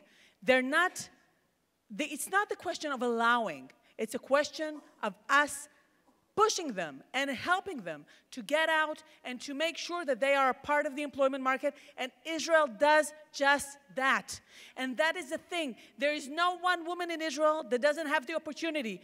And if a woman doesn't have an opportunity, she can turn to me, and I will make sure that she will have the opportunity. And that is the thing. Digital life, creating a digital life, is creating a more equal life. And that is a wonderful thing that is happening in Israel. And that is exactly what we're doing. And you see them. I just called the name of Ula Salama Bahar, who's a wonderful woman. She started off in sales in the pharmaceutical business. Now she runs an amazing, amazing biomed company. And she's just one of many, many, many women that I meet. And they have every chance in Israel to be a part of the economy, to be a part of the society, to be a part of the civil society. And it's amazing to see what they're doing. And we feel very, very privileged by the fact that we have the ultra-Orthodox who didn't used to work before and the Arabs joining this market. Okay. So it's a privilege. Thank you. Thank you for that passionate speech. Saya wants to add something. I'm not a politician, so I'll make a side comment. I think women from around the world, I think women are always ambitious. Women have always been ambitious. But some of the statistics that we see today in the differentiated sort of ambition of women from the emerging economies and developed countries is very interesting. So you look at women in India, in China, in Brazil, you have over 80–90% of them who see themselves, as young girls today, see themselves reaching executive positions in the future compared to in the 30s when you ask similar girls in the US. And I think that's important. We have to tap into that fire, that energy, and that enthusiasm so that those girls are not later prohibited from reaching the top. And I think that's that. And you know, businesses know this. People who sell mobile phones, people who sell technology, they know that women and emerging markets, and particularly the confluence of those two markets, is the new economy. And they want to actually access these women. So I absolutely think there is an opportunity to allow these women into the economy. No, yeah, okay, you want to add some? No, okay. Marie, I wanted to ask you, what do governments need to do to help women to advance more in the digital world? What do they need to do? What do you expect from governments? What should they do? Oui, c'est vrai. Si on va comparer des 4 ans passés et aujourd'hui, il y aura quand même, il y en a beaucoup de changements quand même. Parce que le gouvernement actuel, je vais dire le président de notre 4e République, il a dans son programme de faire évoluer les femmes surtout. C'est surtout dans le numérique parce qu'on parle de numérique ici. Et on a de la chance aussi en tant que parlementaire, parce que dans le Parlement, avec les 2 chambres, il y en a quand même la connexion Internet. Même nous, on a des possibilités d'acheter des crédits, acheter des téléphones. On était à l'école, c'est des genres. Mais j'ai parlé tout à l'heure, c'est pas pour nous. C'est pour tout le monde. On n'est que combien? On n'est que 31 femmes parlementaires dans l'Assemblée nationale sur 151. Donc, c'est vraiment, c'est comme des gouttes d'eau, ça n'a rien à voir. Donc, quand j'ai parlé ici tout à l'heure, j'ai parlé pour Madagascar, l'ensemble, les jeunes, les futurs, notre relève. C'est ça que je voulais parler. Ce n'est pas pour nous aujourd'hui. Nous, on a déjà notre capacité de savoir, de faire l'échange par rapport à le numérique, comme on dit. Mais moi, j'ai toujours la foi. J'ai toujours la foi parce que avant, comme j'ai déjà dit tout à l'heure, il n'y en avait pas beaucoup de femmes parlementaires. Il n'y en avait même pas des femmes qui voulaient se présenter pour être élues. Parce que dès l'avant même, on leur dit que non, vous ne pouvez pas le faire. Vous n'avez même pas les capacités. Votre place est à la maison pour nettoyer les vaisselles, pour servir vos familles. Ça, c'est vrai. Mais en ce moment-là, on vit là maintenant notre... comment ça... Aujourd'hui, là où on est, c'est autre que l'avant. C'est-à-dire qu'on a déjà fait beaucoup de pas en avance. Donc, c'est-à-dire, j'ai la foi que ça va changer, comme notre titre tout à l'heure, qu'on va y arriver. Et on va vraiment tous y arriver si on va se donner la main pour les uns et les autres. Et on va faire toujours l'échange. Et pourquoi je veux profiter de remercier l'Islande de Reykjavik qui nous a accueillis ici, parce que c'est la première fois qu'on voit. Et pourquoi j'étais étonnée? Parce que nous, par exemple, à Madagascar, on a beaucoup de capacités. On a le soleil pour avoir la lumière. On a beaucoup de capacités. On a la mer. On a beaucoup de choses bio.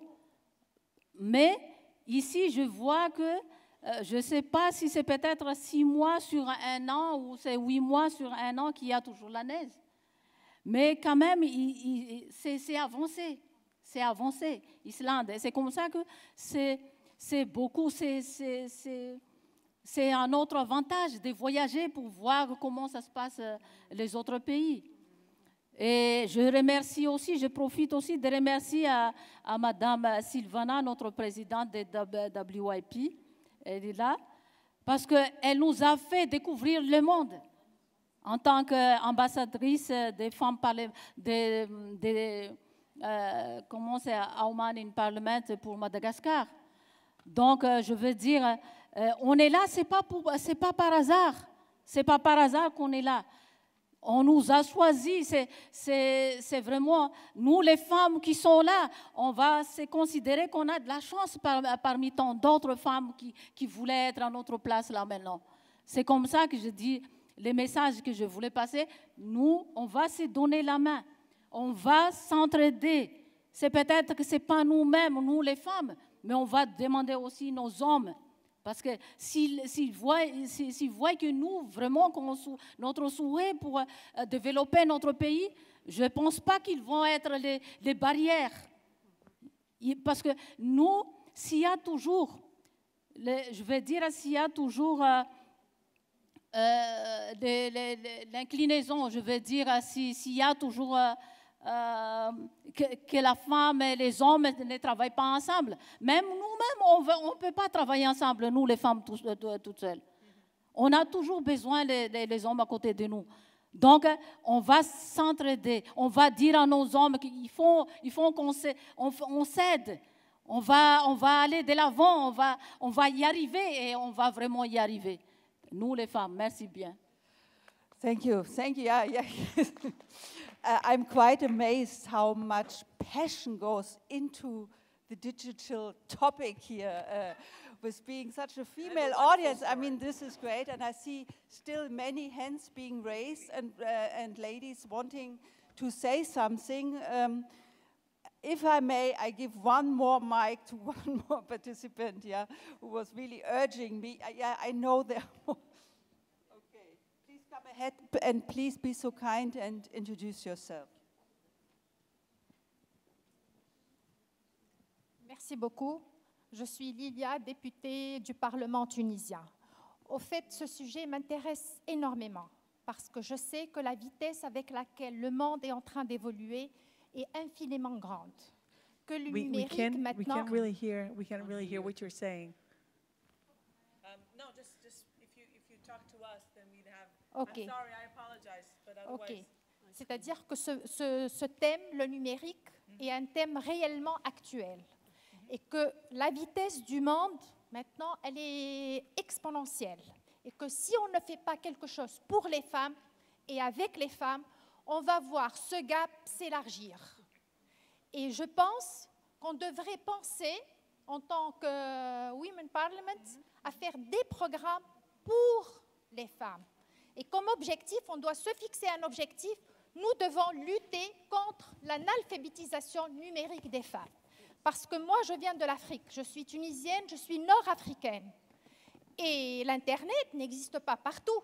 Donc, on va voir entre les citadines et celles du milieu rural, c'est vraiment un fossé de génération. On ne peut pas commencer et on ne peut pas avancer sans viser à avoir des objectifs clairs. Comment permettre à ces femmes d'accéder à l'Internet, d'avoir les outils nécessaires pour pouvoir évoluer. Dans mon pays, on a 65% des femmes qui sont diplômées des universités. Mais je pense qu'avec la numérisation, on va voir une chute de ces femmes. Pourquoi? Parce que l'accès à la numérisation, maintenant, est de plus en plus restreint. C'est un handicap pour les femmes. Nous devons agir et il faudrait agir et rapidement, sinon on va voir les choses évoluer autrement. Merci beaucoup. Thank you very much. So, would you like to answer? Because the question is, isn't there the risk that women are the losers of digitization? I'm sure it will not be the case if we apply to it. I'm sure it's not going to be the case, but it's interesting to see that the situation around the world in the developed countries, you see that it's the same problem. You see all the girls in colleges, in universities, you have a majority of women. Then in second degree, and even in PhD around the world, you see a majority or at least, a large number of women. And then you don't see them at the tip of the pyramid. That's the problem. We don't see them at the tip of the pyramid. So we need to make sure, I don't see you now, the woman, the nice woman that was asking the question. We need to make sure that women do not come out with the lower hand. We need to understand this is, by the way, this is a battle. This is a battle. This is a battle and we're running against time. Have no question about it. We're running against time. So we need to do something urgently about it. And of course, if the WPL would like to do something about it in a global way, I'm sure we will be, more than happy to take part. So we have another voice here, please. Merci. Please introduce yourself. Okay. Merci de l'opportunité que vous me donnez. Je voudrais d'abord dire bonjour à tout le monde et vous dire combien de fois vous nous inspirez. I'm sorry, you need to address us. Je suis Domani Doré de la Guinée. Souvent on dit Guinée-Conakry. et je suis ancienne ministre des Sports. En ma qualité de jeune, c'était un grand événement dans notre pays. Mais parlant du numérique, ce qui est à relever, le numérique nous sauve d'une situation qui passe parfois inaperçue concernant la place de la femme dans les médias. Malheureusement, l'on parle de la femme que lorsqu'on veut faire un zoom sur le leadership féminin. Pas parce qu'elles sont en train de parler d'un sujet d'intérêt national, on en parle parce que c'est une femme. C'est un handicap.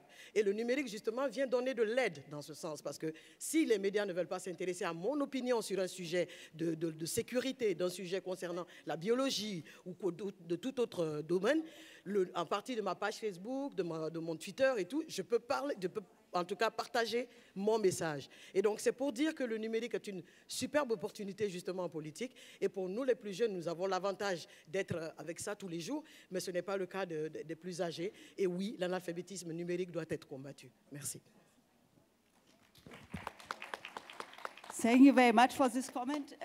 Saya, would you agree? Obviously, you said you are a digital native, and it sounded as if young women have better opportunities because for them that's natural to be digital.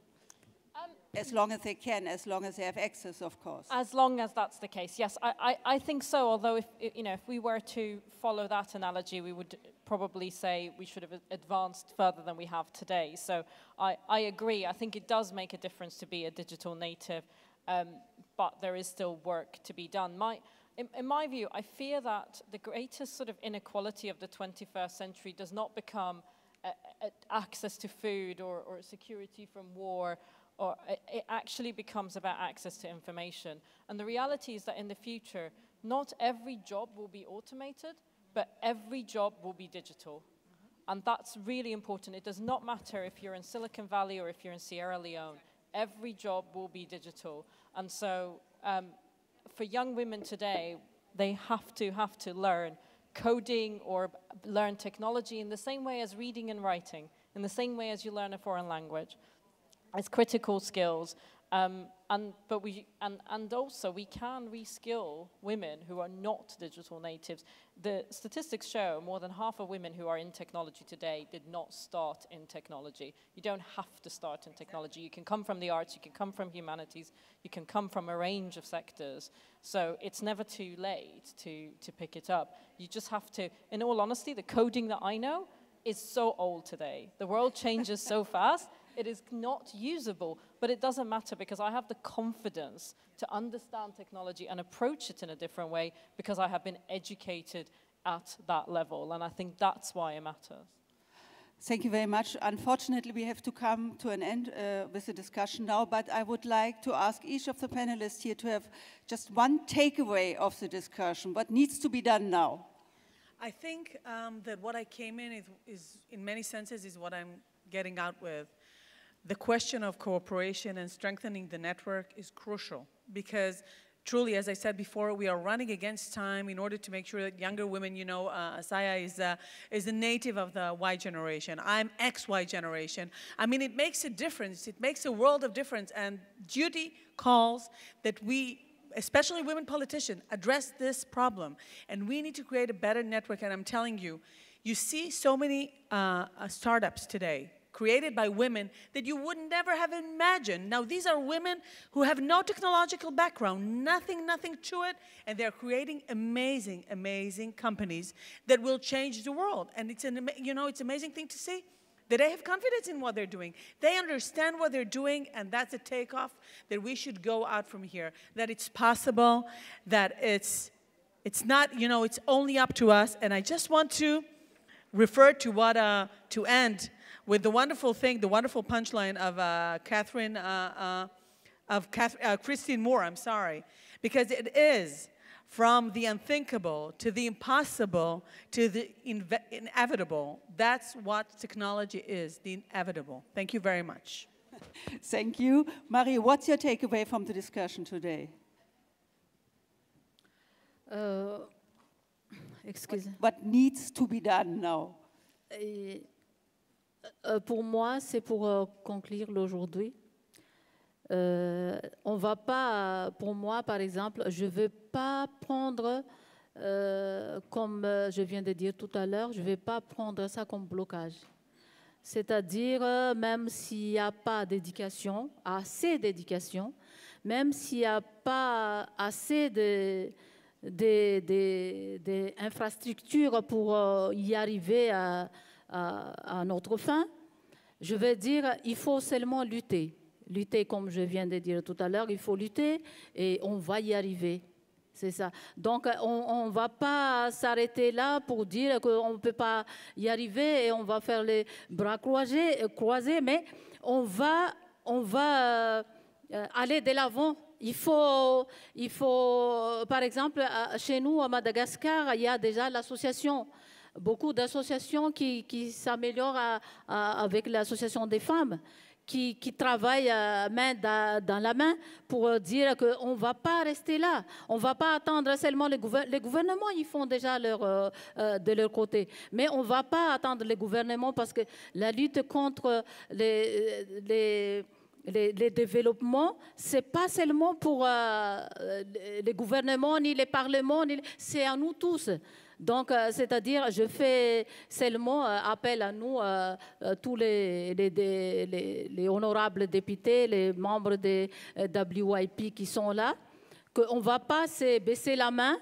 On y va de l'avant, juste pour vous dire notre situation à Madagascar, que je disais tout à l'heure, mais pas pour stopper notre pas qui sont déjà partis.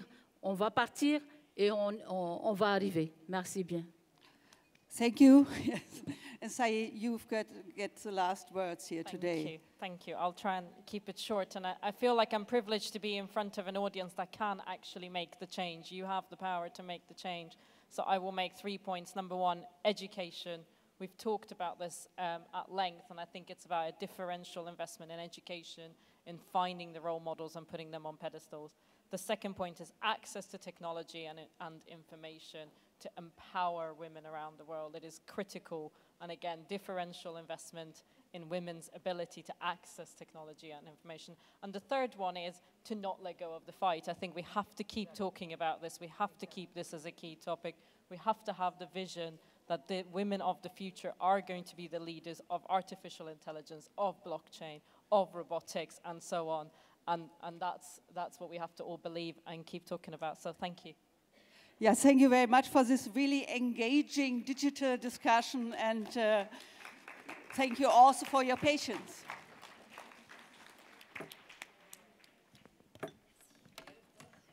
Okay, on va y arriver. On va s'entraider.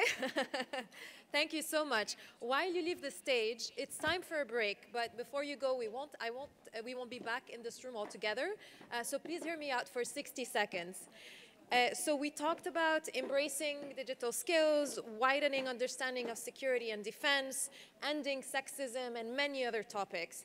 And next, what we want is to hear from you and to dive deeper into these topics in very interactive policy sessions that are going to happen in 6 different rooms around the center. So we'll each join one of those 6, and they will start at 4 p.m. And I'll ask you to please take your things with you, because there will be some movements in this room. It will be broken into 2 rooms.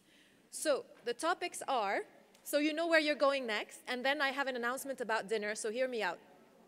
The first one is going to be sustainability first. It's happening downstairs in Visa Room. The second is going to be about labor market inclusion, also downstairs in RIMA. Third is All You Need is STEM. It's happening right here in the first part of the room.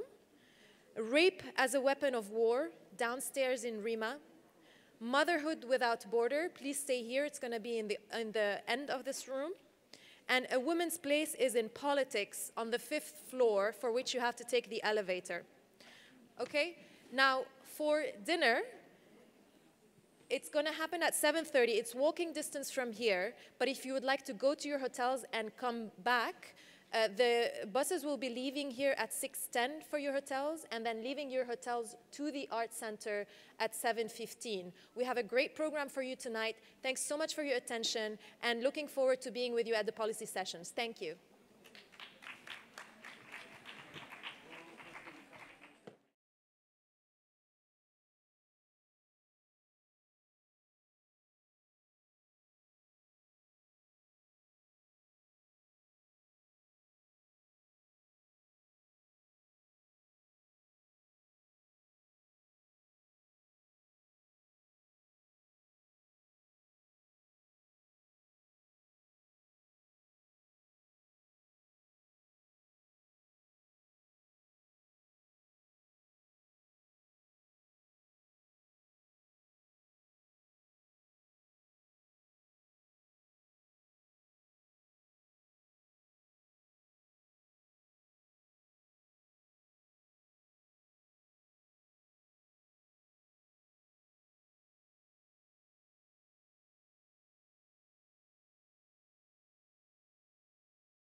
you.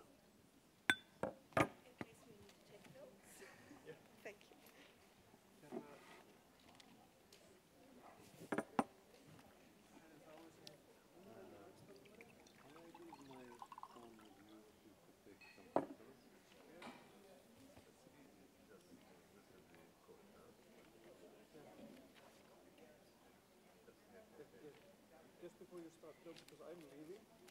Yeah, give it to me. Yeah, I'm going to take photos. Oh, you do it now? We can pretend like we're already busy. I'm sure someone is going to come and take a picture officially. One of the, just okay? Yeah. They're asking me if I'm...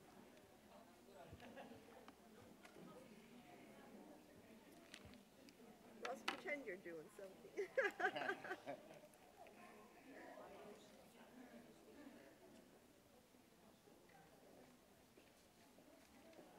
Take many pictures, as many.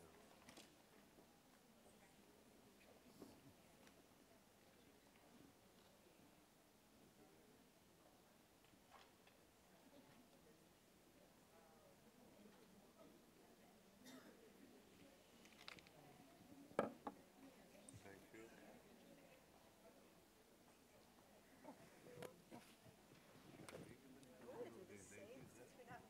Have one?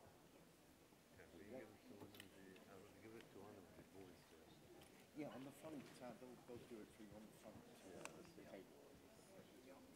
So it's going to be two of you guys and the two of us?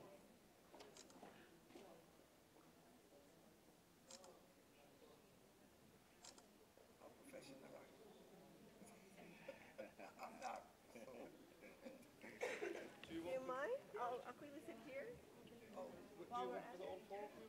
The four of us. Number 4 is missing for now, so we'll just do the 3 of us.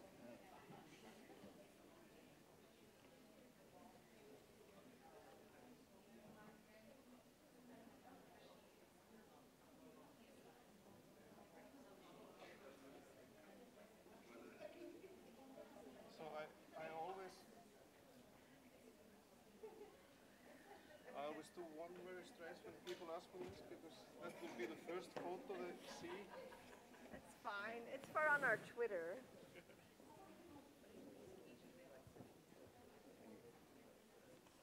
Okay, are you okay? Oh, one more.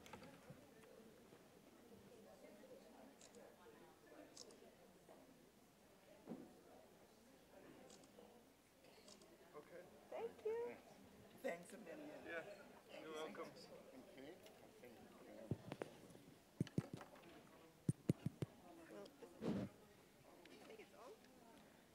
Oh, that's nice. Yeah, yeah. Came out. Hello?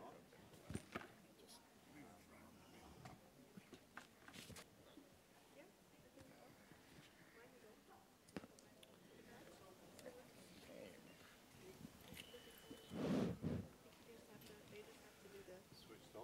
Yeah. Yep. Is it on?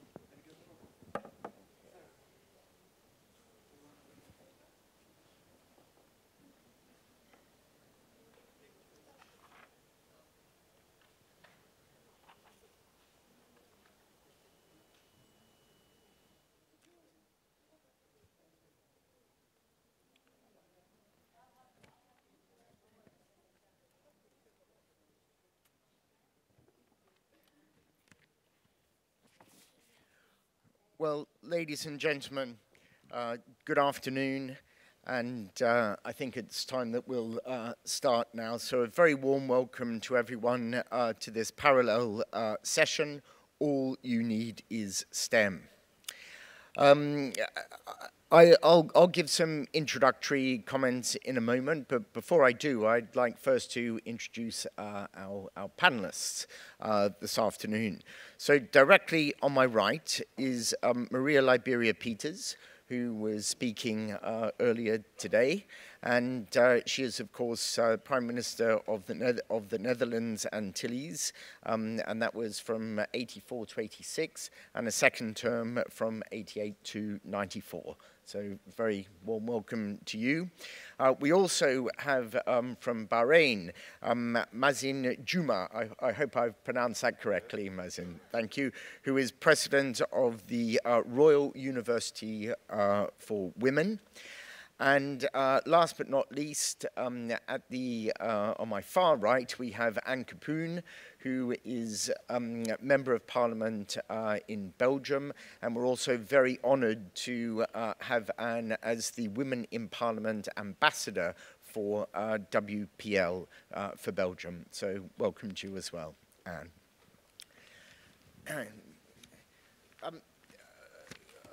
By way of introduction, I'd just like to give a little bit of context on the subject matter before I turn to the panelists. And let me also say that I'd like this session to be very interactive. And so feel free to come forward to tables at the front if you'd like. And I will be turning to you frequently during the session. But anybody that would like to add something, just please stick your hands up and we'll get you involved as quickly as we can. But in terms of context, for many girls who start out strong in maths and science, the interest tends to drop along the way. And there is clear evidence supporting the fact that girls and young women often receive social cues or messages. And those messages tend to be that they cannot compete with their male counterparts and therefore should not pursue their goals in STEM fields. And it's interesting that some of these messages, they're reinforced both consciously and subconsciously by parents, by school teachers, by university professors, and even managers in jobs in companies. So the result is what we often refer to as a leaky pipeline. And this is where talented girls eventually move away from careers in STEM and pursue work in other fields where they feel they'll receive more positive reinforcement and they don't have to fight quite as hard to carve out their place in the world. And when women and girls fall off these career tracks, of course we are all robbed of potential innovators and leaders. Getting and keeping girls interested in STEM isn't just good for the world, of course it's also good for them. And just to quote you one statistic, according to the US Department of Commerce, STEM occupations are growing nearly twice as fast as non-STEM occupations. And furthermore, STEM workers are earning on average 26% more than their non-STEM counterparts. Okay, that's just a little bit of context for today's discussion. So I'd like to turn to the panel for just some brief initial thoughts, and then we'll go into much more detail. But just in a couple of minutes, can be less if you like, just some general thoughts and observations on women in STEM.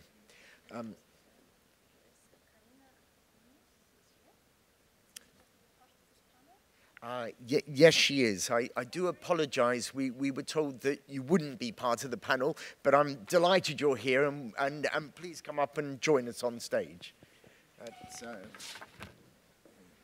just find... Where's the chair? There.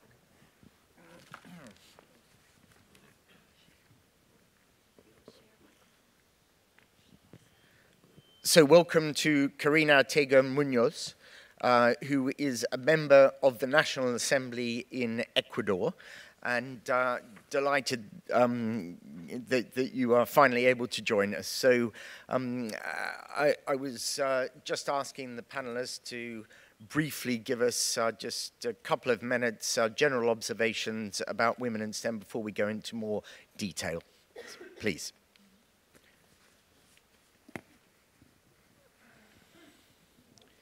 It's on? Hello? Yeah? The other day, good afternoon, everybody. The other day I saw on Facebook, on Nature page, that China recently launched its first, how do you say that? Unmanned factory. Unmanned factory. So you see the metal arm taking the stuff from here, putting it there, and the metal and the technology and everything, driving the little cars and everything. What am I trying to say?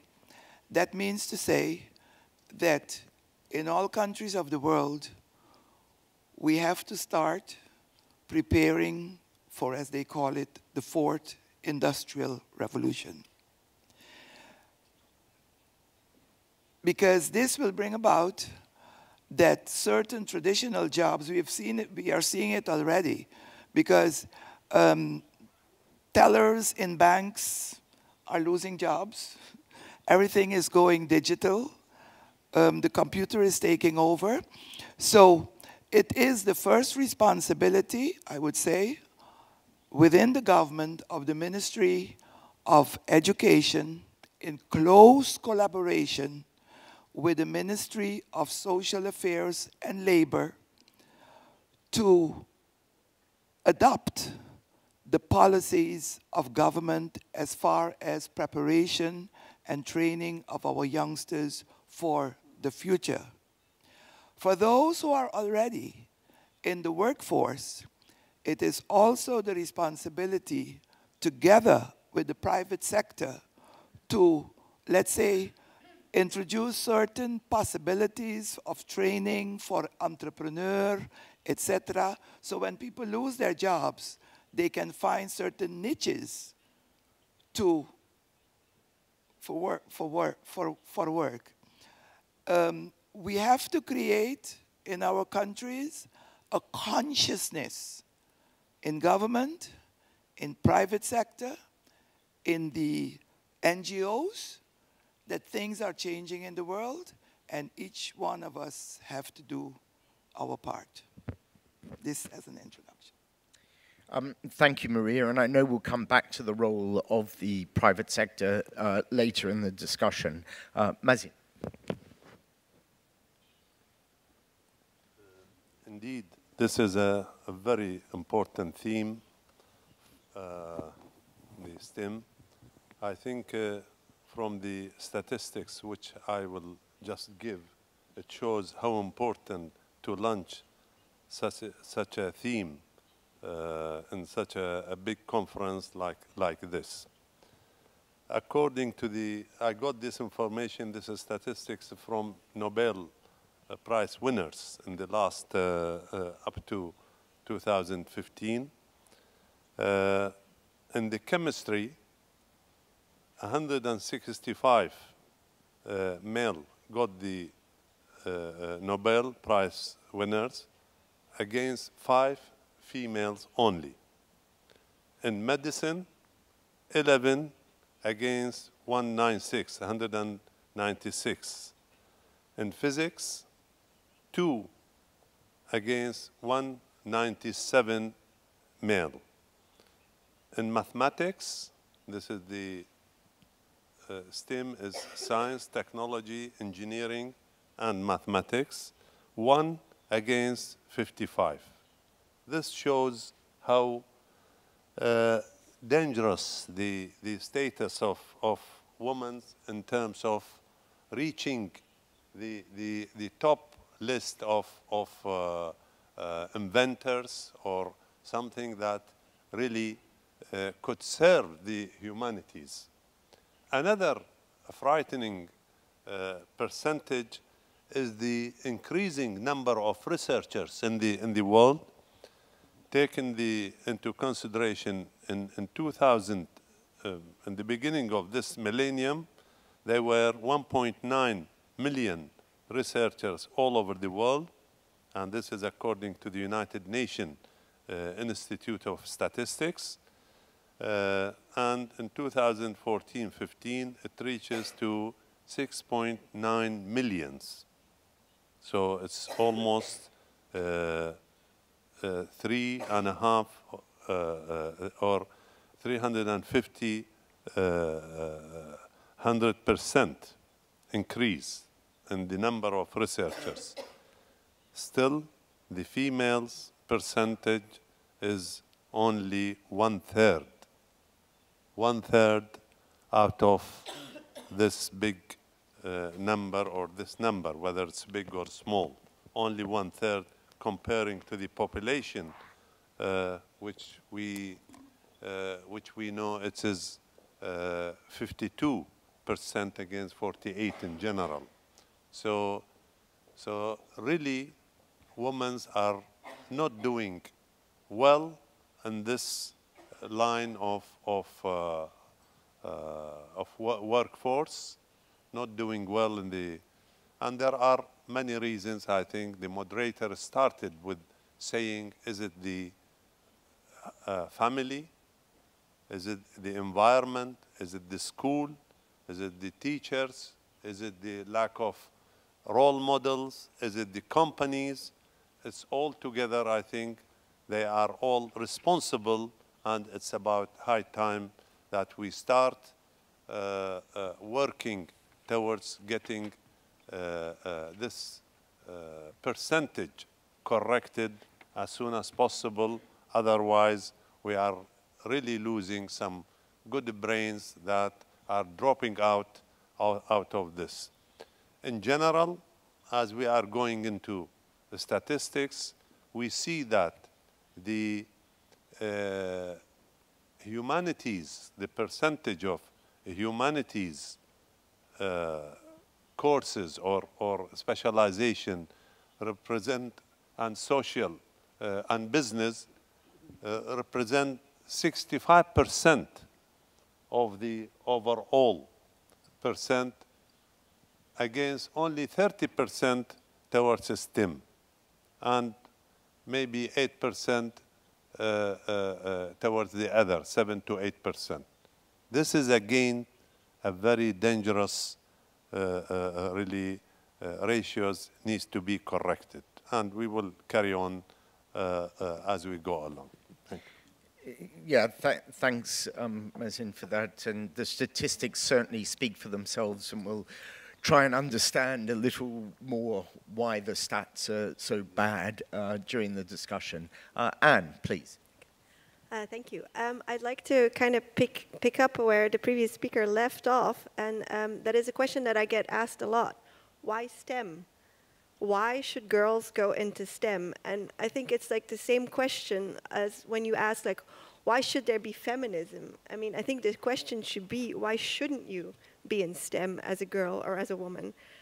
Myself, I'm a medical doctor, and I was raised with a few very simple principles by both my parents. My mother's a nurse, my dad used to be in parliament as well. And there were two simple principles, and that was, one, make sure that when you can grow up, you can take care of yourself. You don't need a guy to take care of you. And two, everything your brother can do, you should be able to do as well. And I think those are two simple things that I kind of led my life by, and it automatically led me to STEM, because I was interested in science. I was interested in how the world worked, and because there were no boundaries around me, and everyone was kind of very open for me to be in a STEM-like profession, it kind of went automatically. And I think, like that, we should be leading by example, by having other people, and mainly young people, see that it is possible to be a woman and be in science, that it's possible also to be a woman and be in politics, that if they don't see it happening around them, they don't think that, oh, this is something we should be able to do. So, in other words, why STEM? It's because everything in the world is STEM when you think about it. Everything in daily life, everything is based on science, on technology, on engineering. STEM is also a way for self-development, to get to critical thinking. It is a link to the future. It is a way to change things, but also a way to minimize the pay gap, because as we just mentioned, it is an area that is paid better, and on average you have a smaller pay gap if more women get into STEM. So I really think the question today should be, why shouldn't girls get to be in STEM? That's for the opening remarks. Thank you. Excellent, and thank you.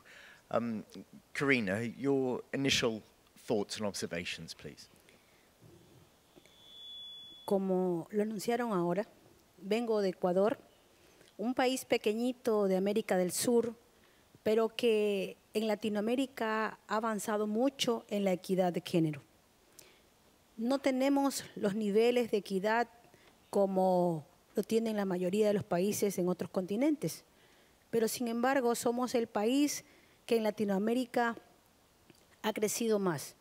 Ha trabajado en la Constitución en el 2008, que nos permitió a nosotros hacer una paridad o una equidad, donde electoralmente tenemos la participación del 50% de mujeres obligatoriamente en la inscripción de las listas.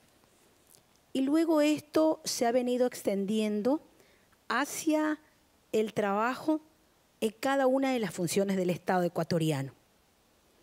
En Latinoamérica hemos nosotros trabajado muchas leyes a favor de la equidad de género, entre esas de salud sexual y reproductiva, la ley de cuotas dentro del Código de la Democracia, pero seguimos tristemente entendiendo que en Latinoamérica 1 de cada 10 mujeres que van a la universidad escogen carrera STEAM y que de cada 3 personas que trabajan en esta área, solo 1 es mujer.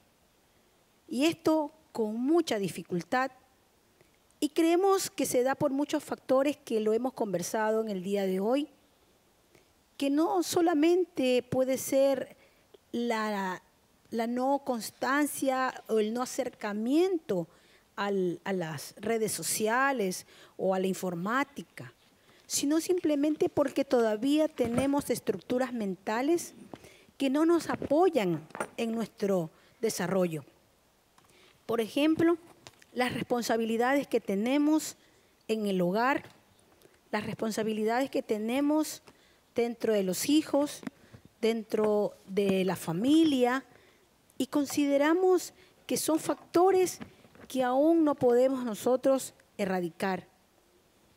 El llamado machismo está muy enraizado en el Ecuador y en Latinoamérica, donde el hombre considera que su fuerza varonil es la fuerza que se debe dar y demostrar en cada espacio, en el laboral, en el social, en el familiar y en cualquiera de los espacios, incluso en el político. Hoy tenemos triunfos que vamos conquistando día a día, y nuestra Asamblea Nacional o nuestro Parlamento, de 137 asambleístas, hoy ya tenemos 53 mujeres que lo conforman, siendo esto aproximadamente de un 43%. La mayoría de las mujeres somos o lideramos comisiones en la Asamblea Nacional, y eso nos ha dado la oportunidad de ir abriendo camino para poder ir entrando no solamente a la parte pública, sino también a la parte privada, que genera ese cambio de mentalidad, ese cambio de paradigmas en Latinoamérica, que de alguna manera dentro de ese esa mentalidad conservadora que hemos tenido comienza a romper esquemas. Y es lo más importante que nosotros hoy podemos generar. Jamás una mujer en Latinoamérica pudiera estar hoy día sola aquí sin su esposo. Esa soy yo, una mujer que ha podido cruzar el continente y el océano para estar diciendo que es posible hacer transformaciones para conseguir la equidad de género. Thank you. That's a very powerful opening, Karina, and I think often we forget about these cultural differences that you spoke about in your region of the world. What I'd like to do now, I'd like to approach this as logically as I can and start at the beginning. And I'd like to look at girls at a school age, and then progress to young women at college age, and then finally move to women in the workplace. And so there'll be a kind of logical flow to the discussion. And I would like to turn, after we hear again from the panelists, to some of the people in the audience. And I see 3 young people at the table here, so fair warning, get your comments ready, because I'm going to be asking you shortly about what your experience with young ladies in STEM is. But to the panelists first, and there'll be a few questions here, so if we can keep our answers fairly brief at this stage. But how do you get girls into STEM at a young age? How do you spark that initial enchantment? Maria. I think we have to make teachers, parents conscious of the position of STEM now and in the future. Before I entered into politics in the 60s and 70s, I was a teacher. Primary school teacher. And in our kindergarten schools, we have the corner, and you girls go over there, and the boys with Lego and blocks and whatnot. Then it's no surprise. That that's their basis, right? So it requires a consciousness of the whole, I would say, the ministry in the first place, because they have to put money available also to adopt the curriculum, right? To adopt the curriculum and also to provide for the necessary materials and whatnot. And there must be sessions also with parents to encourage, because we also have this cultural thing that there are some things that men do and some things that men don't do. There are toys, Santa Claus, Christmas is coming up. You know exactly what the boys are going to get and what the girls are going to get. So it demands a different paradigm, a different mindset for us to encourage the girls that whatever the boy can do, you can do too. So you've touched on something interesting, and perhaps Mazin can pick up on this idea that certain skills come naturally to either a boy or a girl. But what, again, how do you get girls started, Mazin? Yes. Well, I think it all started when normally kids, they ask them at school level, beginning, what would you like to be when you grow up? This is a very normal question. Normally, we ask our kids or in the family or a relative of yours, they ask your kids or even the teachers.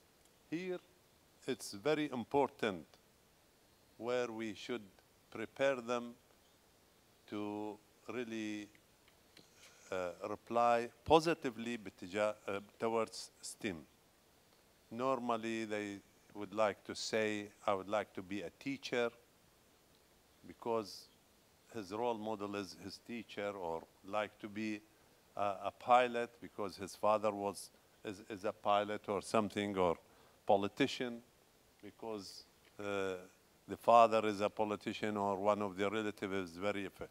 Here, I think it's a start, the point starts here, and then we build up the personality of the kid towards science and technology, engineering and mathematics. This is very, very important. So the role of the family, the role of the school is very, very important, the schools.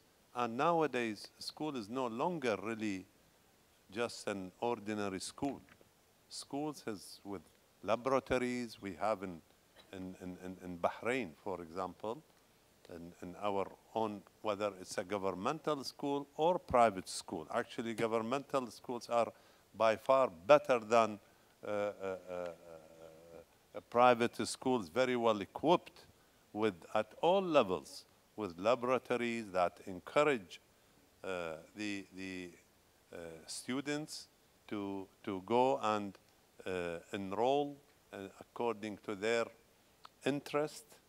They direct them at a very early ages. They start with age 10 and above, and they start to learn. So here is the qualified teacher. If we have the qualified teacher, he could be a very effective in the personality of the kid or on the personality of the student. Here are very, very important. As you go along to from the primary school to the secondary or intermediate, it depends on whatever the school educational system you follow. But here it becomes, in some countries, they bring role models to schools to speak about certain professions, engineering, medicine, even, I'm not saying we should ignore other specialization. We need, as a society, we need all the specialization, but we are concerned here today about STEM. So we talk about STEM. Here, role model companies also play a big role in terms of persuading or exhibiting to the schools students their future, possible future position with the... And at what age do these role models, either from companies or elsewhere, come in and talk to the school children? Well, they start at, you need to really design for each age some sort of a role model for each one. We should keep preparing their mentality towards, especially girls. And when you bring a role model, a female role model, and we do have some successful, according to the statistics which I have. By the way, this year in Bahrain, they declared the Supreme Council for Women, which is really, it's the council that engaged with the woman empowerment in Bahrain and chaired by Her Royal Highness Princess Sibika bint Ibrahim Al Khalifa. She is the wife of His Majesty the King, and her full-time duty is really to empower women in Bahrain and in the region. And this year they have declared 2017 as a year for women and engineering. And for that, they have prepared a series of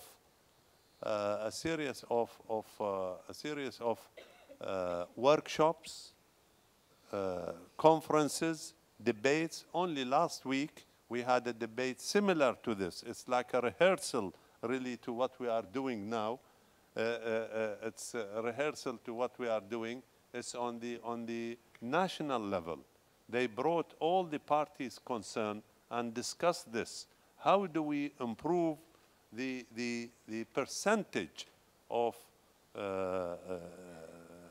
female going into this specialization? And apparently in my country, in Bahrain, the percentage are not very bad really, but in general, in science, it's 3 times better than men. In engineering, it's I would say 40% for women and 60% for men. In healthcare, medicine and healthcare, and this is very important as part of it, it's about 70% females against 30% male.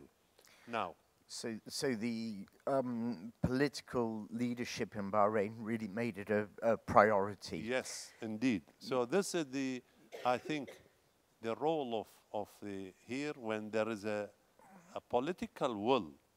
In this respect, I think there is really a good result can be achieved. And this is what we have in Bahrain as an example of this. Okay, thank you. You mentioned at the end there healthcare, and sitting on your right, we have a living example of a successful lady in STEM who has followed, a career in medicine. And what got you into it? Tell us a little bit about your personal story as well. Oh, well, before I do that, maybe quickly get back to your previous question. It's that you said, when do you get girls engaged in science and STEM? And I think the answer is twofold. The first part of it is the sooner the better. If you can from birth, do it from birth. It's better than in kindergarten. And the second part of that answer would be, why do you think there should be a difference in how to get girls interested than boys interested? It is the same way, by exposing them. There should be no difference, really. They have the same natural interest at a very young age in how things work and curiosity, and you just have to channel that towards STEM and science. And we still have, as a society, the inclement to split it up and to say, this is a girl's thing, this is a boy's thing. Well, definitely at a very young age, they're interested in everything. My boys play with both cars and dolls. They like Lego blocks. They're both in kindergarten. They had thematic weeks in kindergarten. And even myself, I catch myself, being the feminist that I am, that I sometimes still think they had a theme, it was robots, everything about robots. And I said to the teacher, oh, that's cute. My boys will love that. And then I was like, oh, but there's no reason why girls wouldn't love it. I catch myself into doing it myself, and that is horrible, but I'll admit to it. It is so baked into what we are thought to be by the society that we still, even me who is so sensitive to gender, I still catch myself of thinking that. So there should be no difference. Just expose them to the same kind of toys. And with that, I mean open-ended toys, like Lego blocks. Things that don't have one certain purpose. They can construct whatever they want with Lego blocks. My oldest makes dinosaurs in Lego blocks and robots and cars. And girls do the same thing. You just have to give them the chance to actually get into contact with that. And with that, I say the sooner the better. Kindergarten is great, but if you can do it sooner, it's even better. I saw lots of people nodding and agreeing with you, and Khulud, I'll come to you and others in the audience in just a moment, but I do want to give Karina the opportunity just to respond to this question about, how do you spark that initial enchantment?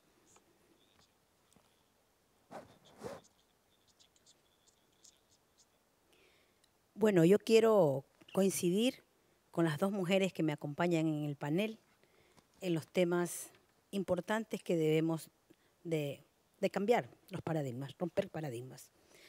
A dar una educación social a toda la población a través de las políticas públicas que se puedan generar y las leyes que podamos generar los políticos para la eliminación de estereotipos, que son aquellos que marcan la diferencia de género. Tenemos que educar a la sociedad, educar a la familia, para que todos puedan jugar con los legos, para que todos puedan jugar con el carro, para que todos puedan jugar con la muñeca. ¿Qué es lo que pasa? Vamos nosotros aquí a Islandia, los centros comerciales, vemos juguetes de las princesas solo de rosadito. Y vemos a los cars solos de rojo o verde. Entonces estamos marcando una diferencia hasta en el juguete que nosotros le entregamos a los niños. Esto también tiene que ver con la educación formal cuando hablábamos de las mallas curriculares, cuando hablamos de los programas de estudio, que tenemos que nosotros cambiarlos, revisarlos. Y más allá de eso, ¿quién es el que aplica el programa de estudio? El maestro. Entonces, esto es un cambio profundo en la sociedad que debemos iniciar desde ahí, rompiendo esas costumbres tradicionales de los colores, los juguetes, el programa de estudio, que cuando nos toca la hora del deporte, hombres a jugar fútbol, mujeres básquet. Una niña quiere jugar fútbol, no puedes jugar fútbol. Entonces, la educación es importante, muy importante. Y yo diría que si nosotros formalizamos y hacemos transformaciones en el mundo entero, en la educación, en la familia, en la sociedad, en la escuela, como educación formal, nosotros podemos, de la mano a ello, ir cambiando la estructura mental de la gente, que para mí es lo más importante. Que podamos romper esa idea que solamente medicina lo pueden seguir los hombres, porque son más fuertes, o ingeniería civil, ingeniería eléctrica, los más fuertes. Yo quiero contar una anécdota. Soy profesora universitaria y soy ingeniera en administración de empresa y me tocó dar clases de administración en un paralelo de ingeniería eléctrica. De 40 estudiantes, tenía una sola mujer. Y esa mujer, todos los profesores pensaban que no era capaz de subirse a hacer sus prácticas en la escalera. Y lo hizo y se graduó. Pero hay otra parte ahí que tenemos que revisar, el seguimiento a los graduados de la universidad. ¿Qué pasa cuando esas mujeres se gradúan en este tipo de carreras? La sociedad vuelve y cierra la puerta. Entonces, esto es un tema que no va a acabar con la conferencia o el conversatorio de hoy. Esto es un tema que yo invito a poder reflexionar desde cada uno de nuestras aristas y espacios y poder ir generando documentos, sistematización de la información que podemos tener a través de la web, de las estadísticas, pero generar ya las soluciones. Cambios en mallas curriculares, cambios en la familia. ¿Cómo hacemos para poder dejar mucha historia, mucha mentalidad conservadora que ha venido arrastrándose y que estamos en pleno siglo XXI, la era del conocimiento, y yo creo que es ahora el momento para ir cambiando la parte medular de la sociedad, de la familia, sobre todo la sociedad y la educación.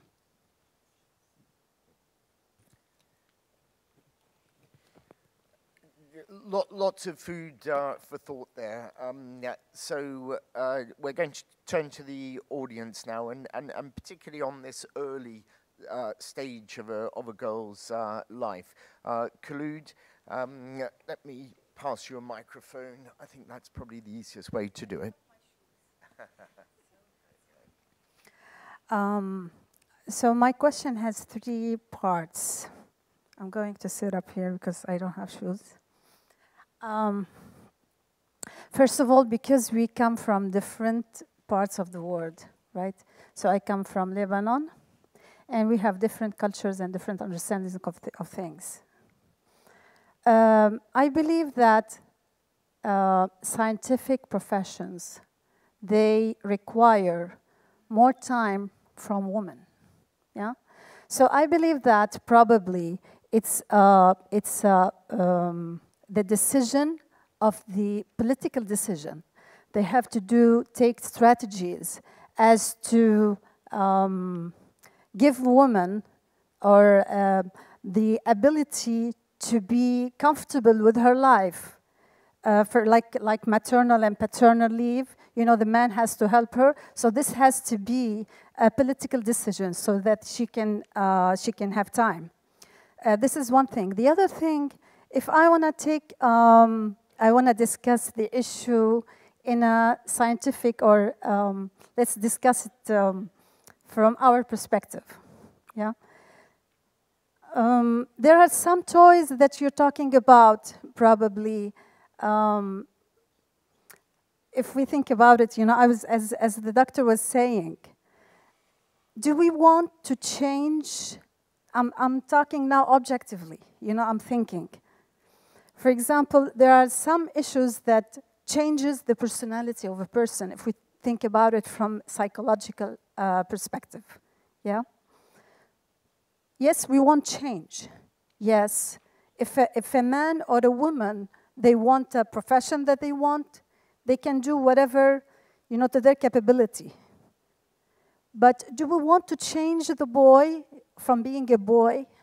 Or do we want to change the girl from being a girl? No, we don't want that.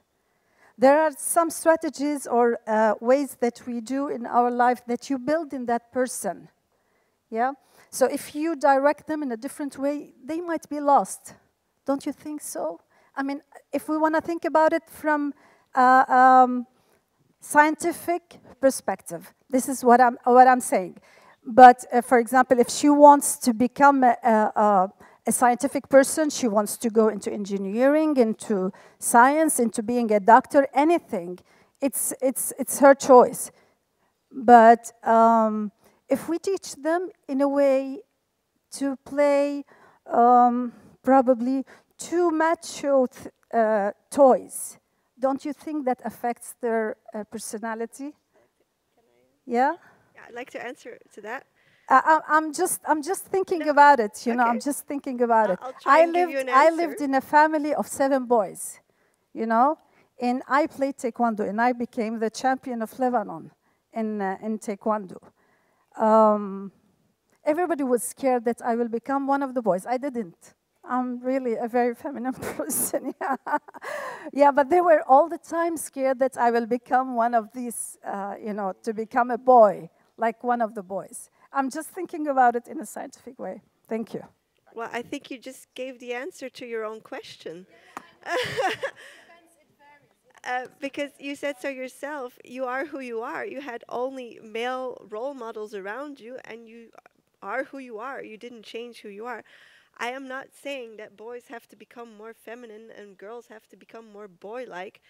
I am just saying that their interests are pretty much the same. And as my colleague here said, why do you never see pink cars? Why? Girls like cars. I played with a Barbie Ferrari all the time. I had plenty of dolls, but I preferred the Ferrari that came with it. I still have it, by the way. My boys play with it too. But I'm just saying, it doesn't change who you are. It just opens you up to a bigger world. And I think that is more important. I think boys can play with dolls. Girls can play with cars. It doesn't matter. The problem is why, and I think companies have a very big responsibility in this. They already pre-section everything, and this is only for girls. You'll find in a store a pink aisle with everything for girls and a blue aisle with everything for boys. And if a boy likes something out of the pink aisle, he'll be embarrassed to say so. And I think it would just be better to make everything more open-ended and open to both genders. Why do you have to have a pink aisle and a blue aisle? Just make it one aisle and kids can pick what they like. It's not going to change who they are, but it might open them up to the world more. And in case the girls, it will maybe open them up more from an early age to what is science. And because often they are pushed into playing with dolls just as much as boys are pushed into playing with cars. So I really think that we should try and get the gender out of it at a very young age. That's more what I was going for. Okay. I am looking at the young people at this table here. So any comments or questions from the three of you? Thanks.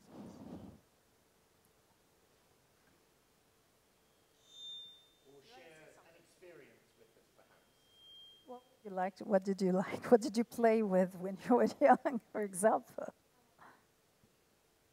Well, I played with Legos. I didn't like. I wasn't like most girls. I didn't play too much with Barbies, but I did like dolls, I guess. But I was more of a Legos fan, and I found that when I was playing Legos, I was usually playing with the boys. I guess that's kind of a thing, like a gender thing, where only like the boys played with like Legos and the girls played with dolls, and we were kind of separated. And I didn't feel like that was like necessary. Like if I liked Legos, I was just gonna play with Legos. And I was kind of sad when I saw like some girls just didn't want to play Legos because like, oh no, that's a boy thing. We can't do that, you know. Let's just play with our dolls. And it's not just in toys, like sports. Like you go outside for gym or like just lunchtime, and you want to just like play soccer with just some people, and you find that most people are just the boys are playing, and the girls are just sitting down or just talking in a corner and not doing anything, and the boys are the ones like doing the sports, and I'm like, I want to do the sports. So it's just like, Excuse me, I'm going to ask them. Do you think that, I'm asking you, yeah? Right. So do you think that if you play probably with boys' toys, or if you were in a boys' groups, do you think you're going to be bullied by these boys, maybe, as a girl? Not really, because I've always had girlfriends and boyfriends, so I've...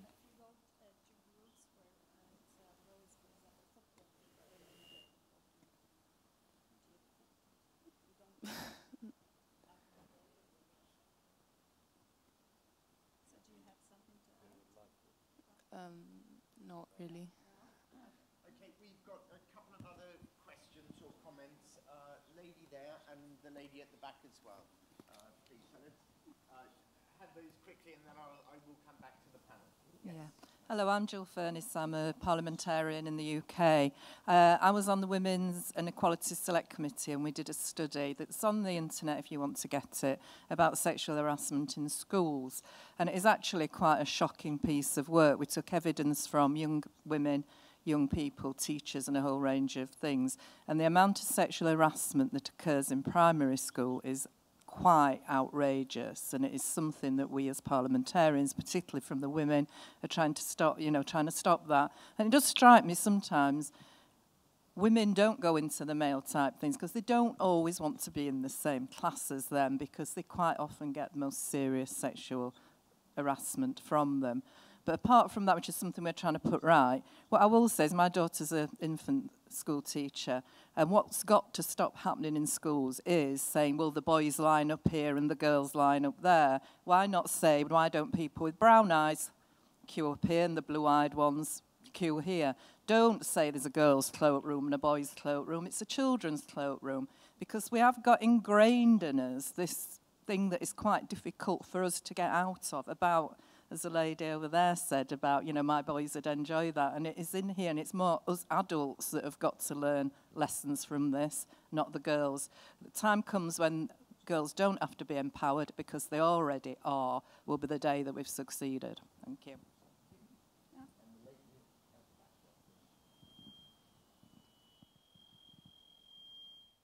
Hi, thank you for your comments. I work in the private sector, and one of my questions to the panel is, from a policy standpoint, how do you see kind of removing those ingrained biases that we have? For example, there are numerous studies about how women, for example, in science, take a science test, and when they know there's more men than women in the class, they'll do worse, just by knowing that they're the kind of lower amount of gender there, they'll do worse. So I think it's, from a policy standpoint, how do you see being able to affect that and affect change, knowing, of course, that these types of changes unfortunately take a long time? Okay, thank you. I'm going to go back to the panel now, and we're going to start with Karina this time.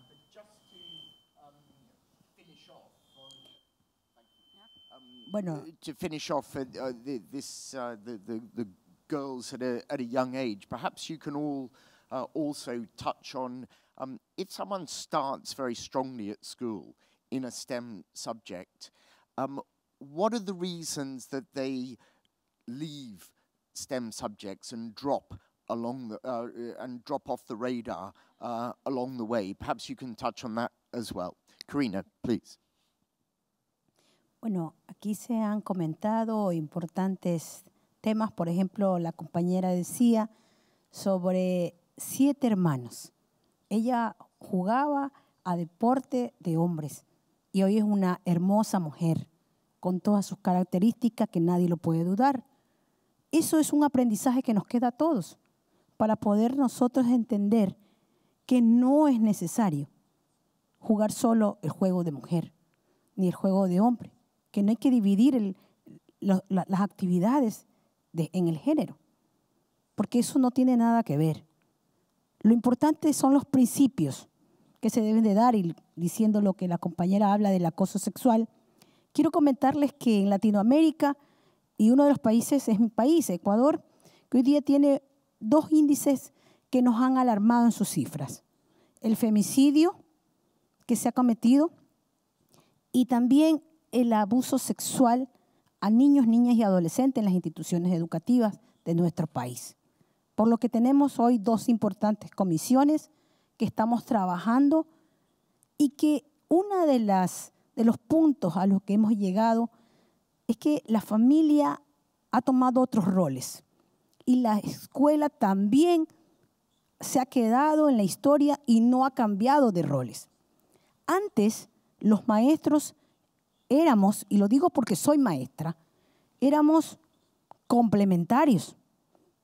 Hacíamos lo que el hogar no cumplía, que era terminar de formar con contenido, con conocimiento científico a nuestros niños. Hoy los roles cambiaron. Los padres y madres salen a trabajar y a los niños les queda muy poco tiempo para convivir con ellos. Y los maestros ya no somos complementarios. Ya tenemos que cambiar el rol a ser suplementarios. Asumir que tenemos que ser padres también de esos niños. Y también recordarle a los padres que hay principios que se forman en el hogar y que eso no pueden cambiar jamás. Que decirle a tu hijo que levante la mesa o arregle la cama, que respete el lugar de dormir o de comer, son principios que no te los va a enseñar la escuela, que no te lo debe enseñar la escuela. Entonces hay un giro que dar en esa parte. Y es importante también destacar que el hecho de no creernos a nosotros fuertes, yo siempre digo, defiendo mucho la equidad de género, pero yo reconozco que nosotros somos, como mujeres, tal vez no tenemos esa fuerza bruta para podernos poner un quintal de arroz sobre el hombro. Pero sí tenemos esa fuerza de carácter que nos acompaña, esa perseverancia para poder cumplir roles y objetivos. Y lo estamos demostrando. Estamos demostrando porque esta cumbre no es de casualidad. Esta cumbre es el producto de que tenemos que seguir fortaleciendo espacios desde la educación tecnológica, desde la educación en ramas numéricas, estadísticas, matemáticas, desde los espacios del núcleo de la familia, desde la parte legal.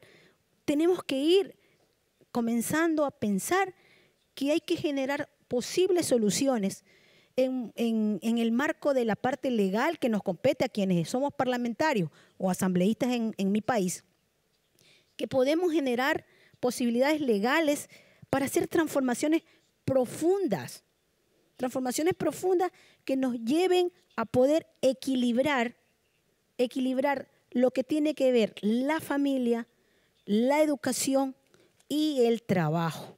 Porque cuando llegan esas mujeres que se han formado en carreras STEM, hay otro problema. Hay otro problema que es el laboral. Y ahí es que viene el problema del bullying, el problema de la indiferencia que se puede dar a nosotras como mujeres. Entonces, yo siempre digo que hay una diferencia que jamás la podrá equiparar el hombre con nosotras, que es el hecho de ser madres. Y el hecho de ser madres es el que nos marca a cada una de nosotras las mujeres y que por eso podemos decir que se ha creído que somos débiles porque tenemos este corazón inmenso que hace amar a cada cosa que nosotros desarrollamos. I'd like to pick up on the last question, what policy can do to change this. I'm from Belgium, and as you may or may not know, we're a federalized state, and education is a regional department. So I'm from the Dutch-speaking part up north, so I can maybe share a little bit of our experience there. And one is measuring is knowing. So first of all, you need to measure and control and monitor where do the girls drop out. Because if you don't know when it happens, you can't ever know why it happens. So there's, I think, a difference when they drop out, when they go to secondary school or university level, or even once they graduated, why don't they get into the STEM professions? So you have to first measure when it happens, and then you can find out why it happens. And by no means I'm an absolute specialist in this, but I think I think it's a lot of times a cultural effect. At young age, girls don't go into STEM directions in secondary school because they're not expected to. That's, I think, the first and biggest problem. And the ones that do get into secondary school STEM directions quite often go on to university level, I would say. But why do they drop out when it comes to graduating and professional level is, again, I think, again, the cultural problem. You get into this very still macho world that is the professional world in STEM, and oftentimes you get confronted with things you didn't expect. Sexual harassment is definitely one of them. And a lot of women get despaired, and they don't feel like they're where they should be, and they get hopeless often, and they drop out. So what can a policymaker like yourself do to help avoid those well, things? I think in some way, shape, or form, you have to constantly remind everyone that it is not normal and that we need to change as a whole, not just the educational system, but actually the entire society as a whole, that we need to consider that girls and boys are equal, that it is normal for girls to go into STEM directions, that we shouldn't question why they should be there. We should be questioning ourselves as why aren't they there? So I think it is a constant reminding ourselves. As I just said, I catch myself often that I still have this feelings like, oh yeah, my boy, no, every kid would like this. So it's actually constantly reminding ourselves. And for educational levels, I think it's getting also the teachers in early, because in Belgium, you can become first a scientist, you can be a chemist, and then at the end of your education for chemistry, you can decide if you will become a teacher, yes or no. And we want to change that around, where you can say at the beginning, yeah, I might become a teacher afterwards. So you get a certain feel of where are the sensitivities from early on, even in your chemistry education. So you can teach that later on. So I think it's important to get everyone in early enough. Marcin. Yes. Again, I go back to some statistics from different educational levels. I think girls normally, they do better off than boys at the school levels. From the statistics which I have at my own country and some of the Arabian countries. Normally the top 10 students from schools, normally 8 or 9 of them are girls. So they are qualified to go to not only those 9, but in general, girls are more qualified to go to science and technology colleges, higher education. They have the required entry. They have the required entry and enrollment requirement better than the boys normally. And there they study harder than boys at school levels. At university, again, from my own statistics, which from the time I spend at universities, different countries, really also girls, they do better off than,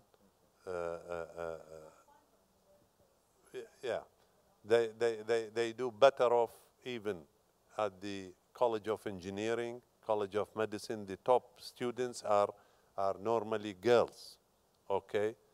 But later, this is my concern, is from where I started. Why very few Nobel Prize winners are women compared to men? Unfortunately, here they dropped after they graduate from university because, as you said, because women still, no matter where they live, no country, no matter what country they belong to, they still bear all the responsibilities of the family, the house, the kids they have to bring up. Unfortunately, this will put limits on certain women to really progress, although their background are very good in the STEM or other, they cannot progress due to their involvement in the family. They prefer,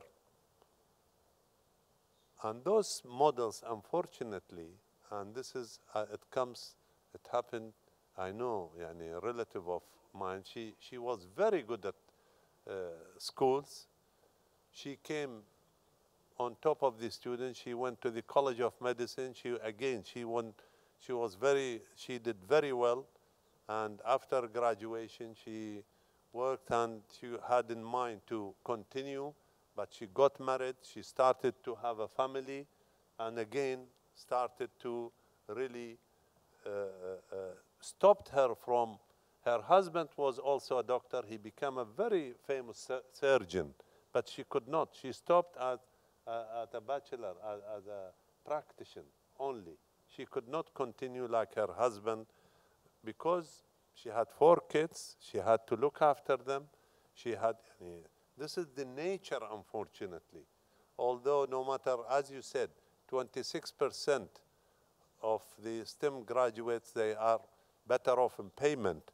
She had a housemate to assist her with maybe this extra money which she is making. She had to bring a housemate, but still she could not take care of the family plus progressing.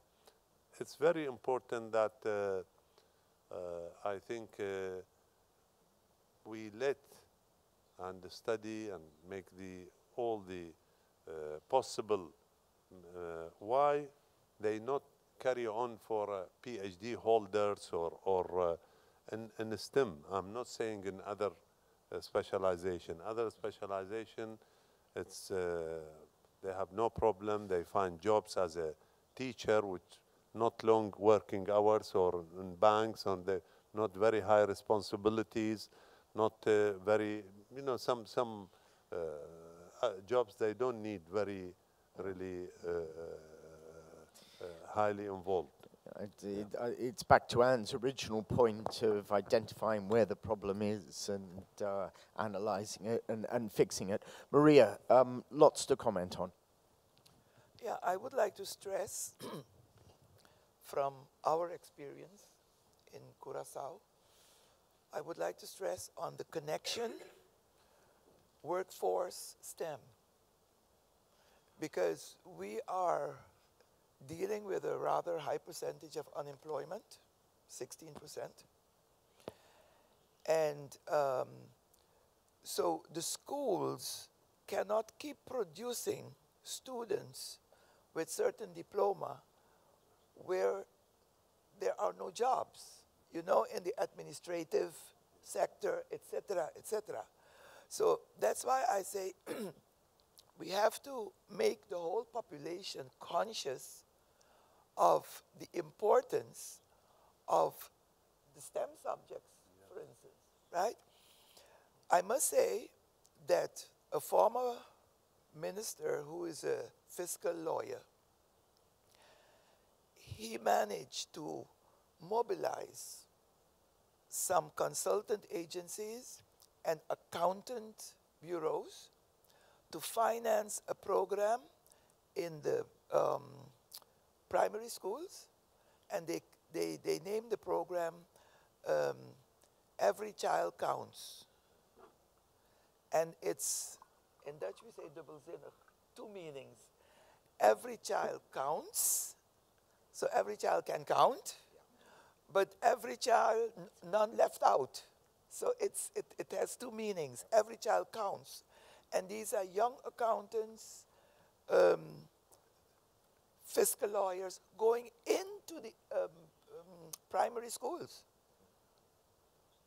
Once a week, certain kids that are weak in subject, and they also have meetings with the parents. It's like a pilot project, but it's doing fine. Now they're organizing also hersengymnastiek, dus gymnastics of the brain. So you know this quiz on television and whatnot. So, and this is because the results in math was unsatisfactory.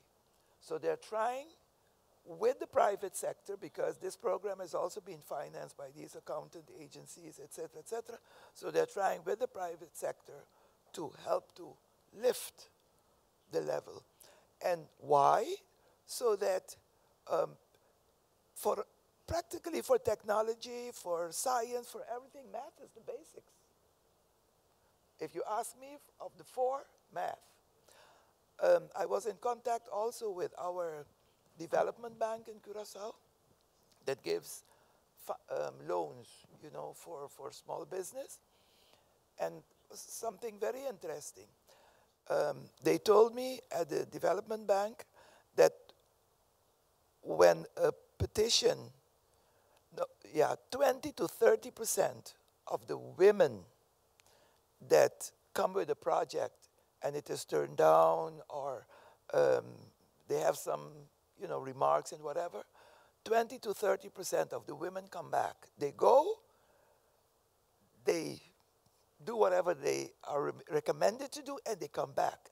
So women who have lost their jobs become entrepreneurs with certain financial support. So I link, in our case, in the Caribbean small countries with high unemployment STEM to employment.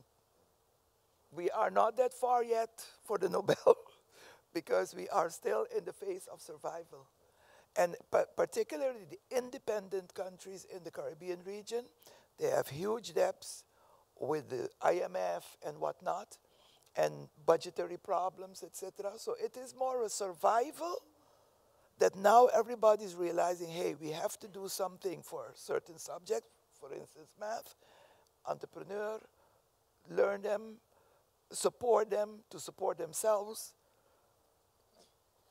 because the machine is taking over. So the economic benefits of Exactly. STEM are really apparent Yes. in your part of the world. Definitely.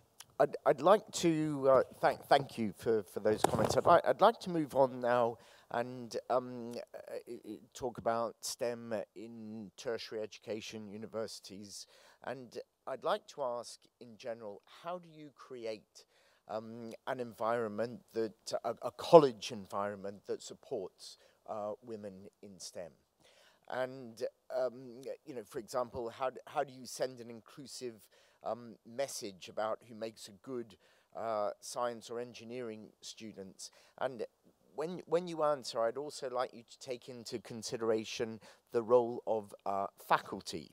And, you know, how, for example, do you mentor faculty to raise awareness against, about bias against women in STEM fields? So, Anne, I'd actually like to start with you here because you've, you know, you've been through it in university. So, please, your thoughts and comments. That's a hard one, Ross, but I'll try. I think, I don't know if you, as a policymaker, can do much about that, to be honest. I think you can only try to raise the level of awareness. Again, when you measure it, you know when it happens. And in Flanders, we've been measuring since 2010. And we have a framework set up that goes all the way to 2020 to increase mainly girls, but everyone in STEM parts, and mainly girls. So we have to increase with 5% almost by 2020, and of those 5%, most of them should be girls. We're actually on our way to get there. One of the goals has already been achieved, and that is actually girls in higher education. So that is the first goal that we have achieved already in 2016, and that is get more girls in higher education in STEM. How? I don't know. It seems that it's like go with the flow. Once you're in it, it's easier to stay in it than to get in it. So it's basically get those girls in early enough and make sure they stay in. And how do you get them to stay in is by keep emphasizing during secondary school that STEM is for everyone, for boys, for girls. Emphasize on the interdisciplinary working of STEM. You're never alone. It's part of teamwork. It's part of self-developing, but by self-developing, it becomes teamwork. You have to link it to the future. Make sure that they understand that, for instance, girls are often more likely not to think ahead for some reason. They're more likely to choose a path in university that they like, because it sounds interesting. But they're less likely, for God knows what reason, less likely to think ahead, what job will I land if I take this education? And for some reason, boys tend to do that more. I don't know why. Is it because they've been brainwashed from a young age on? I don't know. But they are more likely to think about what job is this education going to land me than girls. And once you make girls realize that they have to do the same thing, they do that as well. And that is why we've gotten more girls into university in STEM. When it comes to bias of faculty, I was lucky to be in a soft STEM department, being medicine. And as my colleague from Bahrain already said, they have 70% girls in medicine. I think in Flanders it's similar. It's at least 60%. So my class was way more girls than boys. Most of them were on the top of the class, just as in Bahrain. Many of us became specialists. So I think it really is the culture, and once you see it around you that it's happening, it kind of becomes an automatic reflex, that it becomes the norm, the normal thing to do. There's no reason to think why you wouldn't be able to do it. And for that, I think medicine is a prime example for other STEM directions on how it could be, because it's normal there now. So. But before I go to the other panelists on that, I'm sure there are some ladies here that have studied STEM subjects through university. Please, I'd love to hear some experiences. Let me give you the microphone. Thank you.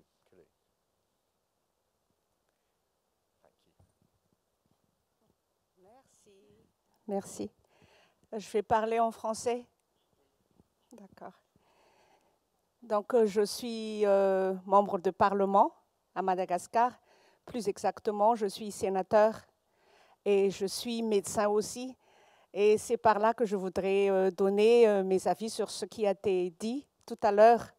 Moi, personnellement, je pense qu'il faut laisser aller la nature anatomiquement, physiologiquement.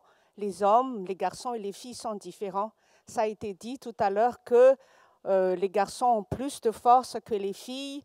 Les filles ont le privilège d'accoucher plus tard et d'allaiter plus tard. Et moi, je pense qu'il faut les laisser jouer dans leur nature. Parce que si on les force trop, si on veut trop les changer au niveau de l'enfance, au niveau de leurs tendances naturelles, j'ai peur parce que la tendance actuelle, il y a au pire des cas et à l'extrême, l'homosexualité. J'ai déjà vu, parce qu'on a tellement forcé la fille à être garçon, on l'a tellement incitée, on lui a dit qu'elle est forte, elle peut faire tout ce qu'un garçon peut faire, qu'elle est restée avec une fille et elle jouait le garçon tout en étant une fille. Vous voyez ce que je veux dire? Non, je ne suis pas là pour juger, mais moi, personnellement, c'est mieux quand même qu'un homme reste avec une femme et qu'une femme reste avec un homme. Enfin, c'est une idée qui n'engage que moi. Donc, je veux dire, on reste sur les tendances naturelles, on n'influence pas trop.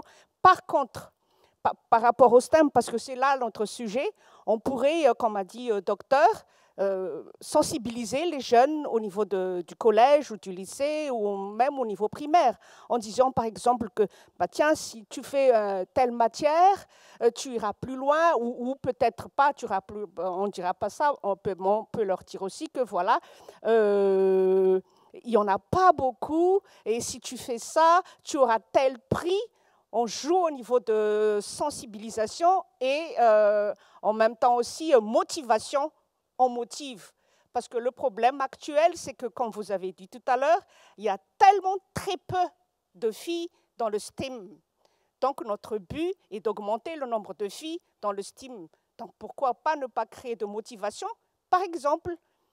Et moi, tout à l'heure, j'ai entendu une question aussi de la part de monsieur le modérateur. Quel rôle devraient jouer les politiques là-dessus?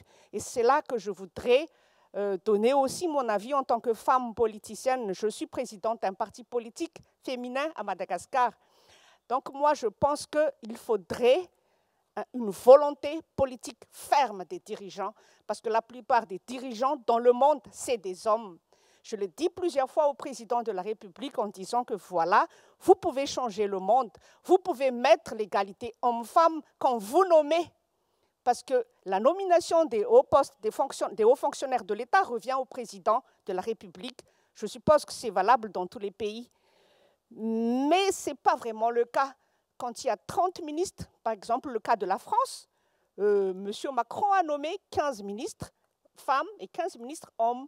Je pense qu'on devrait commencer par ça. Je ne parle pas de mandat électif, parce que mandat électif, il y a quand même l'avis des électeurs qui est un peu difficile par rapport aux us et coutumes.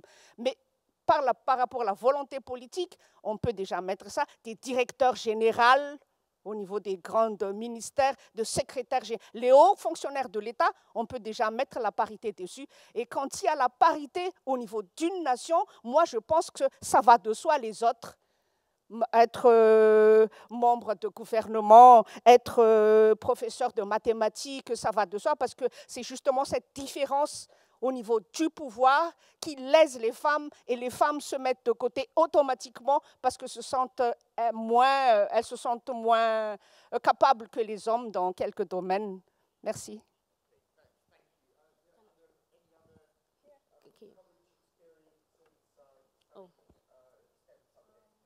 I've got,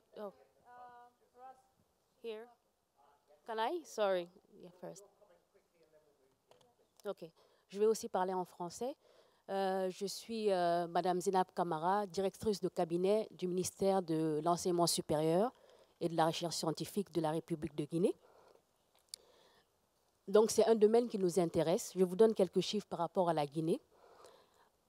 Au niveau de l'accès des jeunes femmes à l'université, 28%. Dans les STEM, 9% de jeunes femmes. En termes d'enseignantes et de chercheuses, nous avons 6% globalement et seulement 2% de chercheuses en sciences dans les STEM. Donc nous voyons que, en termes de rôle de modèle dans le système éducatif, le modèle est très faible. Parce que lorsque vous voulez que les femmes ou les jeunes filles se dirigent vers les branches techniques, il faut qu'elles voient des modèles. Mais si nous avons un pourcentage très très faible de femmes enseignantes dans ces branches, c'est très difficile. Donc ce que nous, au niveau du ministère de l'Enseignement supérieur, ce que nous avons encouragé, premièrement, c'était un problème d'investissement ou d'investissement dans la formation des enseignantes. Parce que, comme vous le savez, les programmes de master, de PhD sont très chers, coûtent beaucoup d'argent. Donc, les femmes avaient le problème d'accès aux formations de l'enseignement supérieur. Donc, nous avons mis un fonds d'accompagnement en place pour que chaque année, il y ait un quota de femmes qui puissent obtenir des bourses d'études pour faire leur master et pour faire leur PhD. Comme ça, nous pouvons augmenter le nombre d'enseignantes au niveau de l'enseignement supérieur. Deuxièmement, nous avons le problème d'harcèlement sexuel au niveau des filles, aussi des enseignantes. Donc, nous avons aussi mis en place un système d'alerte, où nous avons un numéro vert, où les enseignantes et les jeunes filles peuvent appeler pour dénoncer les harcèlements. Parce que le harcèlement était aussi lié à la corruption. Malheureusement, les jeunes filles, pour avoir de meilleures notes, donc avec les enseignants, nous avons vu des cas où elles devaient se donner aux enseignants pour avoir de meilleures notes. Donc pour cela, nous avons mis ce numéro vert en place pour éviter cela. Et troisièmement, je voudrais revenir, et dernier point, je voulais revenir un peu sur le point de ma Dr Brigitte, qu'il faut plus de femmes à des postes de responsabilité. Nous l'avons vu, au niveau du cabinet, de notre cabinet, nous avons maintenant 4 femmes. Et cela a permis, lors des nominations, d'avoir des femmes recteurs. Jamais dans l'histoire de la Guinée, nous avons pu avoir de femmes recteurs ou présidentes d'une université. Mais grâce à l'implication politique des femmes au niveau du cabinet, nous avons pu mettre des femmes vice-recteurs, nous avons pu mettre des femmes secrétaires généraux et membres des conseils d'administration. Donc de plus il y a de femmes représentées au niveau de l'enseignement supérieur et de la recherche, mieux le secteur se portera.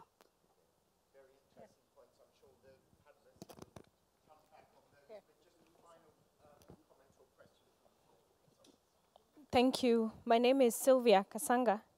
I come from Kenya, East Africa.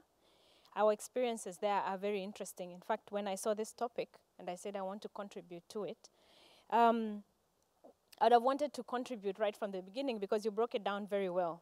Right from the inception, how we spark the enchantment, and I agree with one of our speakers that it has to come from the parents. So it's a serious paradigm shift with the parents. Back at home, we have scenarios where we have people in the urban areas being in the fourth revolution, like you're saying, looking forward to the fourth revolution, but we have the villagers, on the other hand, who are, the first revolution has not yet reached there. And now as parliamentarian leaders, it is up to us now to reach out to those. I am an architect by profession. My primary profession is architecture. So this is something I am particularly passionate about. But the interesting thing is that back at home, we've had a lot of programs about enriching and empowering the girl child.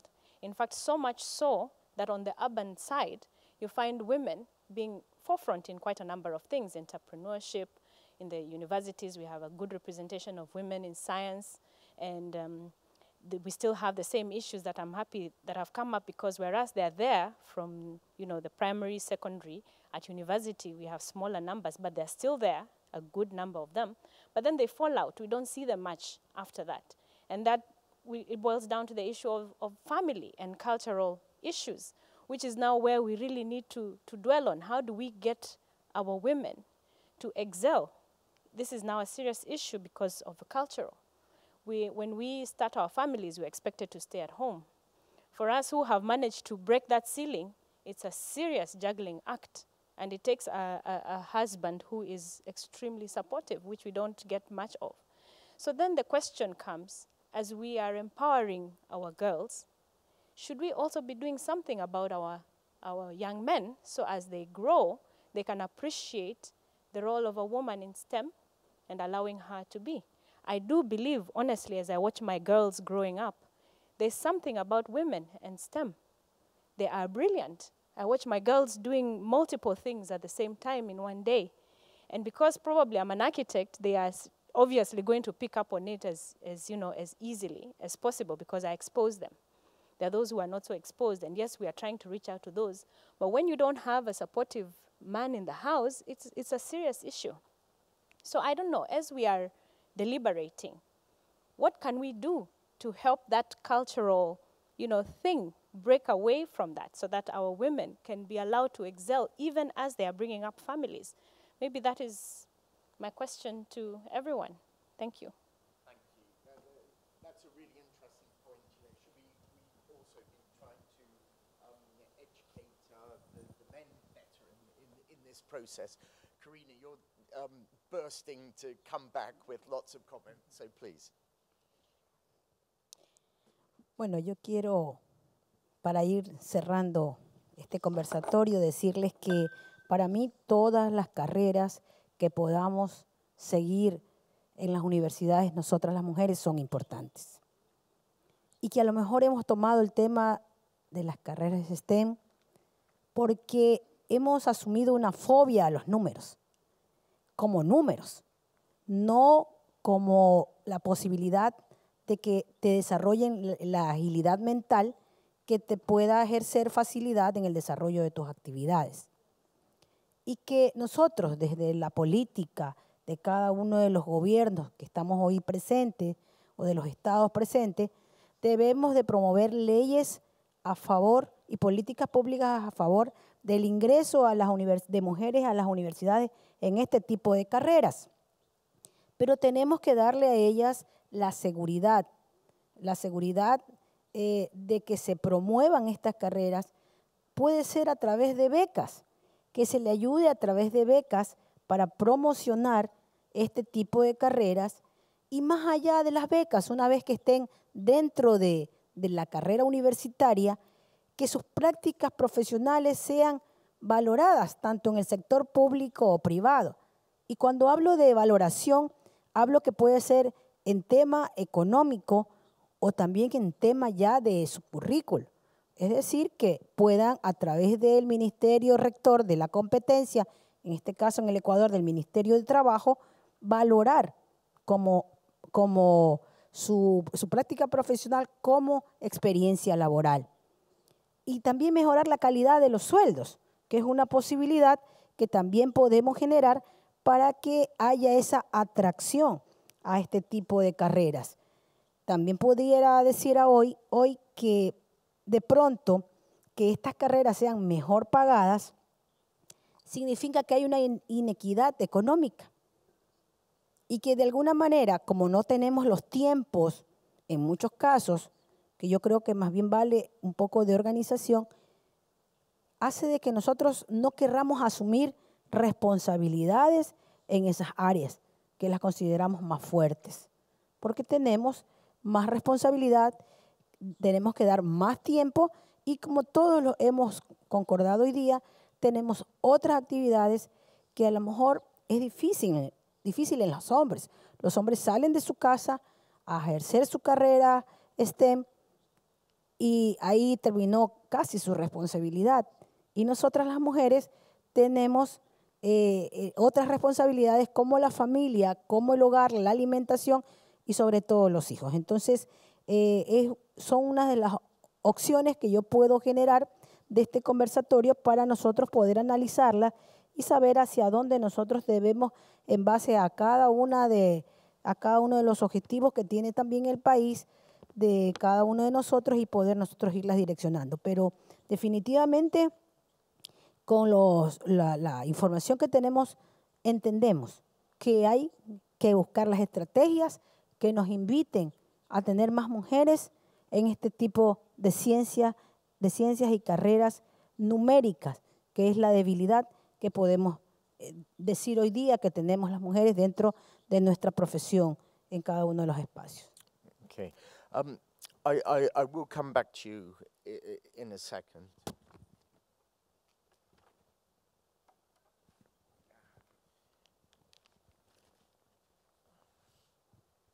Sorry, I got a horrible echo with the headphones still on there. I would like to spend the last 20 minutes talking a little bit more about STEM in the workplace and what companies in the private sector can do or do better, do more of. I'd like to mention just one example of a company, Johnson & Johnson, and they have a worldwide STEM program. They call it Y-STEM2D. And the 2D, the D is actually design, so they've added an extra word onto STEM. And their program is aimed at engaging girls between the ages of 5 and 18 through initiatives designed to spark interest in STEM at a young age, encourage college-age women to pursue careers in these fields, and inspiring professional women to commit to STEM paths for the long term. So, I know enough about this program to confirm that they are serious about it. They devote the proper amount of money to it, but it is just one company. So my question is, is the private sector engaged as much as it could or should be, and what more can be done by industry, whether it's engaging more with policymakers or otherwise? As in, please. Well, I would like to repeat what they've been saying in the from last night and this morning. Education, education, education, and education. It's very important, education. And I would like to add, not any education is that important. Quality of education is very important. We have to take good care of the quality of education. Now, with this type of education, the STEM, you need to have, the colleges, the higher education, you need to have a good link with industry. It's very important that industry, whether it's mostly private, you mentioned about the private and the governmental industry, it depends on the country, they need to think that they are partner with higher education, partner in preparing the student so that he is fully aware of the work environment as he finishes or as she finishes the university. The student, they should be fully aware that the quality of the engineer or the scientist or the doctor, medical doctor, the better they are, it's for their benefits. They have to be partner in preparing this. And this comes through many avenues. Number one, in setting up the curriculum, as you mentioned. Curriculum should not be prepared by university only. It has to be with the market need, because the market predicts what is the need of the graduate in the coming 20 years. You're not preparing him for immediate job. You're preparing the graduate for the coming 20 to 30 years. So you have to involve the industry in curriculum. Number two, they should come as part-timers. They should come and teach, whether they are, of course, in medicine, for example, they need a teaching hospital where most doctors, they teach or they train students while they are.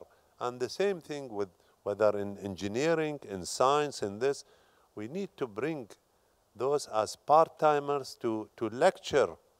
And I would say 25 to 50% of the courses should be taught by staff from industry, not only academics. Is that happening in Bahrain? Yes, we are allowed to up to 25% to bring part-timers, and normally we do that. Normally, in our university, to show you how important education for women, we have established the Royal University for Women. It's only dedicated for women education, not because of social or conservative society, not at all. It's an option, a democratic option for the girls, graduates from school, that they have the co-ed, they have the private, and they have this especially special girls education. And we found out that when girls are on their own environment, they can do a lot better than when they are in a co-ed. And we have established a College of Engineering. We have already a College of IT, Art and Design including interior design. It's all design, which you said, graphic design. It's all really, I would say, unique programs that suitable for even future career for girls. So partnership with industry is very important for the university and for the graduates to be ready. Internship, we have to send the girl, the student, to do some sort of 2 to 3 months in industry, and this is happening at our university. They have to do between 200 hours to 250, depends on the specialization. They go to industry during the 4 to 5 years program. They have to go there. Projects, they have to do final year project. They have to really solve a problem from industry. So those are of course, I could carry on and listing many ways and means, but my slogan is we have to link university with industry, and so that the graduate is almost ready for the market needs. Lots of nodding there from Maria. What are your thoughts?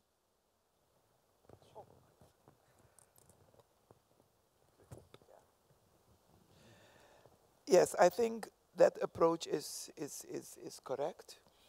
And we have a small university in Curaçao. And talking about the refinery, before we sat in the panel, we have a refinery on the island.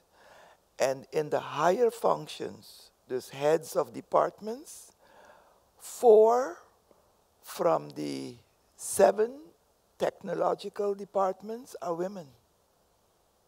Engineers and head of the lab. One of the women is also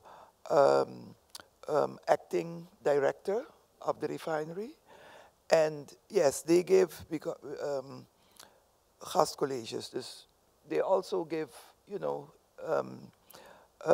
lecture, part-time lecture, but it's rather small. What we are most concerned of in the small islands is the broader workforce, and to make everybody conscious, the teachers, the parents, that we have to pay more attention and invest if we want to solve the unemployment problem in Curaçao.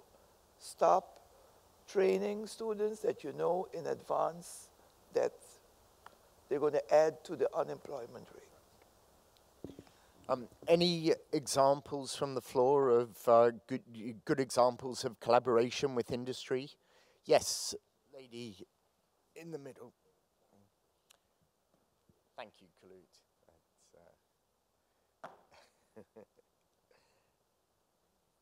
Thank you.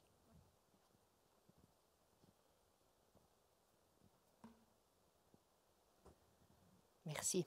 Je vais m'exprimer en français parce que mon anglais est très petit. Patricia Potini, je suis députée en Fédération Wallonie-Bruxelles donc en Belgique. Alors, je voulais d'abord faire une petite remarque sur la question précédente. Je vais dire par rapport à l'attrait des STEM pour les filles. Je dirais que j'ai été professeure de sciences pendant 15 ans et directrice d'un établissement secondaire pendant 22 ans. Et je vais dire, le problème du rejet des disciplines scientifiques, il est valable aussi bien pour les filles que pour les garçons. Donc ça, je crois qu'il faut quand même, il ne faut pas se sentir persécuté, si je puis dire, en considérant que c'est un problème pour les filles. Ce rejet des disciplines scientifiques est valable aussi bien pour les filles que pour les garçons.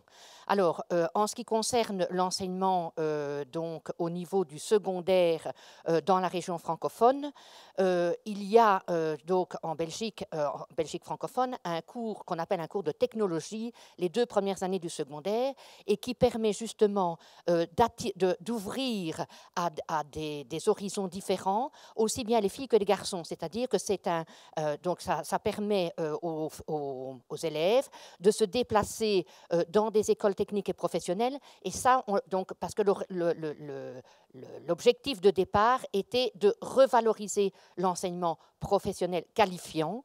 Et donc, on a mis en place justement donc, ces 2 heures de cours où les élèves se déplacent, s'ils sont donc étudiants dans une filière enseignement général, ils se déplacent dans des écoles qui peuvent être aussi bien une école de cuisine qu'une école de technique lourde, donc d'industrie, de bois, de technologie, de mécanique et autres, pour s'ouvrir justement à des métiers qui sont au départ, comme on l'a dit tout à l'heure, peut-être réservés au départ plus spécifiquement à des filles et à des garçons, mais ça permet donc d'ouvrir et de faire découvrir ces métiers, déjà dès le premier degré de l'enseignement secondaire.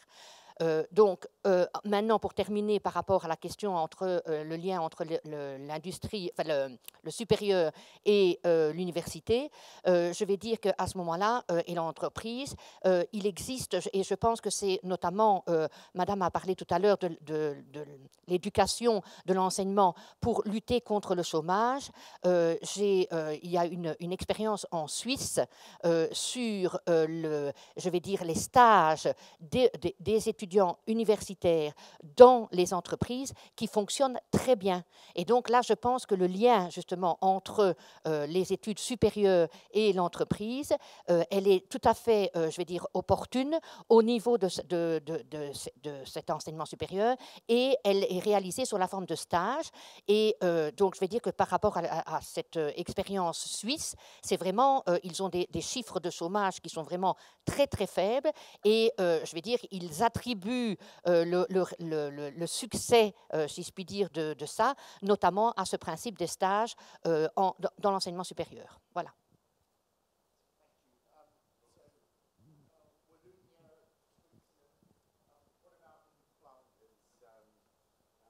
Okay, I was going to say that's an example of how 2 regions within one country kind of tackle their differences separately and independently and catered to their own needs.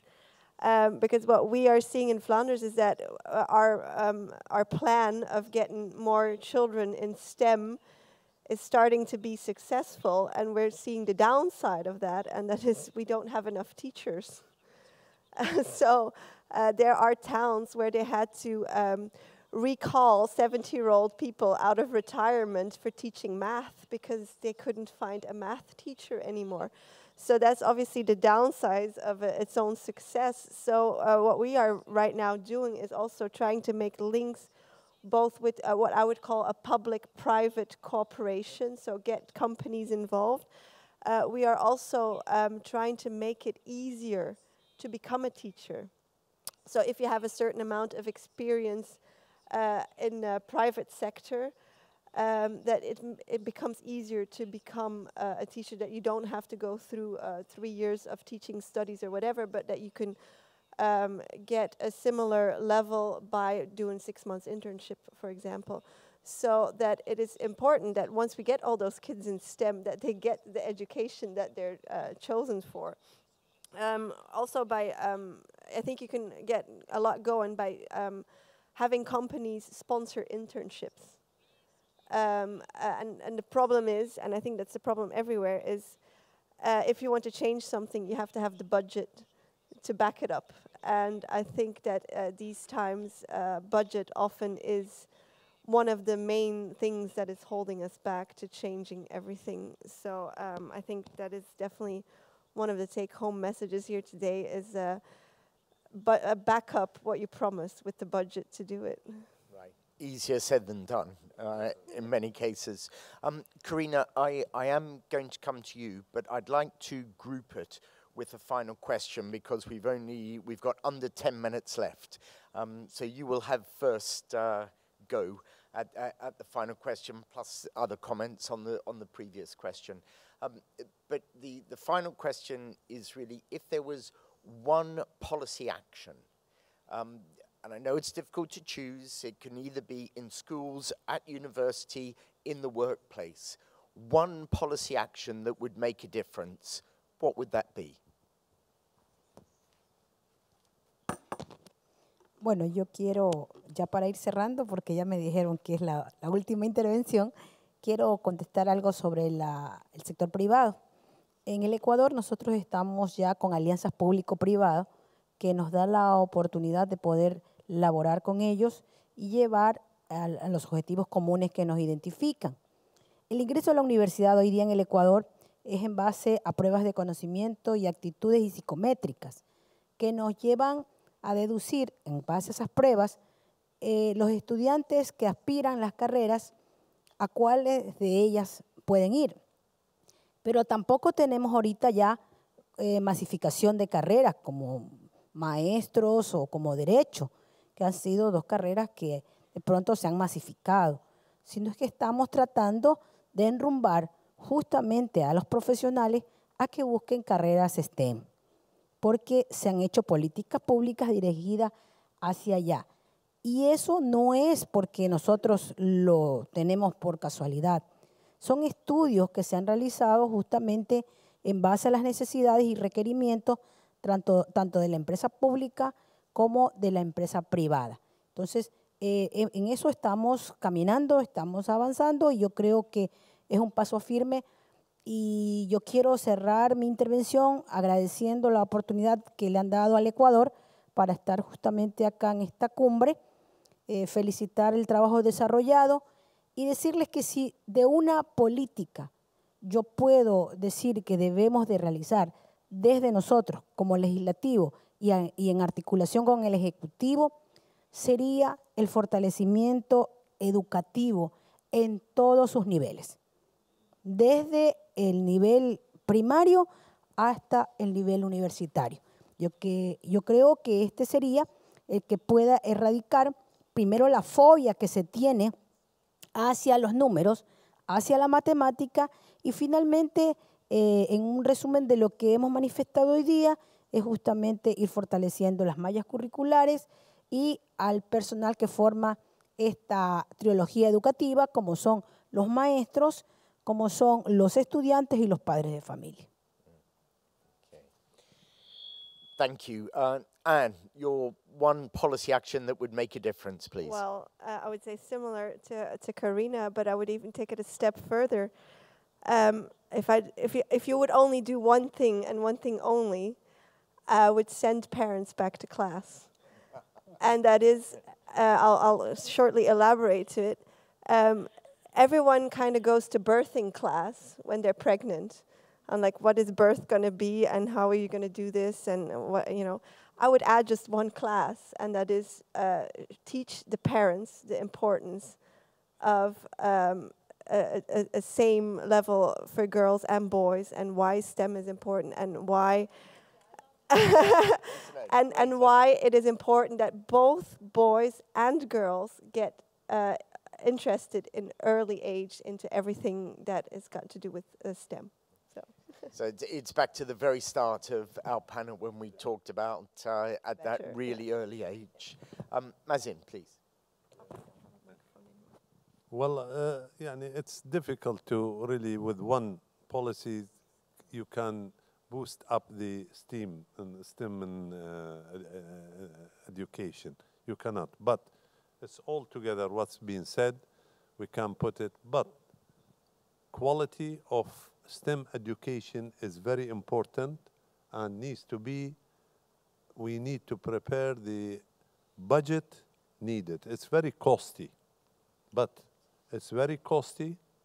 I think the investment in the people in education is worth really putting our money rather than we putting it in weapons and other sort of investment. This is the investment in the STEM education, male or female.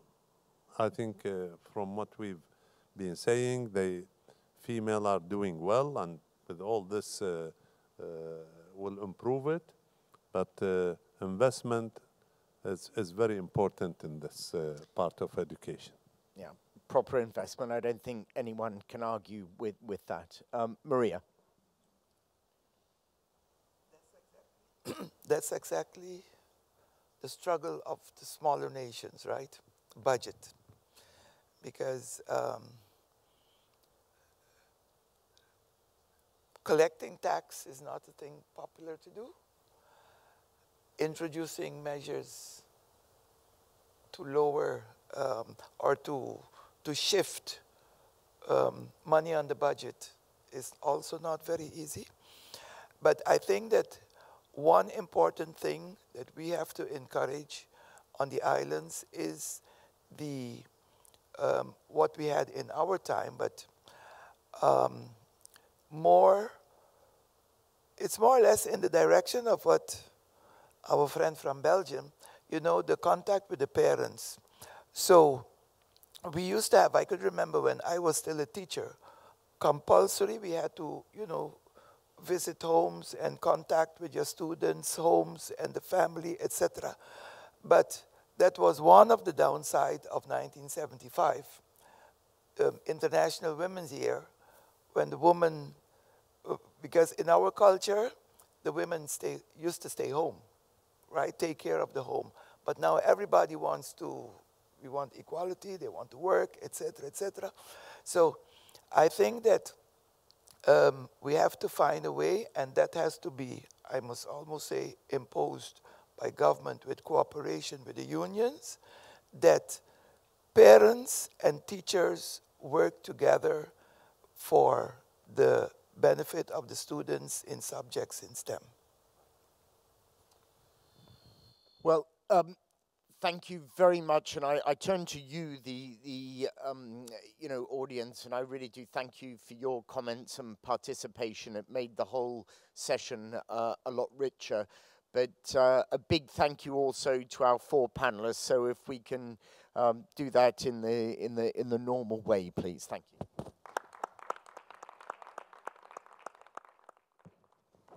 And I hope that we take away the learnings from this session back to our respective countries, and it can make a difference. Thank you very much.